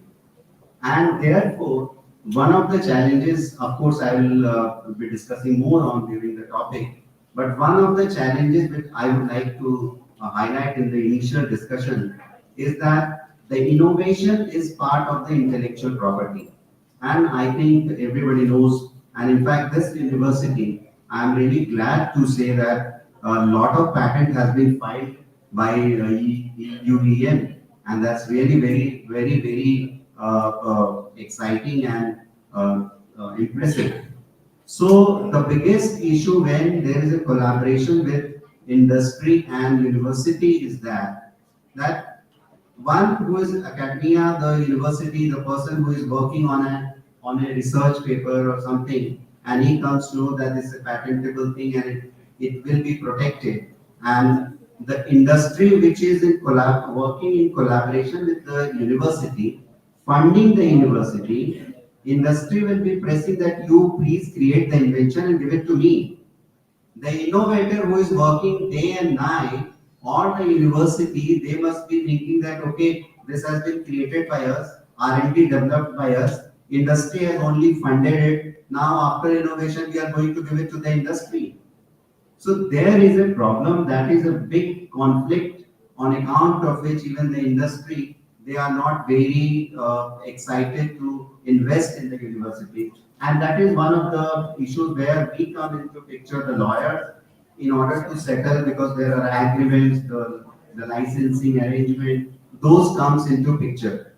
And then we try to figure out that, okay, if your industry is investing, then what is being protected, what is given to you, and what is being protected in favor of the university.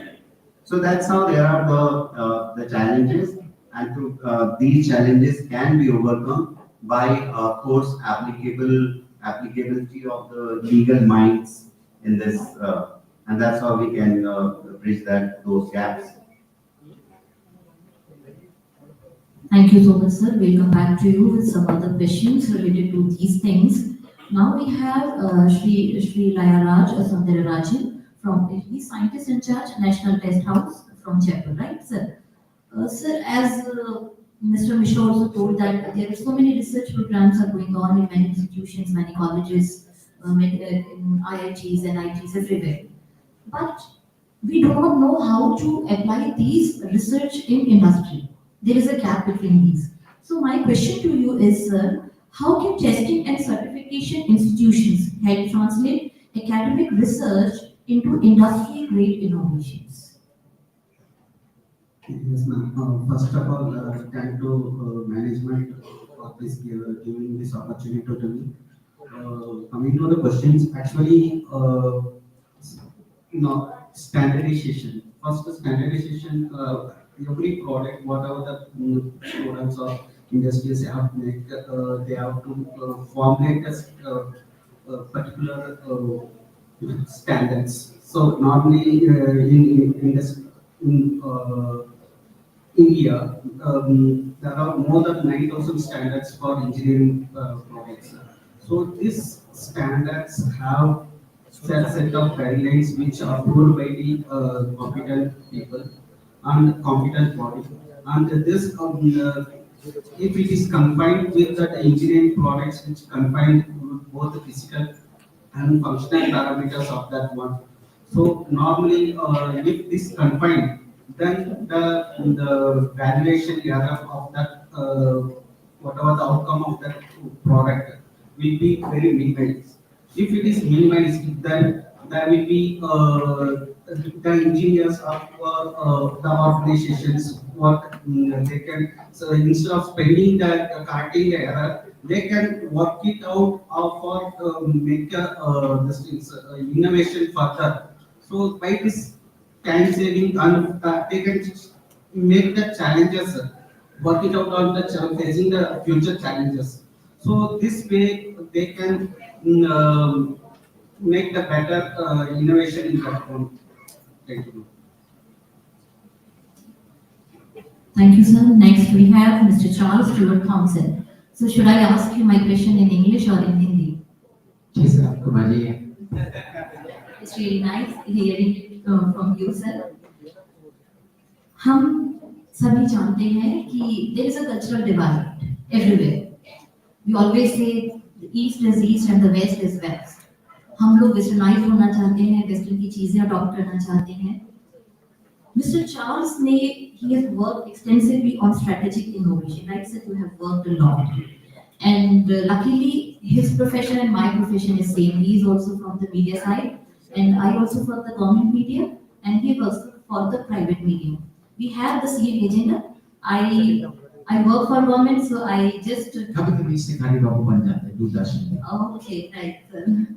So हम दोनों का काम एक ही है, हम एक strategy बनाते हैं, स्ट्रेटेजी बना करके we work, right sir. I work for my government, हम एक स्ट्रेटेजी बनाते हैं कि किस तरह से मुझे सीएम को प्रोजेक्ट करना है, या किस तरह से हमारी जो गवर्नमेंट की पॉलिसीज है उसे प्रोजेक्ट करना है, किस तरह से उसे लोगों के बीच में लेके जाना है। Same way you also do your things, but there is a big gap in India, especially if I talk about in terms of India, India एक बड़ा vast country है, रूरल इंडिया से लेकर के मॉडर्न इंडिया तक, tier 3 cities से लेकर के tier 1 city तक, you find a really a cultural divide. So do you believe the gap between industry and academia is more of a cultural divide than a structural one? What do you think, sir? I'd like to put the question slightly differently if I could. Really, the question we're asking is, does Bharat, being a multilingual country, have any advantages over the rest of the world? And this is a big question. So before we go there, and I'll speak for a few minutes in English so you understand our relation. Okay, so before we go there, there's the English language. Now, of course, English is something that's used internationally. Everybody in this room, all the signage here is in English. This would not be like this in any other country. If you're in Thailand, it'd be in Thai, in Japan, it'd be in Japanese and Korean. That's it, because you're a multilingual country. But English has one strategic weakness, and it's a very big weakness. People who make, and this is not you, it's for me and people like myself. English, if it's your mother tongue, it's the language that you learn from birth. Forget me, it's almost impossible to be bilingual, forget about multilingual. I've had professors, I've had vice chancellors, I've had chairmen, I've had ambassadors, I've had Australian politicians beg me and say their whole life they tried to learn a second language and they can't learn it. And one of the problems that we have in the English language is we can't comprehend sound. So I'll give you a typical example when I was learning Hindi, Sati and Shati. I come to your marriage and I go, Aapko sati ho gaya kya? Now, an Englisher cannot pick those sounds. We have absolutely no ability to do that. So please understand. Now, I don't have the time today. Another time I'll come and tell you the history of the United Kingdom and how it was not multilingual before it became one language, which was English. But now comes the question, well, what about being multilingual and how do we connect this with AI?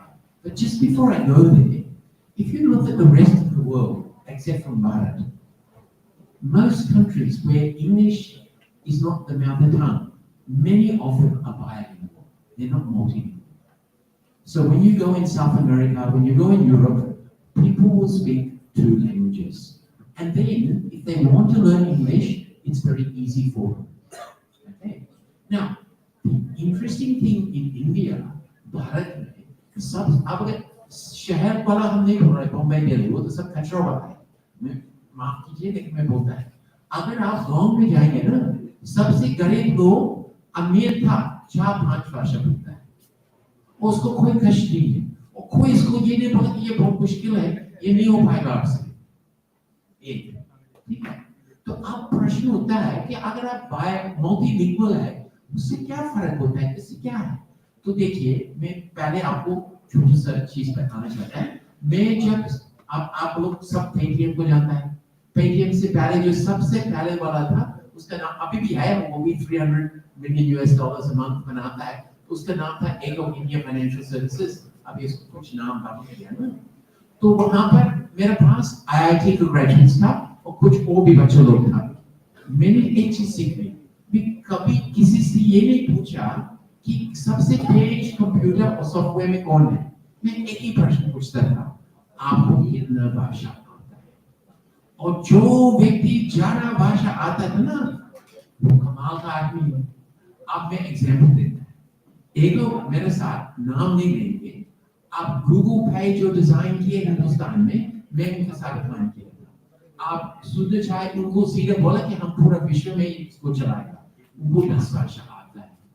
ये जो Google वाला box है ना, जिससे हम लोग बात करते हैं और बोलते हैं कि likes of grow, likes of करो, और ये क्या है ना, वो भी लड़का वो भी यूपी से आया है, उसको भी हम पहले डाटा कि अंग्रेजी मत सीखो, पहले अपने भोजपुरी, हिंदी, मैथिली आप मल्टीलिंगुअल बन जाओ।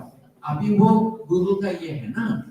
और एक और है जो अभी आप विश्वास नहीं करेगा, वो ग्रोक को देखभाल कर रहा है और इलोन मस्क को से सीधा बात करता है, वो भी मेरे साथ था। और तीनों के पास ये है ना कि मल्टीलिंगुअल है, तो ये देश की शक्ति है, देश की कमजोरी नहीं है। लेकिन कमजोरी कैसे बनाता है? एक जगह का नाम है चंडोली, बनारस का। मैं फिल्म इंडस्ट्री में हूँ, तो हम लोग सोचे कि वहां जाकर के एक डॉक्यूमेंट्री शूट करेंगे, लेकिन हम लोग को मालूम नहीं है कि बनारस में जो शूटिंग करने वाला है वो सब पीने वाला है। तो हम लोग दोपहर में बुलाता है, शाम को आ जाता है, तो प्रोग्राम कैंसिल हो गया ना, उसको इस्तेमाल नहीं कर सकता है ना। तो मैंने जो ऑर्गेनाइजर्स किया, मैंने बोला और ये रेजिडेंसी कर दिया गया है, मैंने बोला एक महीने यहाँ चंदौली में रहेंगे, हमको बस हर हफ्ते में एक दो बार बनारस पहुंचा और वापस ले गया। तो जब हम वहां पर था ना, मैं छोटे छोटे विद्यालय वहां पर, तो सबसे बड़ा गवर्नमेंट स्कूल, उसमें हम घुस गए और वहां के जो बच्चा है अपना वापस में मातृभाषा क्या है, भोजपुरी, कैसे बात ठीक बात ना, अब आपसे मिलेंगे भी हिंदी में बात करेंगे, लेकिन जो प्रिंसिपल है वो बंगाली है और खबरदार वो खाली इंग्लिश बोलता है। कितना कंफ्यूजिंग है छोटे बच्चे के लिए। ये बिहार और यूपी का हालत है, ये तमिलनाडु का हालत नहीं है। वो तमिल वाला दम है, तमिल मेरे साथ झगड़ा करता है कि हिंदी मत बोलो, तमिल बोलो। मलयालम वाला ये नहीं है, मराठी वाला ये नहीं है। और भी दुख का बात है कि विदेशों में और हिंदुस्तान में हिंदी भाषा के बारे में हम बोल रहे हैं ना, वो माफी मांगता रहता है, माफ कीजिए मैं हिंदी बोल रहा है, कोई हो सकता है कुछ समझ में नहीं आता है। मैं विदेशों में हिंदी दिवस कॉन्सुलेट्स में जाता है, पूरा अंग्रेजी में चलता है। मैं चिल्लाना फिर पीछे से, कोई दिक्कत नहीं है ना, मैं चिल्लाता है, आजादी हो गया 75 साल से ज्यादा, चिंता मत करो, अंग्रेज चले गए ना, अपना भाषा इस्तेमाल करो, चिंता मत करो।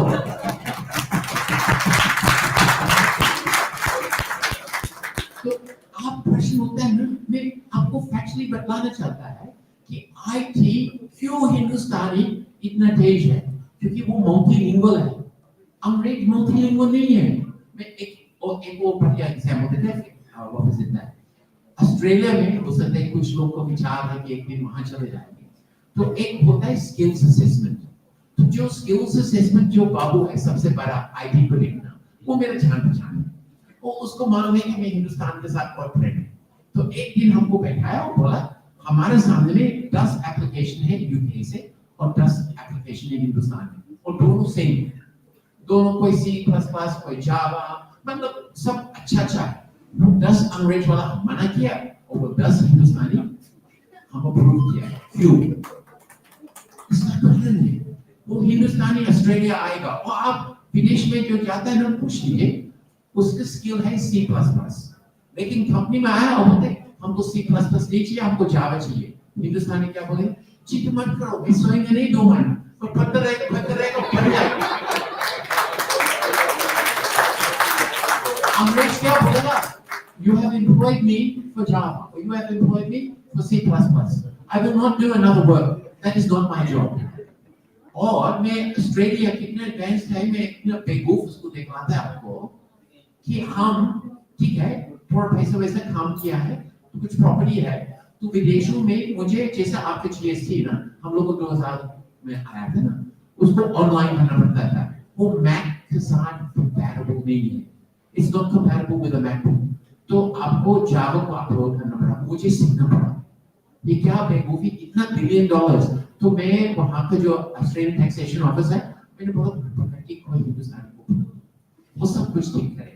और हिंदुस्तानी पूरा विश्व में जब आईटी में है, उसका एक ही काम है, कस्टमर एक्सपीरियंस, मतलब उनके तरफ कम्युनिकेशन और कस्टमर के साथ कस्टमर एक्सपीरियंस गजब को होना चाहिए, तब वायरल हो जाता है, तब बढ़ जाता है।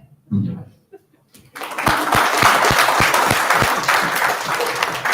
Thank you, sir. So this teaches us that the trust or the belief in ourselves or in our own language is must to grow. Again, coming back to you, Dr. Gaurav. as you are in research and as you are in space industry. Now we know that so many researches are going on, but what steps can institutions take to make research outcomes more industry ready, particularly in high-tech domains like aerospace or robotics or AI applications in space exploration? Thank you, Dr. Shah, for raising this pertinent point, because while you were talking to the other panelists, I was just going through my notes, and this was the point which I wanted to highlight. So, very apt question. Uh, First of all, I would like to say that Department of Space has constituted National Committee for Adoption of Space Technology courses. Till now, there are 14 academic institutions, mainly engineering colleges, IITs and other engineering colleges, who are the member of this committee. The mandate of this committee is to encourage the academic institutions to open and inaugurate space tech courses in their universities and colleges. For that matter, PhD in space technology, MTech, BTech minor. Full-fledged BTech is still far because we are working with UGC and AICTE to form a curriculum. But the point of the matter is when we speak to these institutions in our monthly committees, the one problem which we find is that even if we impress on these academic institutions to open these space tech courses, we also have to realize that most of these academic institutions run with funding. And the counter argument which we get from the universities is that, sir, kya karenge koi ke bache enroll? So the point is that the academic institutions, apart from just focusing on what is running in the market, they also have to take a lead when government of the day is there to support them. Even if the response is less, they should open space technology courses, because if there are no courses, as of now, the nearest course to space is aerospace. But even after coming to Department of Space, I got to know that there's a difference between aerospace and space. So this is a bottleneck, and I would like to urge all the universities to really start. For example, IIT Roorkee only got 6 PhD candidates for space technology, but they're still running the course. We have IIT Jodhpur here. IIT Jodhpur is doing a commendable job in this particular case, and they are also the part of that space adoption committee. So this is something which I would like to urge, that when we talk about industry academia divide, there is a lot of responsibility which is on academics also, because this is the root of everything. Unless you teach students, unless you introduce the courses, when government is ready to fund you, I don't think we can elevate it to the further level. And I would also like to supplement the point which I'm trying to make with an anecdote. Abhi, recently what has happened is we have given a press statement in which Government of India has announced the allocation of orbital slots for the private companies. So since I'm from the administration side, so a draft press note came. We made certain changes and it was approved by chairman and it was issued. Suddenly I got a call, a very senior foreign journalist. Since space is the domain in which foreign media is also very much interested, and that the editor from Washington just called me and said, can you just explain me one line that what this press release is all about? And then I also went back to my drawing board and I said, I have gone through the draft, chairman has approved it, but I still don't know the answer. So I called the few scientists who were working on it. Can you just explain me, because I have to speak to the media and all that. So that ISRO journalist gave me a very good example. उसने कहा sir आप बैंगलोर में, मैं बैंगलोर में, तो बोले जैसे Bangalore development authority plot काट के बांटती है, बेचती है, उसी तरह गवर्नमेंट ऑफ इंडिया को एक ऑर्बिटल स्लॉट मिला है आईटीयू से, ये स्ट्रेटेजिक और सिक्योरिटी पर्पस के लिए, उसके बाद जो बचा है वो स्लॉट्स हम बेच रहे हैं.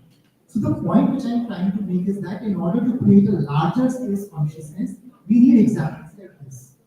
And I have no hesitation accepting that people like us who work in government, unless we are posted in Department of Space, these are the nitty-gritties. which even we don't know. So if this is the level of awareness for bureaucrats like us, then we can imagine the awareness level of students, academia, and the industry. So we need examples like this to create a larger space consciousness, and at the same time, the key is that more than industry, because we understand that industry is looking for profit, they're there to earn profit. So the prime responsibility lies on the academic institutions to take this bold step, come forward, introduce the courses, encourage students to opt for these space technology courses. And if there are funding issues, as I've already discussed, we have a lot of funding mechanism which is in place which can support the institutions.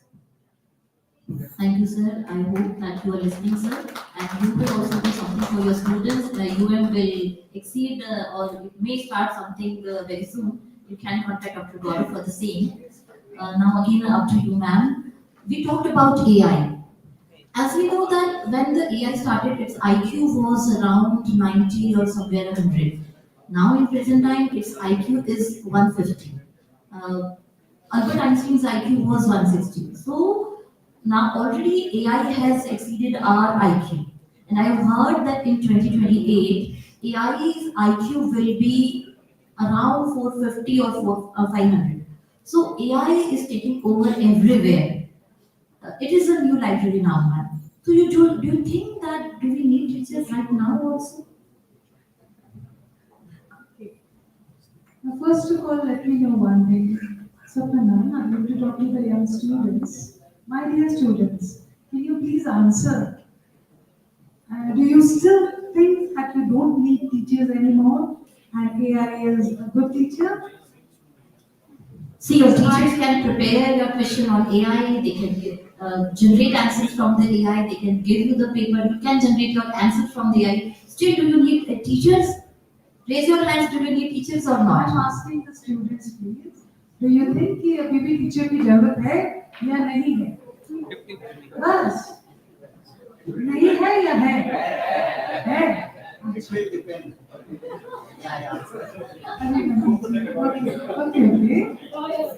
Okay. It will depend whether the teacher is teaching from AI or through its You are right.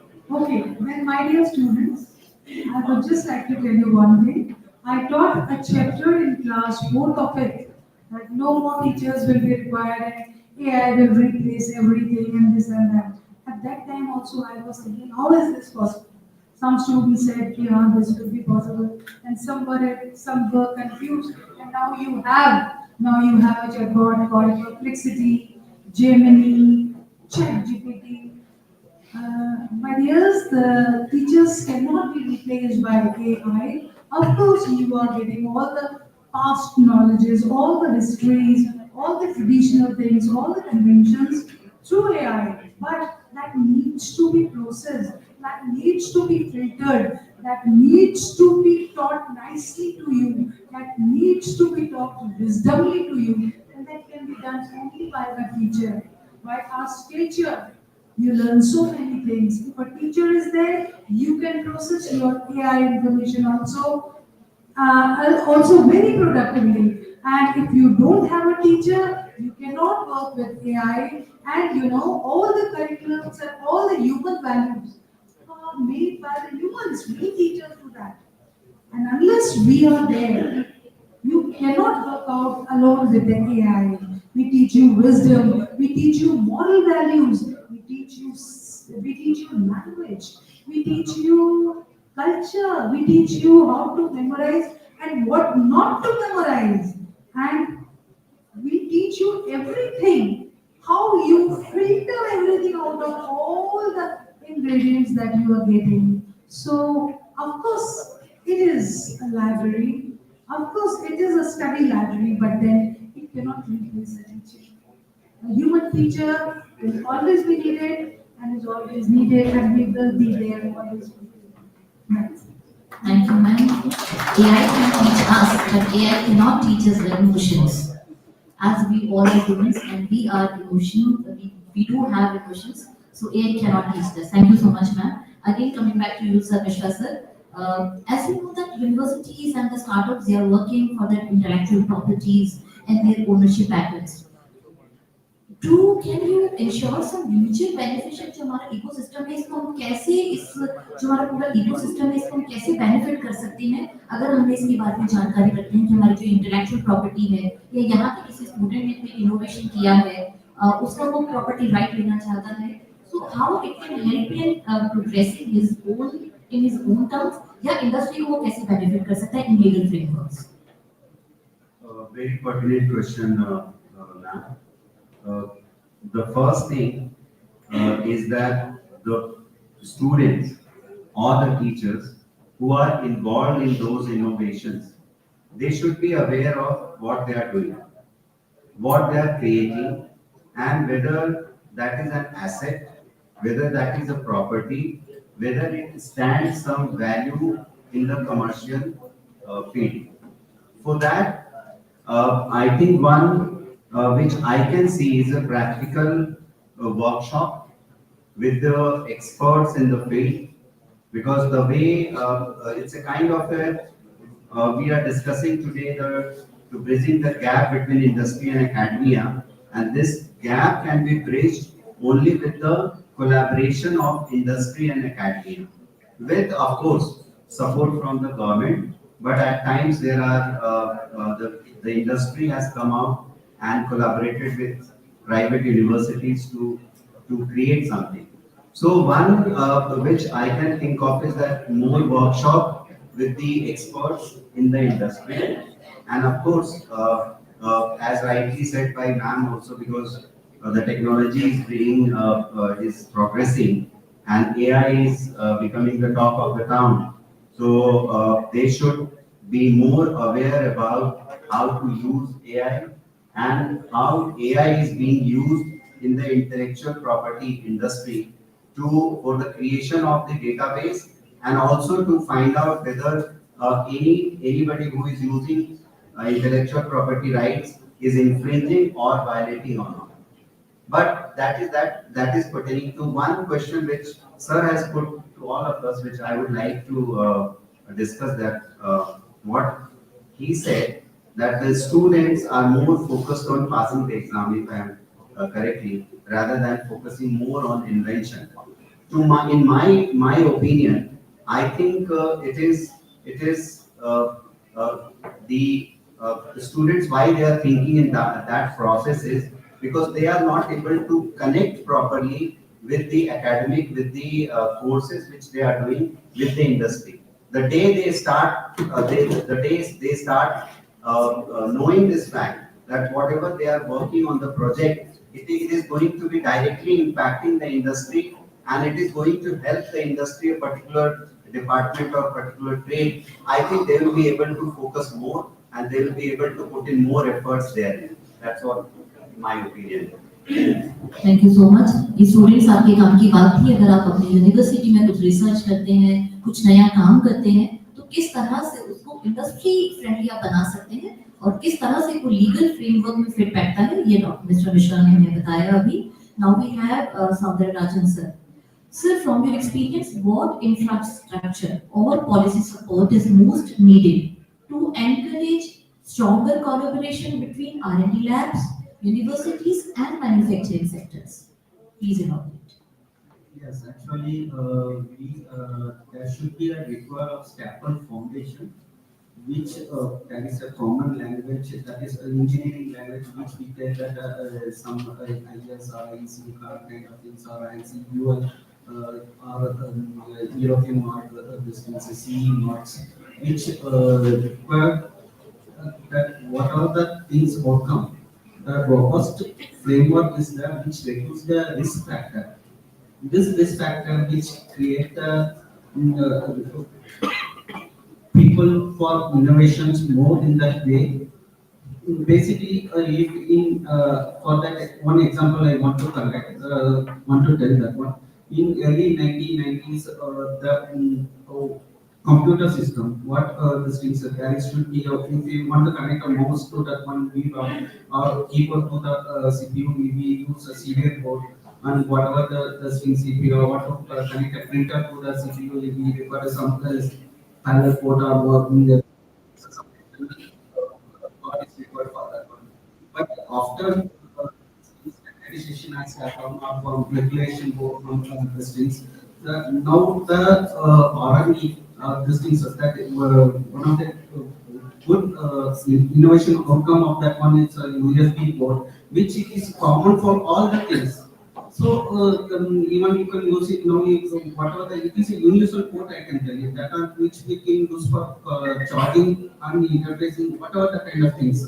So this makes the thing in realistic manner, which outcome of this scenario I want to continue. Thank you.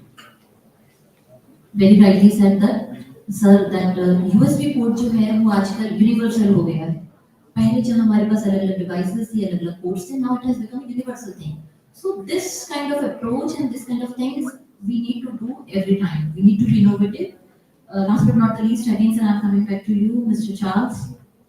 India, अभी हमारा जो पहले वाला panel था, तो session था, वो विकसित भारत के बारे में बात कर रहा था 2047 तक. And one of the panelists rightly said, what is Viksit Bharat? What is our vision? We even don't know. Is it academic or is it healthcare? Is it what? हमें ये पता ही नहीं है कि हम क्या चाहते हैं. So what global practices और partnership model आप suggest करेंगे ताकि ये हमारे लिए continuous source बन जाए, हमारे innovation के लिए, हमारे आगे बढ़ने के लिए इंडिया को एक direction मिल सके. What do you suggest, sir? हम ये सजेस्ट करते हैं कि जो TA2 और TA3 जो सिटी है ना, उसको AI के साथ और इंटरनेट के साथ उसको अप्लाई करेगा. वो अपने आप से हो रहा है, लेकिन सिस्टमैटिकली नहीं हो रहा है. ये उसमें बहुत सारा मैं एग्जांपल्स दे सकता है जहाँ छोटे-छोटे बच्चे जो पढ़ा लिखा नहीं है, जो यूनिवर्सिटी कॉलेज में नहीं गया, वो YouTube सीख करके कुछ करना शुरू कर दिया. आप लोग शायद जानते नहीं है. मैं एक एग्जांपल देता हूँ आपको. आज तक जी ये सब के साथ में काम किया ना, वो सब डर गए. जो लड़का है हरिद्वार में यूट्यूबर है, उनको 500 मिलियन 600 मिलियन व्यूज हो चुका है कंटेंट बनाने में, और वो कभी बड़े शहर में नहीं गया, बड़े यूनिवर्सिटी में नहीं गया.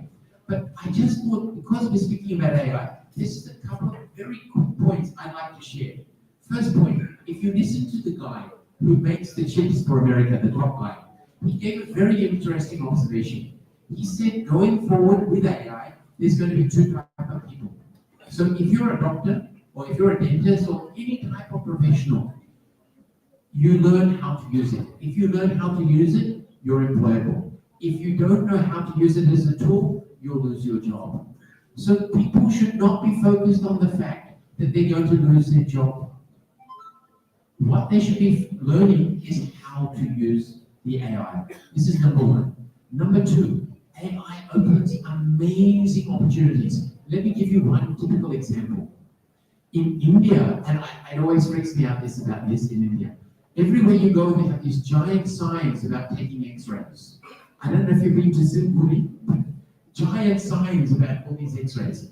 Now, normally what happens is when a medical X-ray is taken, the person who reads that X-ray has already spent 17 years or 15 years of their life in a university system. So, and you're asking them to read that X-ray.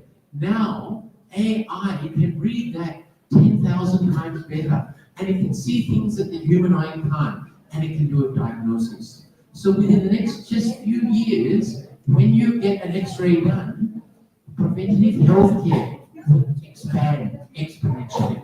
Now, I want to tell you a funny little story with AI. I pushed my nephew to do a PhD. He's doing a PhD in AI. तो वो मेरा गुरु जी बन गया AI का. तो मैं जब भी कुछ करता है ना, उनसे पूछता है. तो ये हंसने का बारे में लेकिन ये फैक्ट है, आप लोग भी कर सकते हैं. मैं ब्रांड नेम नहीं बताएंगे. मैं दुनिया के सबसे कंफर्टेबल जूता पहनता है. लेकिन मैं हिंदुस्तान में रहने के बढ़िया मारवाड़ी सिंधी बन गए ना, जरा कच्छ नहीं करना है ना.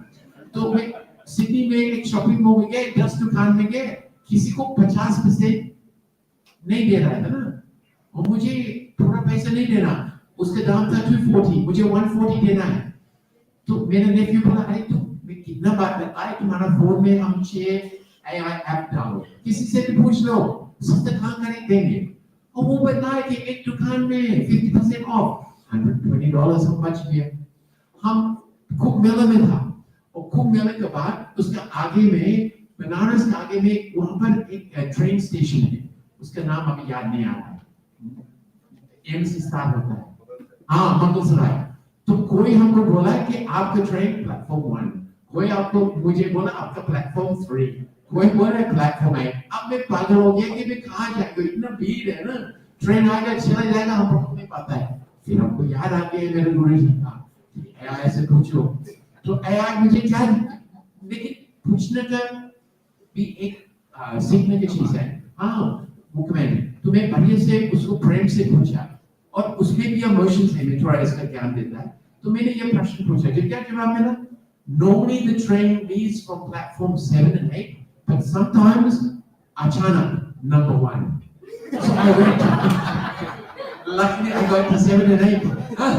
Oh, well, how's the train doing here? So AI has become this amazing tool. And if I may, just the last point, which he explained to me, in the last 3 months, because we're all busy, we're all studying, we're all working, we may not be aware of this, AI has broken barriers that they didn't think would break in 10 or 15 years' time. AI has now broken, there are difficult, and there are many professors here, Gyani Wallace, that know about mathematics. Questions that we could never solve, AI has solved them. There are languages that we never knew how to read, ancient languages of the world. AI can now read them. So he said to me, it's like this. You go to see your professor and they've got a double PhD. But they don't have a PhD in everything. Now AI is like, it's talking to somebody who has a PhD in everything. But there's a catch. And the catch is, and they don't tell you this, the people who run these AIs, whether it's Perplexity, Grok, Gemini, the people at the top are putting in algorithms. And these algorithms are put there to catch you. So if you go to court and you don't use this Vakil Babu, and you only use AI, somewhere it's cheating and it's telling a lie. The top barrister of Australia is a dear friend of mine. He told me he uses AI all the time, and he constantly asks a case law. And it lies to him. And he asks it why, and it apologizes, and then tells him the correct thing. So when you're using AI, and I know many of you will use your AI for your assessments, believe me, there is technology at the same time that's coming up all the time for these professors in the front to have, so that when you do your online submission, it will come back and it will give a percentage. There's a chance of 5%, 10%, 15%, 15, 100% AI. So AI is here. We can't stop it. It's with us. But I genuinely believe that of all the countries in the world, Bharat is the one that can leverage it the most. You have to have faith in yourselves. अंग्रेज के पास जाने की जरूरत नहीं है। 10-15 साल पहले अगर आप कोई बैंक में जाएंगे ना विदेशों में, कोई बड़ी कंपनी में, सारा टीम हिंदुस्तानी, मालिक कोई गोरा, ये खत्म हो गया ये।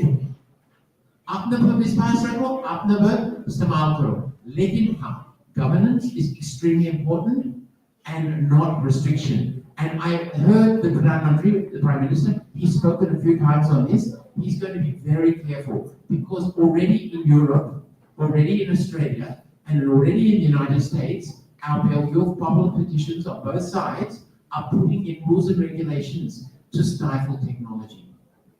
And that will give you an edge.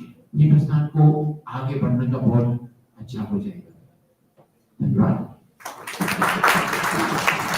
Thank you so much, sir. So here we come to the end of this panel discussion. And here we go with the summary of this panel. As we have all the panelists from the different fields, as you know, that he's from the space field, the academician, then the legal aspect, then the social kind of things. So the thing is that the knowledge is the power. If you have the knowledge, you can do anything. As the sir very well mentioned, that there are many kind of scholarships that which is run by the government of India, but we don't know them. अगर हमें ये पता होगा तो हम excel कर सकते हैं. Then AI can do everything, but cannot replace the teachers. You can do your homeworks on your research works on AI, but you need the support of your teacher.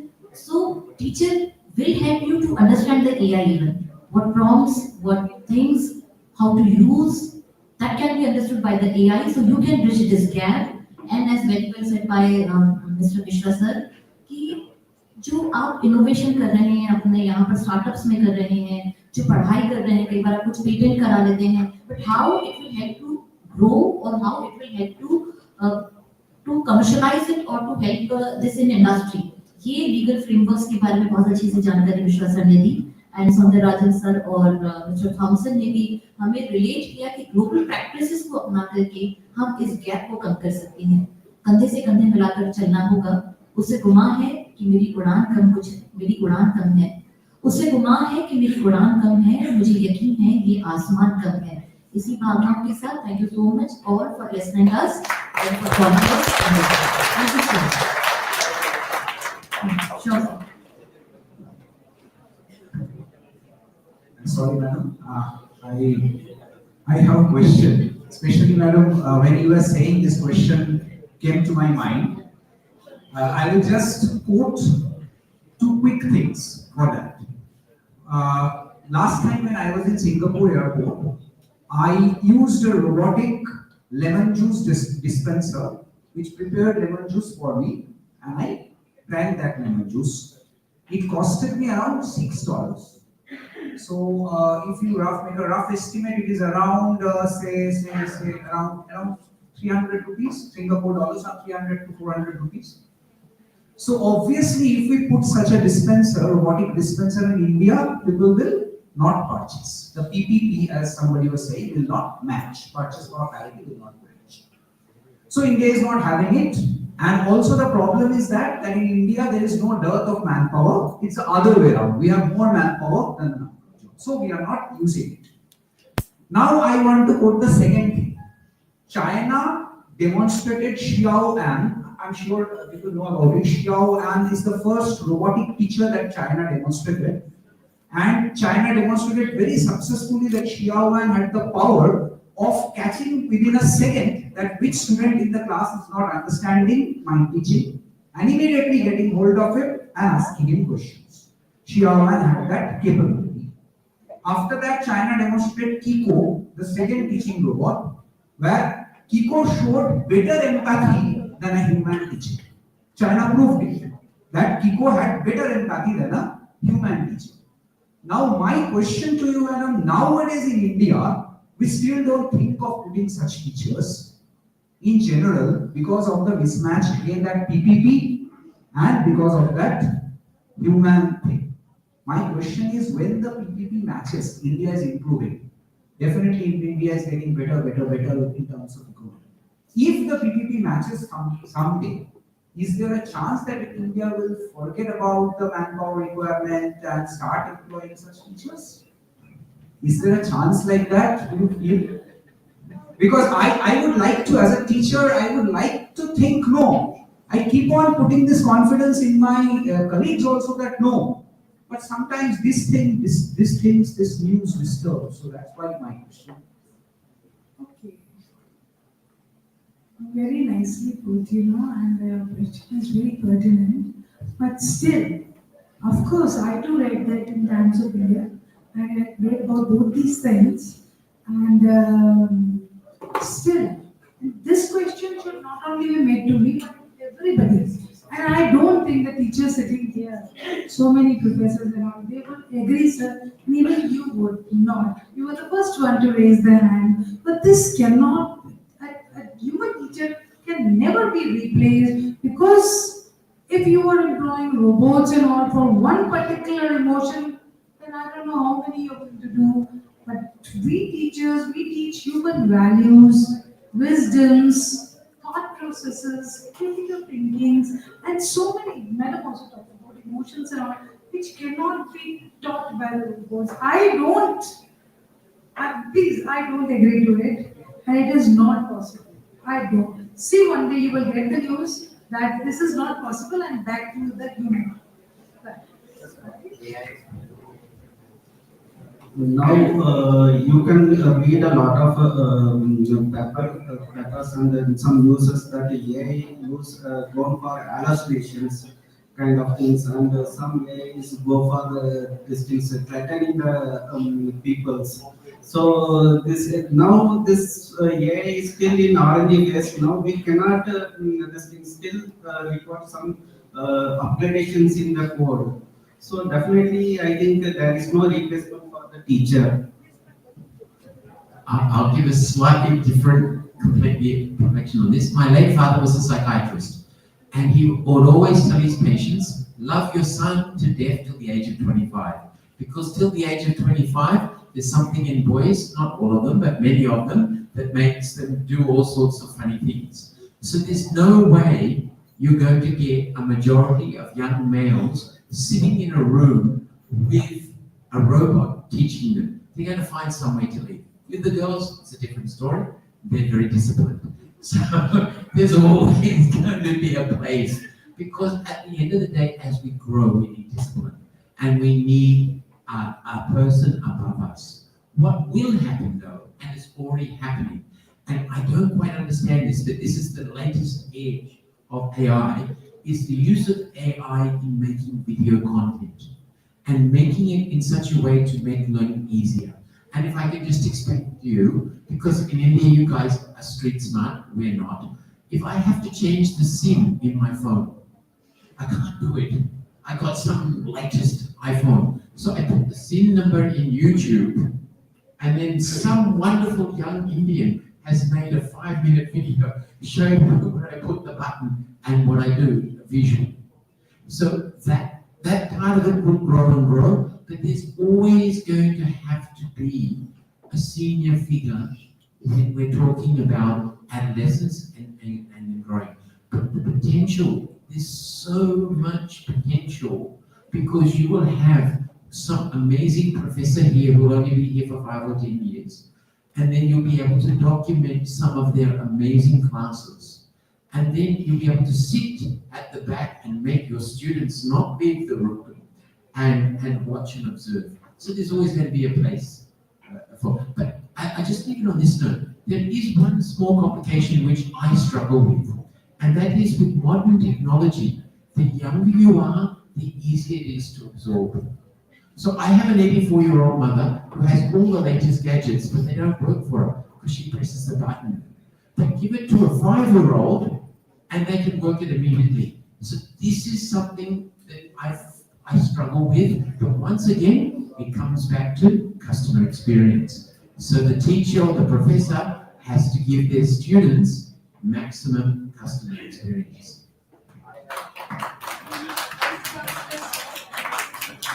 AI can make the students to commit suicide. The teacher never gives such kind of recommendation also. Rather bring them back, teach them good things, teach them wisely, and touch to the point of empathy and moral values, and they will never do it. So, of course. I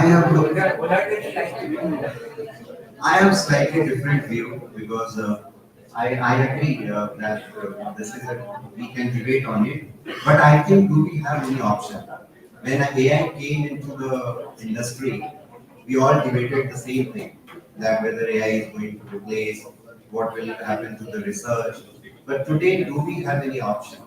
So instead of in a denial mode, I think we should be in a preparedness mode. That if AI, because AI is developing very, very fast, we are thinking here, we are debating here, and AI is doing like this. So exactly, so let's accept that and be prepared for everything. We'll fight with AI and the machine, as rightly said by my friend. As the Honorable Vice Chancellor has just 2 minutes, as the Honorable Vice Chancellor has very rightly pointed out, I just have 2 quick points to make, just to add what my fellow panelists have already said. First of all, as Mr. Manish was saying, that now the road is, there is an hybrid model. I think there are 2 aspects of teaching. One is the anecdotal and the other one is experiential learning. I think these are the 2 areas in which you cannot replace teacher.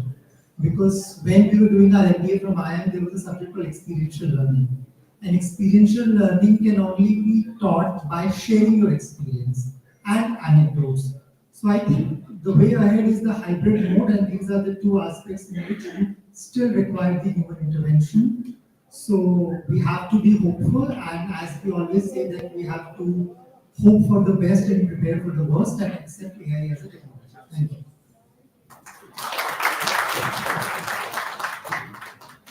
I will also say a few words. Sir ने बहुत अच्छी बात जो हमें कही, मैं सिर्फ particularly teaching के बारे में बात करूँगी. हम human beings हैं and we are always scared of getting judged. हमें कोई judge करता है तो हमें अच्छा नहीं लगता.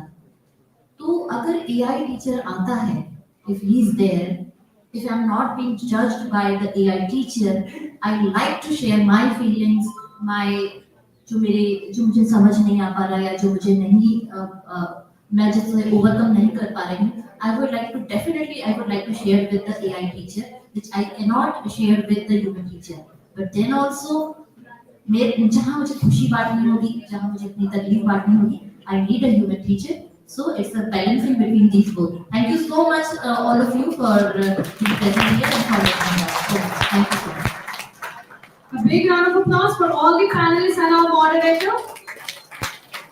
Thank you so much to all our esteemed panelists and the moderator for engaging and thought-provoking discussion on industry-academia divide, catalyst for innovation or barrier to progress.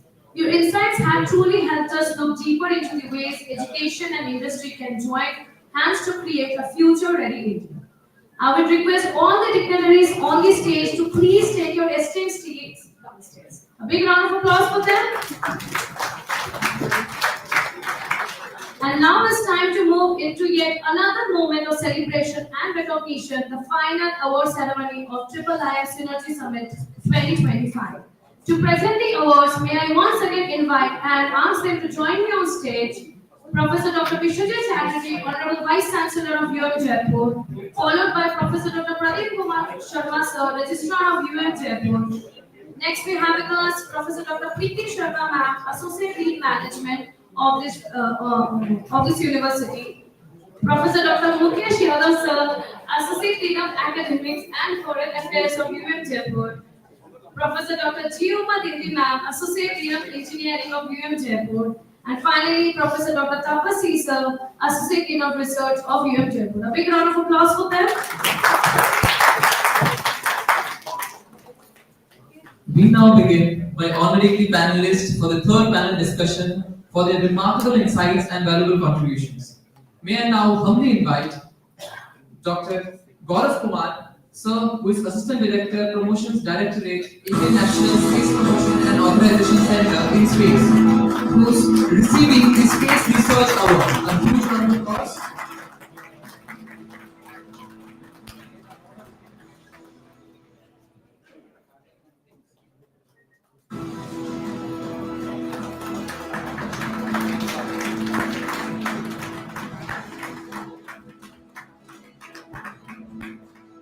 Thank you so much, sir. Next, may I invite Dr. Deepa S.P. Mathur, Professor and Head, Department of English, University of Rajasthan, to kindly come forward to see the literary excellence.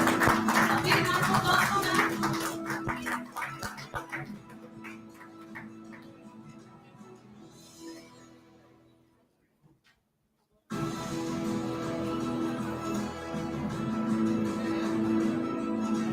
A big round of applause.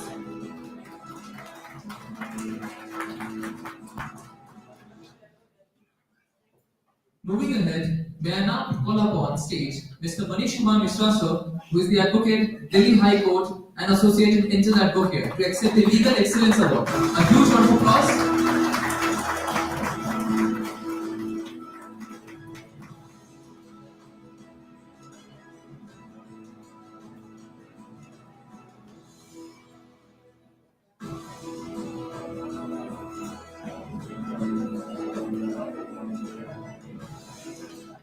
Thank you, sir.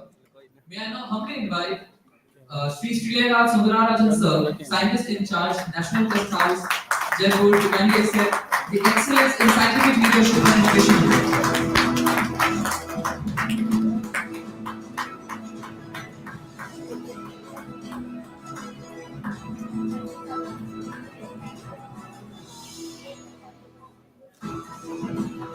Big round of applause for sir. Thank you so much, sir. Moving forward, may I invite Mr. John Stewart Thompson, founder and strategic visionary, to receive the Lifetime Achievement Entrepreneurship. Big round of applause for sir.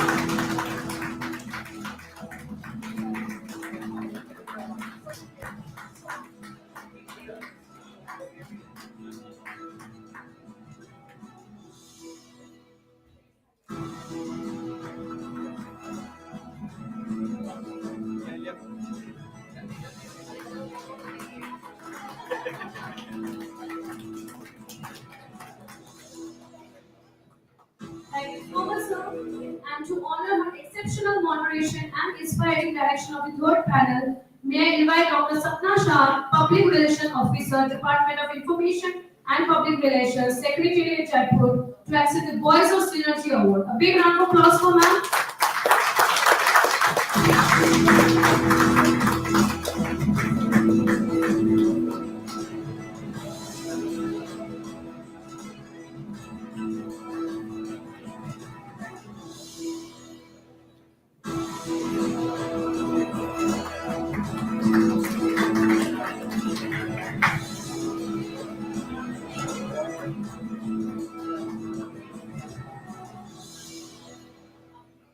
And finally, may I call upon on stage Dr. I. Balakrishna Sir, Joint Director and Scientist, Ministry of Electronics and Information Technology, Government of India, to accept the Digital Innovation Award. A big round of applause for sir.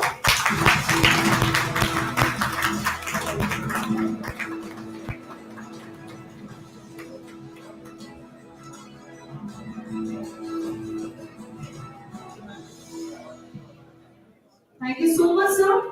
We now take pleasure in recognizing distinguished individuals who have excelled across diverse creative and professional fields. First, we have with us Mr. Firoz Khan, Manager, Jan TV Jaipur. Next, I would like to call Mr. Chandra Prakash Gupta, renowned artist, to receive the outstanding contribution to visual arts. A big round of applause for sir.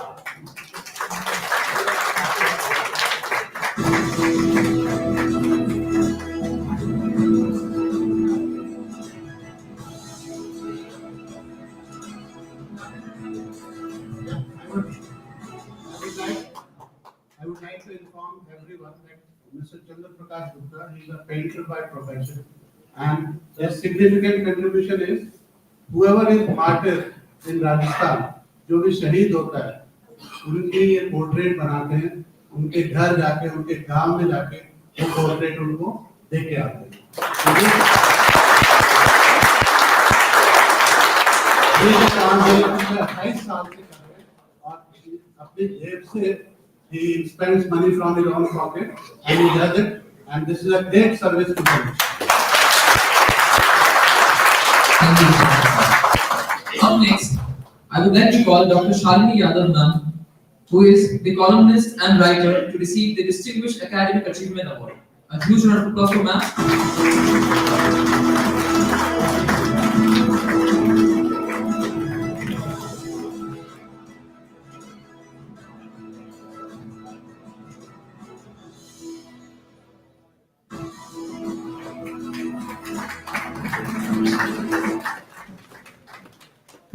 Dr. Shalini Yadav, she is my better half, and I think she is writing articles in newspapers. She is a columnist, and she has authored almost 18 books so far. And I take pride of this, that I think I am her inspiration, but she is not agree.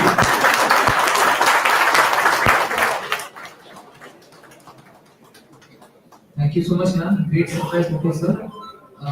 Up next, I have Ms. Tina Shurana, ma'am, the editor of Corporate Post, to receive the award for excellence in corporate journalism. A huge round of applause.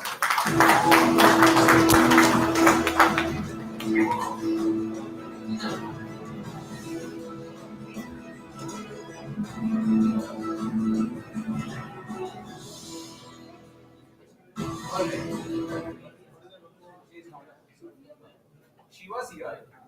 She has gone out. Next. So thank you so much, everyone. I would like to request you to take your esteemed seats downstairs. Thank you. Thank you so much. Thank you so much.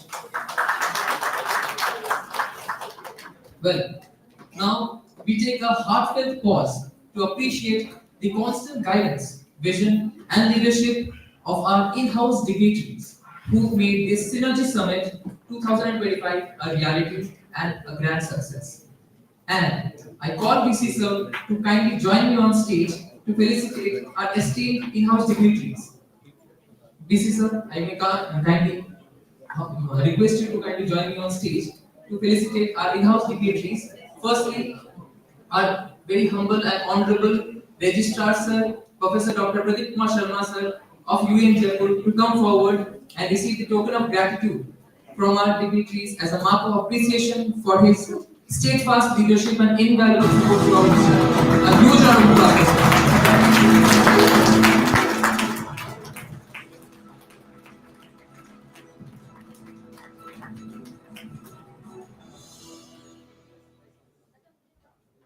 A big round of applause.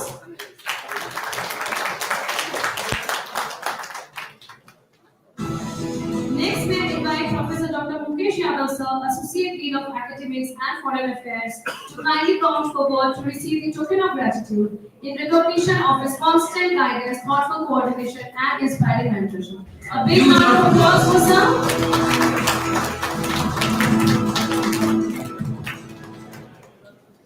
This wasn't expected, and it is also a surprise for me. Thank you, ma'am. Thank you so much.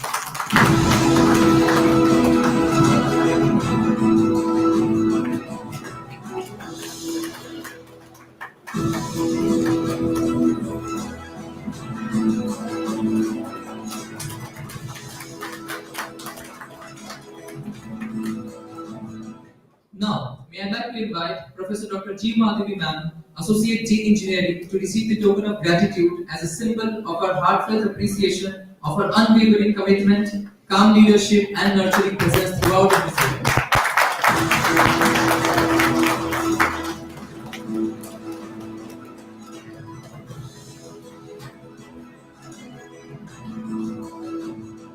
A huge round of applause for ma'am. Thank you so much, ma'am. And next, we invite Professor Dr. Tapas C, Associate Dean of Research, to kindly come forward and receive the token of gratitude for his invaluable insights, continued encouragement, and scholarly guidance that enriched Synergy Summit 2025. A big round of applause for sir.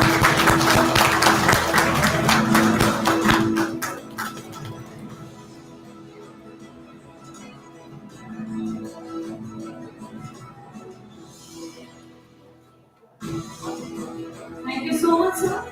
And now may I invite Professor Dr. Preeti Sharma ma'am, collaboration architect of this flagship Synergy Summit 2025 program, to kindly felicitate Professor Dr. Vishwajan Chatterjee, sir, Honorable Vice Chancellor of IIIM.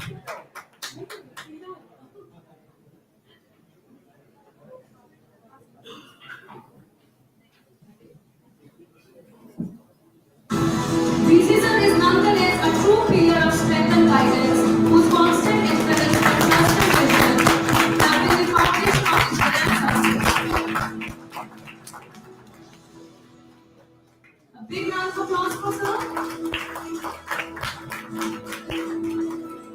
Finally, may I request Professor Dr. Vishwajan Chatterjee, sir, Vice Chancellor of IIIM Jaipur, to present a token of gratitude to Professor Dr. Preeti Sharma ma'am, the architect and driving force behind Synergy Summit 2025, whose tireless efforts and dedication to our vision.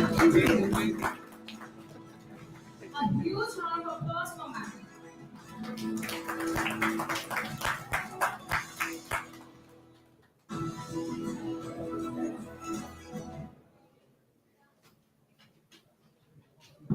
Hello. A very good evening to everyone.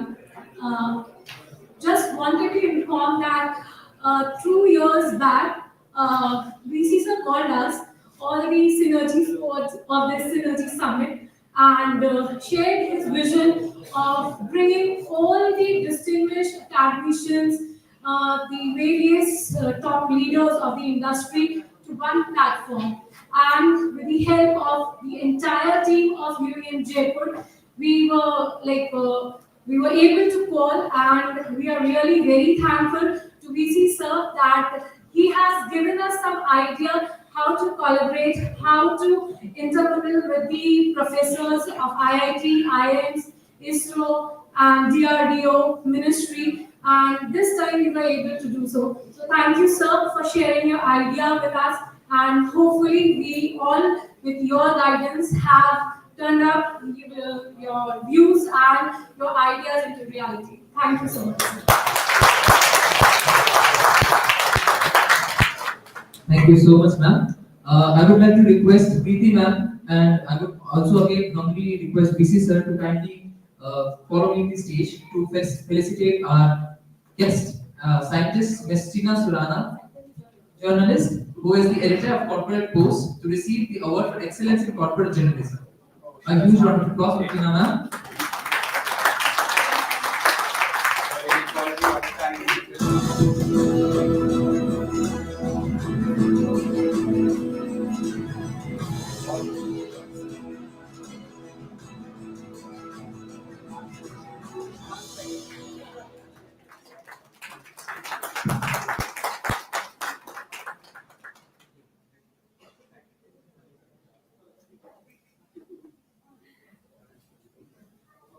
So there's one more small event, like followed by we have a laptop distribution ceremony for all the PTA digital students out here.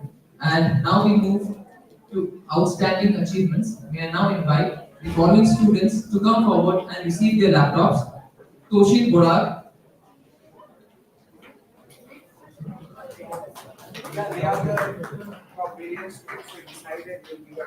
I would request Dr. Gaurav sir, Balakrishna sir, Rajamani sir,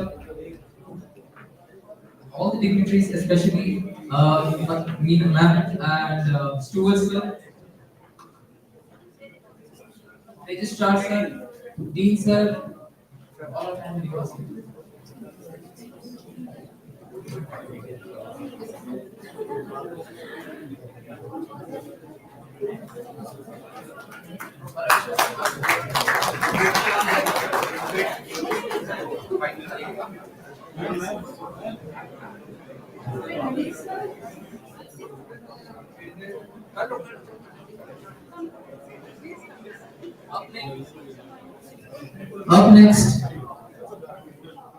Up next, I'm calling Yashashri Sharma, followed by Anil Kumawat, Ganesh Sharma, and Abhishek Saini.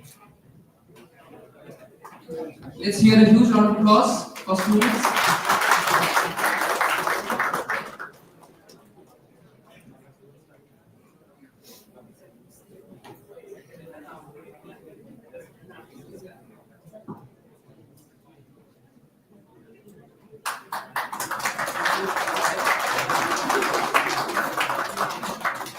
Yes.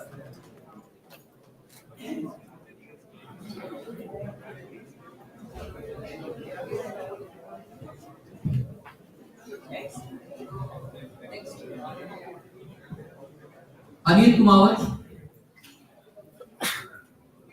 followed by Ganesh Sharma and Abhishek Saini.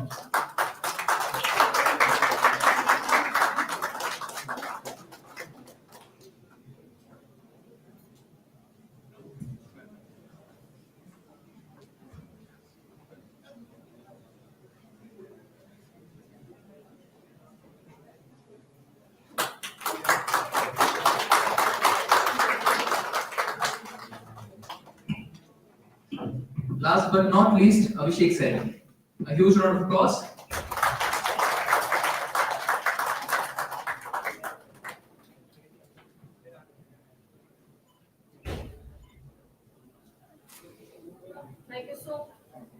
Thank you so much. As we come to the final part of our ceremony, we take a moment to recognize the incredible energy, effort, and teamwork of our students volunteer who work tirelessly behind the scenes to make the summit a great success. We will now begin the certificate distribution for the Synergy Summit 2025 volunteer team. Starting with our will request all the student volunteers of decoration committee to come and join me on stage. I will request the decoration committee student volunteers to please come and join us on stage. Kumari Palak Prasad, Ankita Sharma, and rest of the team, please come on the stage. Next, please the stage committee student volunteers, please be ready.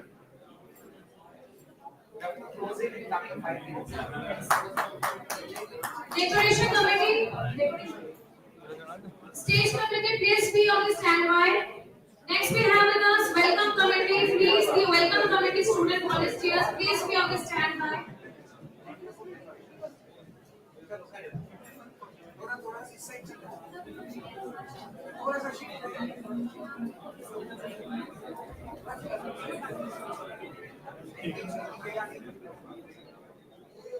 Faculties, I will request all the faculties to please settle down for 5 minutes.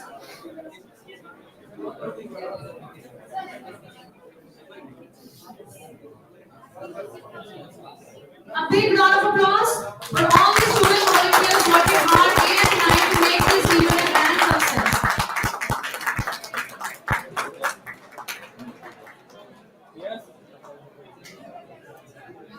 Thank you to all the students.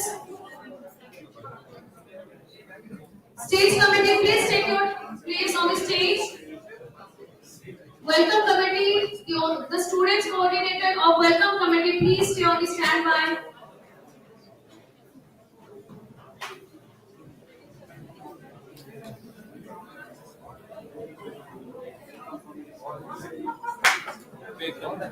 Big round of applause for them.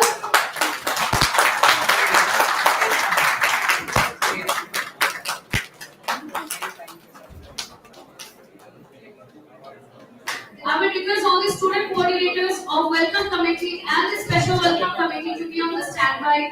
Please come on the stage. Stage.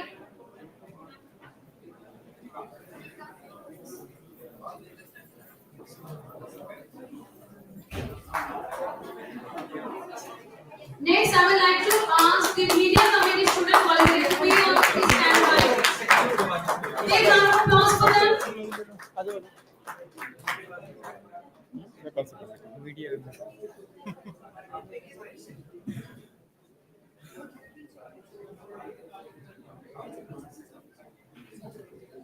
I will request the media committee student volunteers to be on the standby.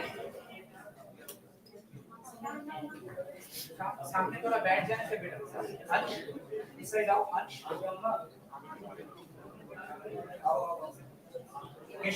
Keshav senior media committee अभी जाओ अभी जाओ A big round of applause for them. I will request the student volunteers of food committee to be on the standby.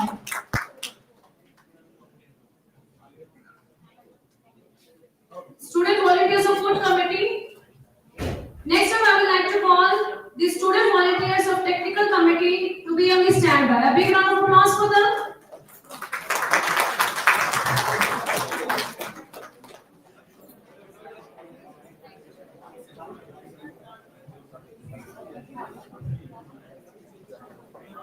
Thank you so much.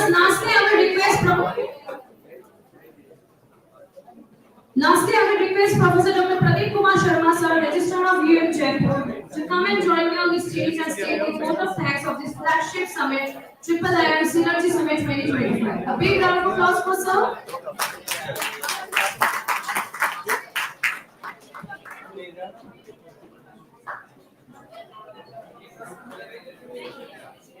Very good evening.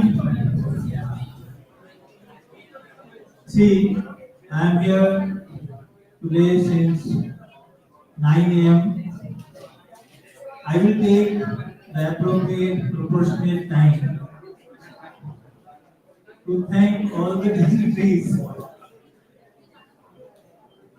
and हमारे में एक कहावत है कि अगर हम धन्यवाद दे देते हैं तो काम करा हुआ खत्म हो जाता है तो I will not thank you but I am feeling very much grateful in that today on behalf of UEM Jaipur that all the dignitaries came and guided us for all the directions, lights, whatever the things what we can do.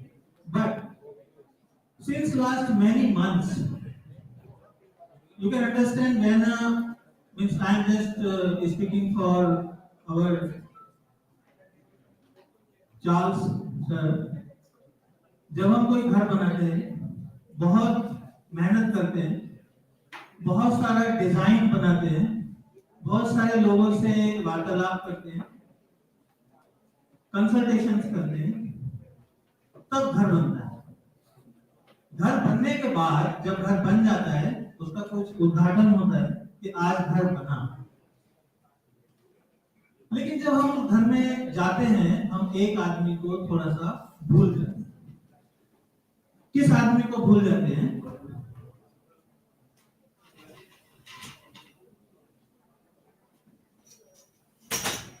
See here. The name is hidden.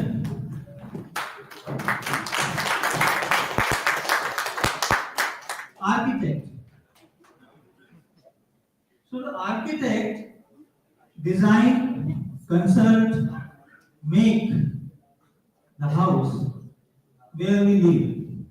So today when we are in this IIIM Synergy Summit, it's a kind of, you can say, a collection of synergies, definitely. And there is no word to thank all these persons. No word. अपने घर में जब हम जहाँ हम लक्ष्मी की पूजा करते हैं खजाना होता है, हमारे यहाँ ये माना जाता है। We put gems. These are the gems for today's event in UEM Jaipur here. For the time to come, for next year also, I hope we have set a benchmark that definitely this is the step we have to improve upon. And this thing, all of you, means all the faculty members, staff members, students, volunteers, you have seen that there are hundreds and hundreds of students who prepared this event. So on behalf of all of us, thank you very much, and all the dignitaries over here who make all the panels successful. I hope the outcome of the panels will be discussed further and maybe published in some white paper if possible. And definitely we are looking forward for that to come forward with some output, some result-oriented thing out of these discussions. The scientists, industries, the persons from academia, and definitely the students make this Synergy Summit a successful event. I, on behalf of UEM Jaipur and all the persons over here, very much thankful to all, our Honorable Chancellor Madam, Director Sir, Vice Chancellor, Anil Sahasrapudi ji, who has blessed the event, all other dignitaries coming from various parts of India, globe, and you can understand making the event international. When we are saying international, globalization is another issue what we have touched upon. I hope all the things make this Synergy Summit a better way to understand the things what is going on. All of you have discussed many things regarding the implications, implementation, application, result of AI-based society. Right? I just want to discuss two things. I normally discuss now because it came into surface recently. And you please, in next meetings or whenever the next discussions you have, you please discuss those, that how you will control, because you are the, you can say, leader in your organizations and leader in different industries. First, in Albania, they have appointed AI minister. I hope you know. The AI minister, the prime minister of that country, declared last week that the AI minister of that country is pregnant and going to deliver 83 babies. Those 83 AI babies will be the next ministers in different departments. Number one news. Second, in some factory, probably in China, one robot thought that the working environment of this factory is not good. And he convinced other 11 robots that the working environment is not good, we will not work here. And that robot took those 11 robots out of the factory and went on strike. So these are two scenarios. Means we have discussed many things today for AI and applications, but definitely we need to think how much power, control we should give to the machines, how much decisions they can take, how much interactions they can make with each other. So these things, because right now the things are in our hand, we can control the things, but definitely when the things will be out of control, we have to see how the things will be in hand then. So definitely in the time to come, next year when we will meet, so definitely we will have some answers for these problems, and best wishes to all the participants over here, and thank you very much for you can say for providing this environment today. I am here, as I told, that from 9 a.m. we are here and we are actually enjoying all the sessions. This was thought-provoking and definitely you can say eye-opener for all the persons what actually is going on in academia, industry, and all sorts of all parts of you can say society. So when we will meet next time, definitely we will have some positive things to discuss again. Our electricians, our you can say technicians who are feeding live this particular conclave today, we are very much thankful to them. And teachers who are here since morning, thank you very much. And again, Dr. Preeti Sharma, Dr. Mukesh Yadav, Dr. Jiyuma Devi, Dr. Tapas Sai, who made all efforts possible to make this conclave, this Synergy Summit successful. Thank you very much. Thank you. Thank you. I should have stopped here, but very sorry. I don't want a wrong message to somehow pass on. So just I will clarify one small thing. The 83 ministers you talked about, it is very correct. But see, the thing is, those 83 babies, it was just an exhibition of things. The 83 robots that are being created, they are just said they will be assistants, not ministers. The assistants means they will just as a like it should look like a Maharaja sort of thing. When the AI minister is saying something, this 83 babies or assistant will repeat that thing as if a Maharaja is saying. So it is not really something to worry of. It is human beings who have created that just to make the things feel like Maharaja. So a wrong message should not pass on that AI is taking on 83 ministers are now going to rule. It's not like that. It is just a feeling that human beings only have. Thank you so much, sir. I know the time is really running late, but just a small little thing. I would like to request VC sir to kindly just 2 words about the Synergy Summit today and yes. about our collaboration architect. It was really wonderful, but I am not the right person to say about that. The guest should say. I believe from my point of view, it was good. It was well planned, well executed. Maybe a little bit, if you talk about feedback, a little bit more inquisitiveness from the audience might have been expected if you talk about me. But it was wonderful. I saw many people in the audience who were very inquisitive. I'm not talking about the quality of inquisitiveness. I'm talking about the quantity. There could have been more people maybe interested in this. That is a little feedback. Otherwise, it is a wonderfully planned thing, and Preeti Sharma madam is always a champion. I call her a superwoman, and there's no problem in calling it. So thank you, madam. You really organized it very well. I'm sure this feedback should have been given by the guests, so you can hear from them after this is over. Personally, we should hear from them that how they felt about it. Thank you so much. Thank you so much, sir, for those thoughtful words. As we reach to the end of today's IIIM Synergy Summit 2025, I humbly request all the respected dignitaries to kindly visit the stalls given by our IIIM students in front of the main building, and please encourage them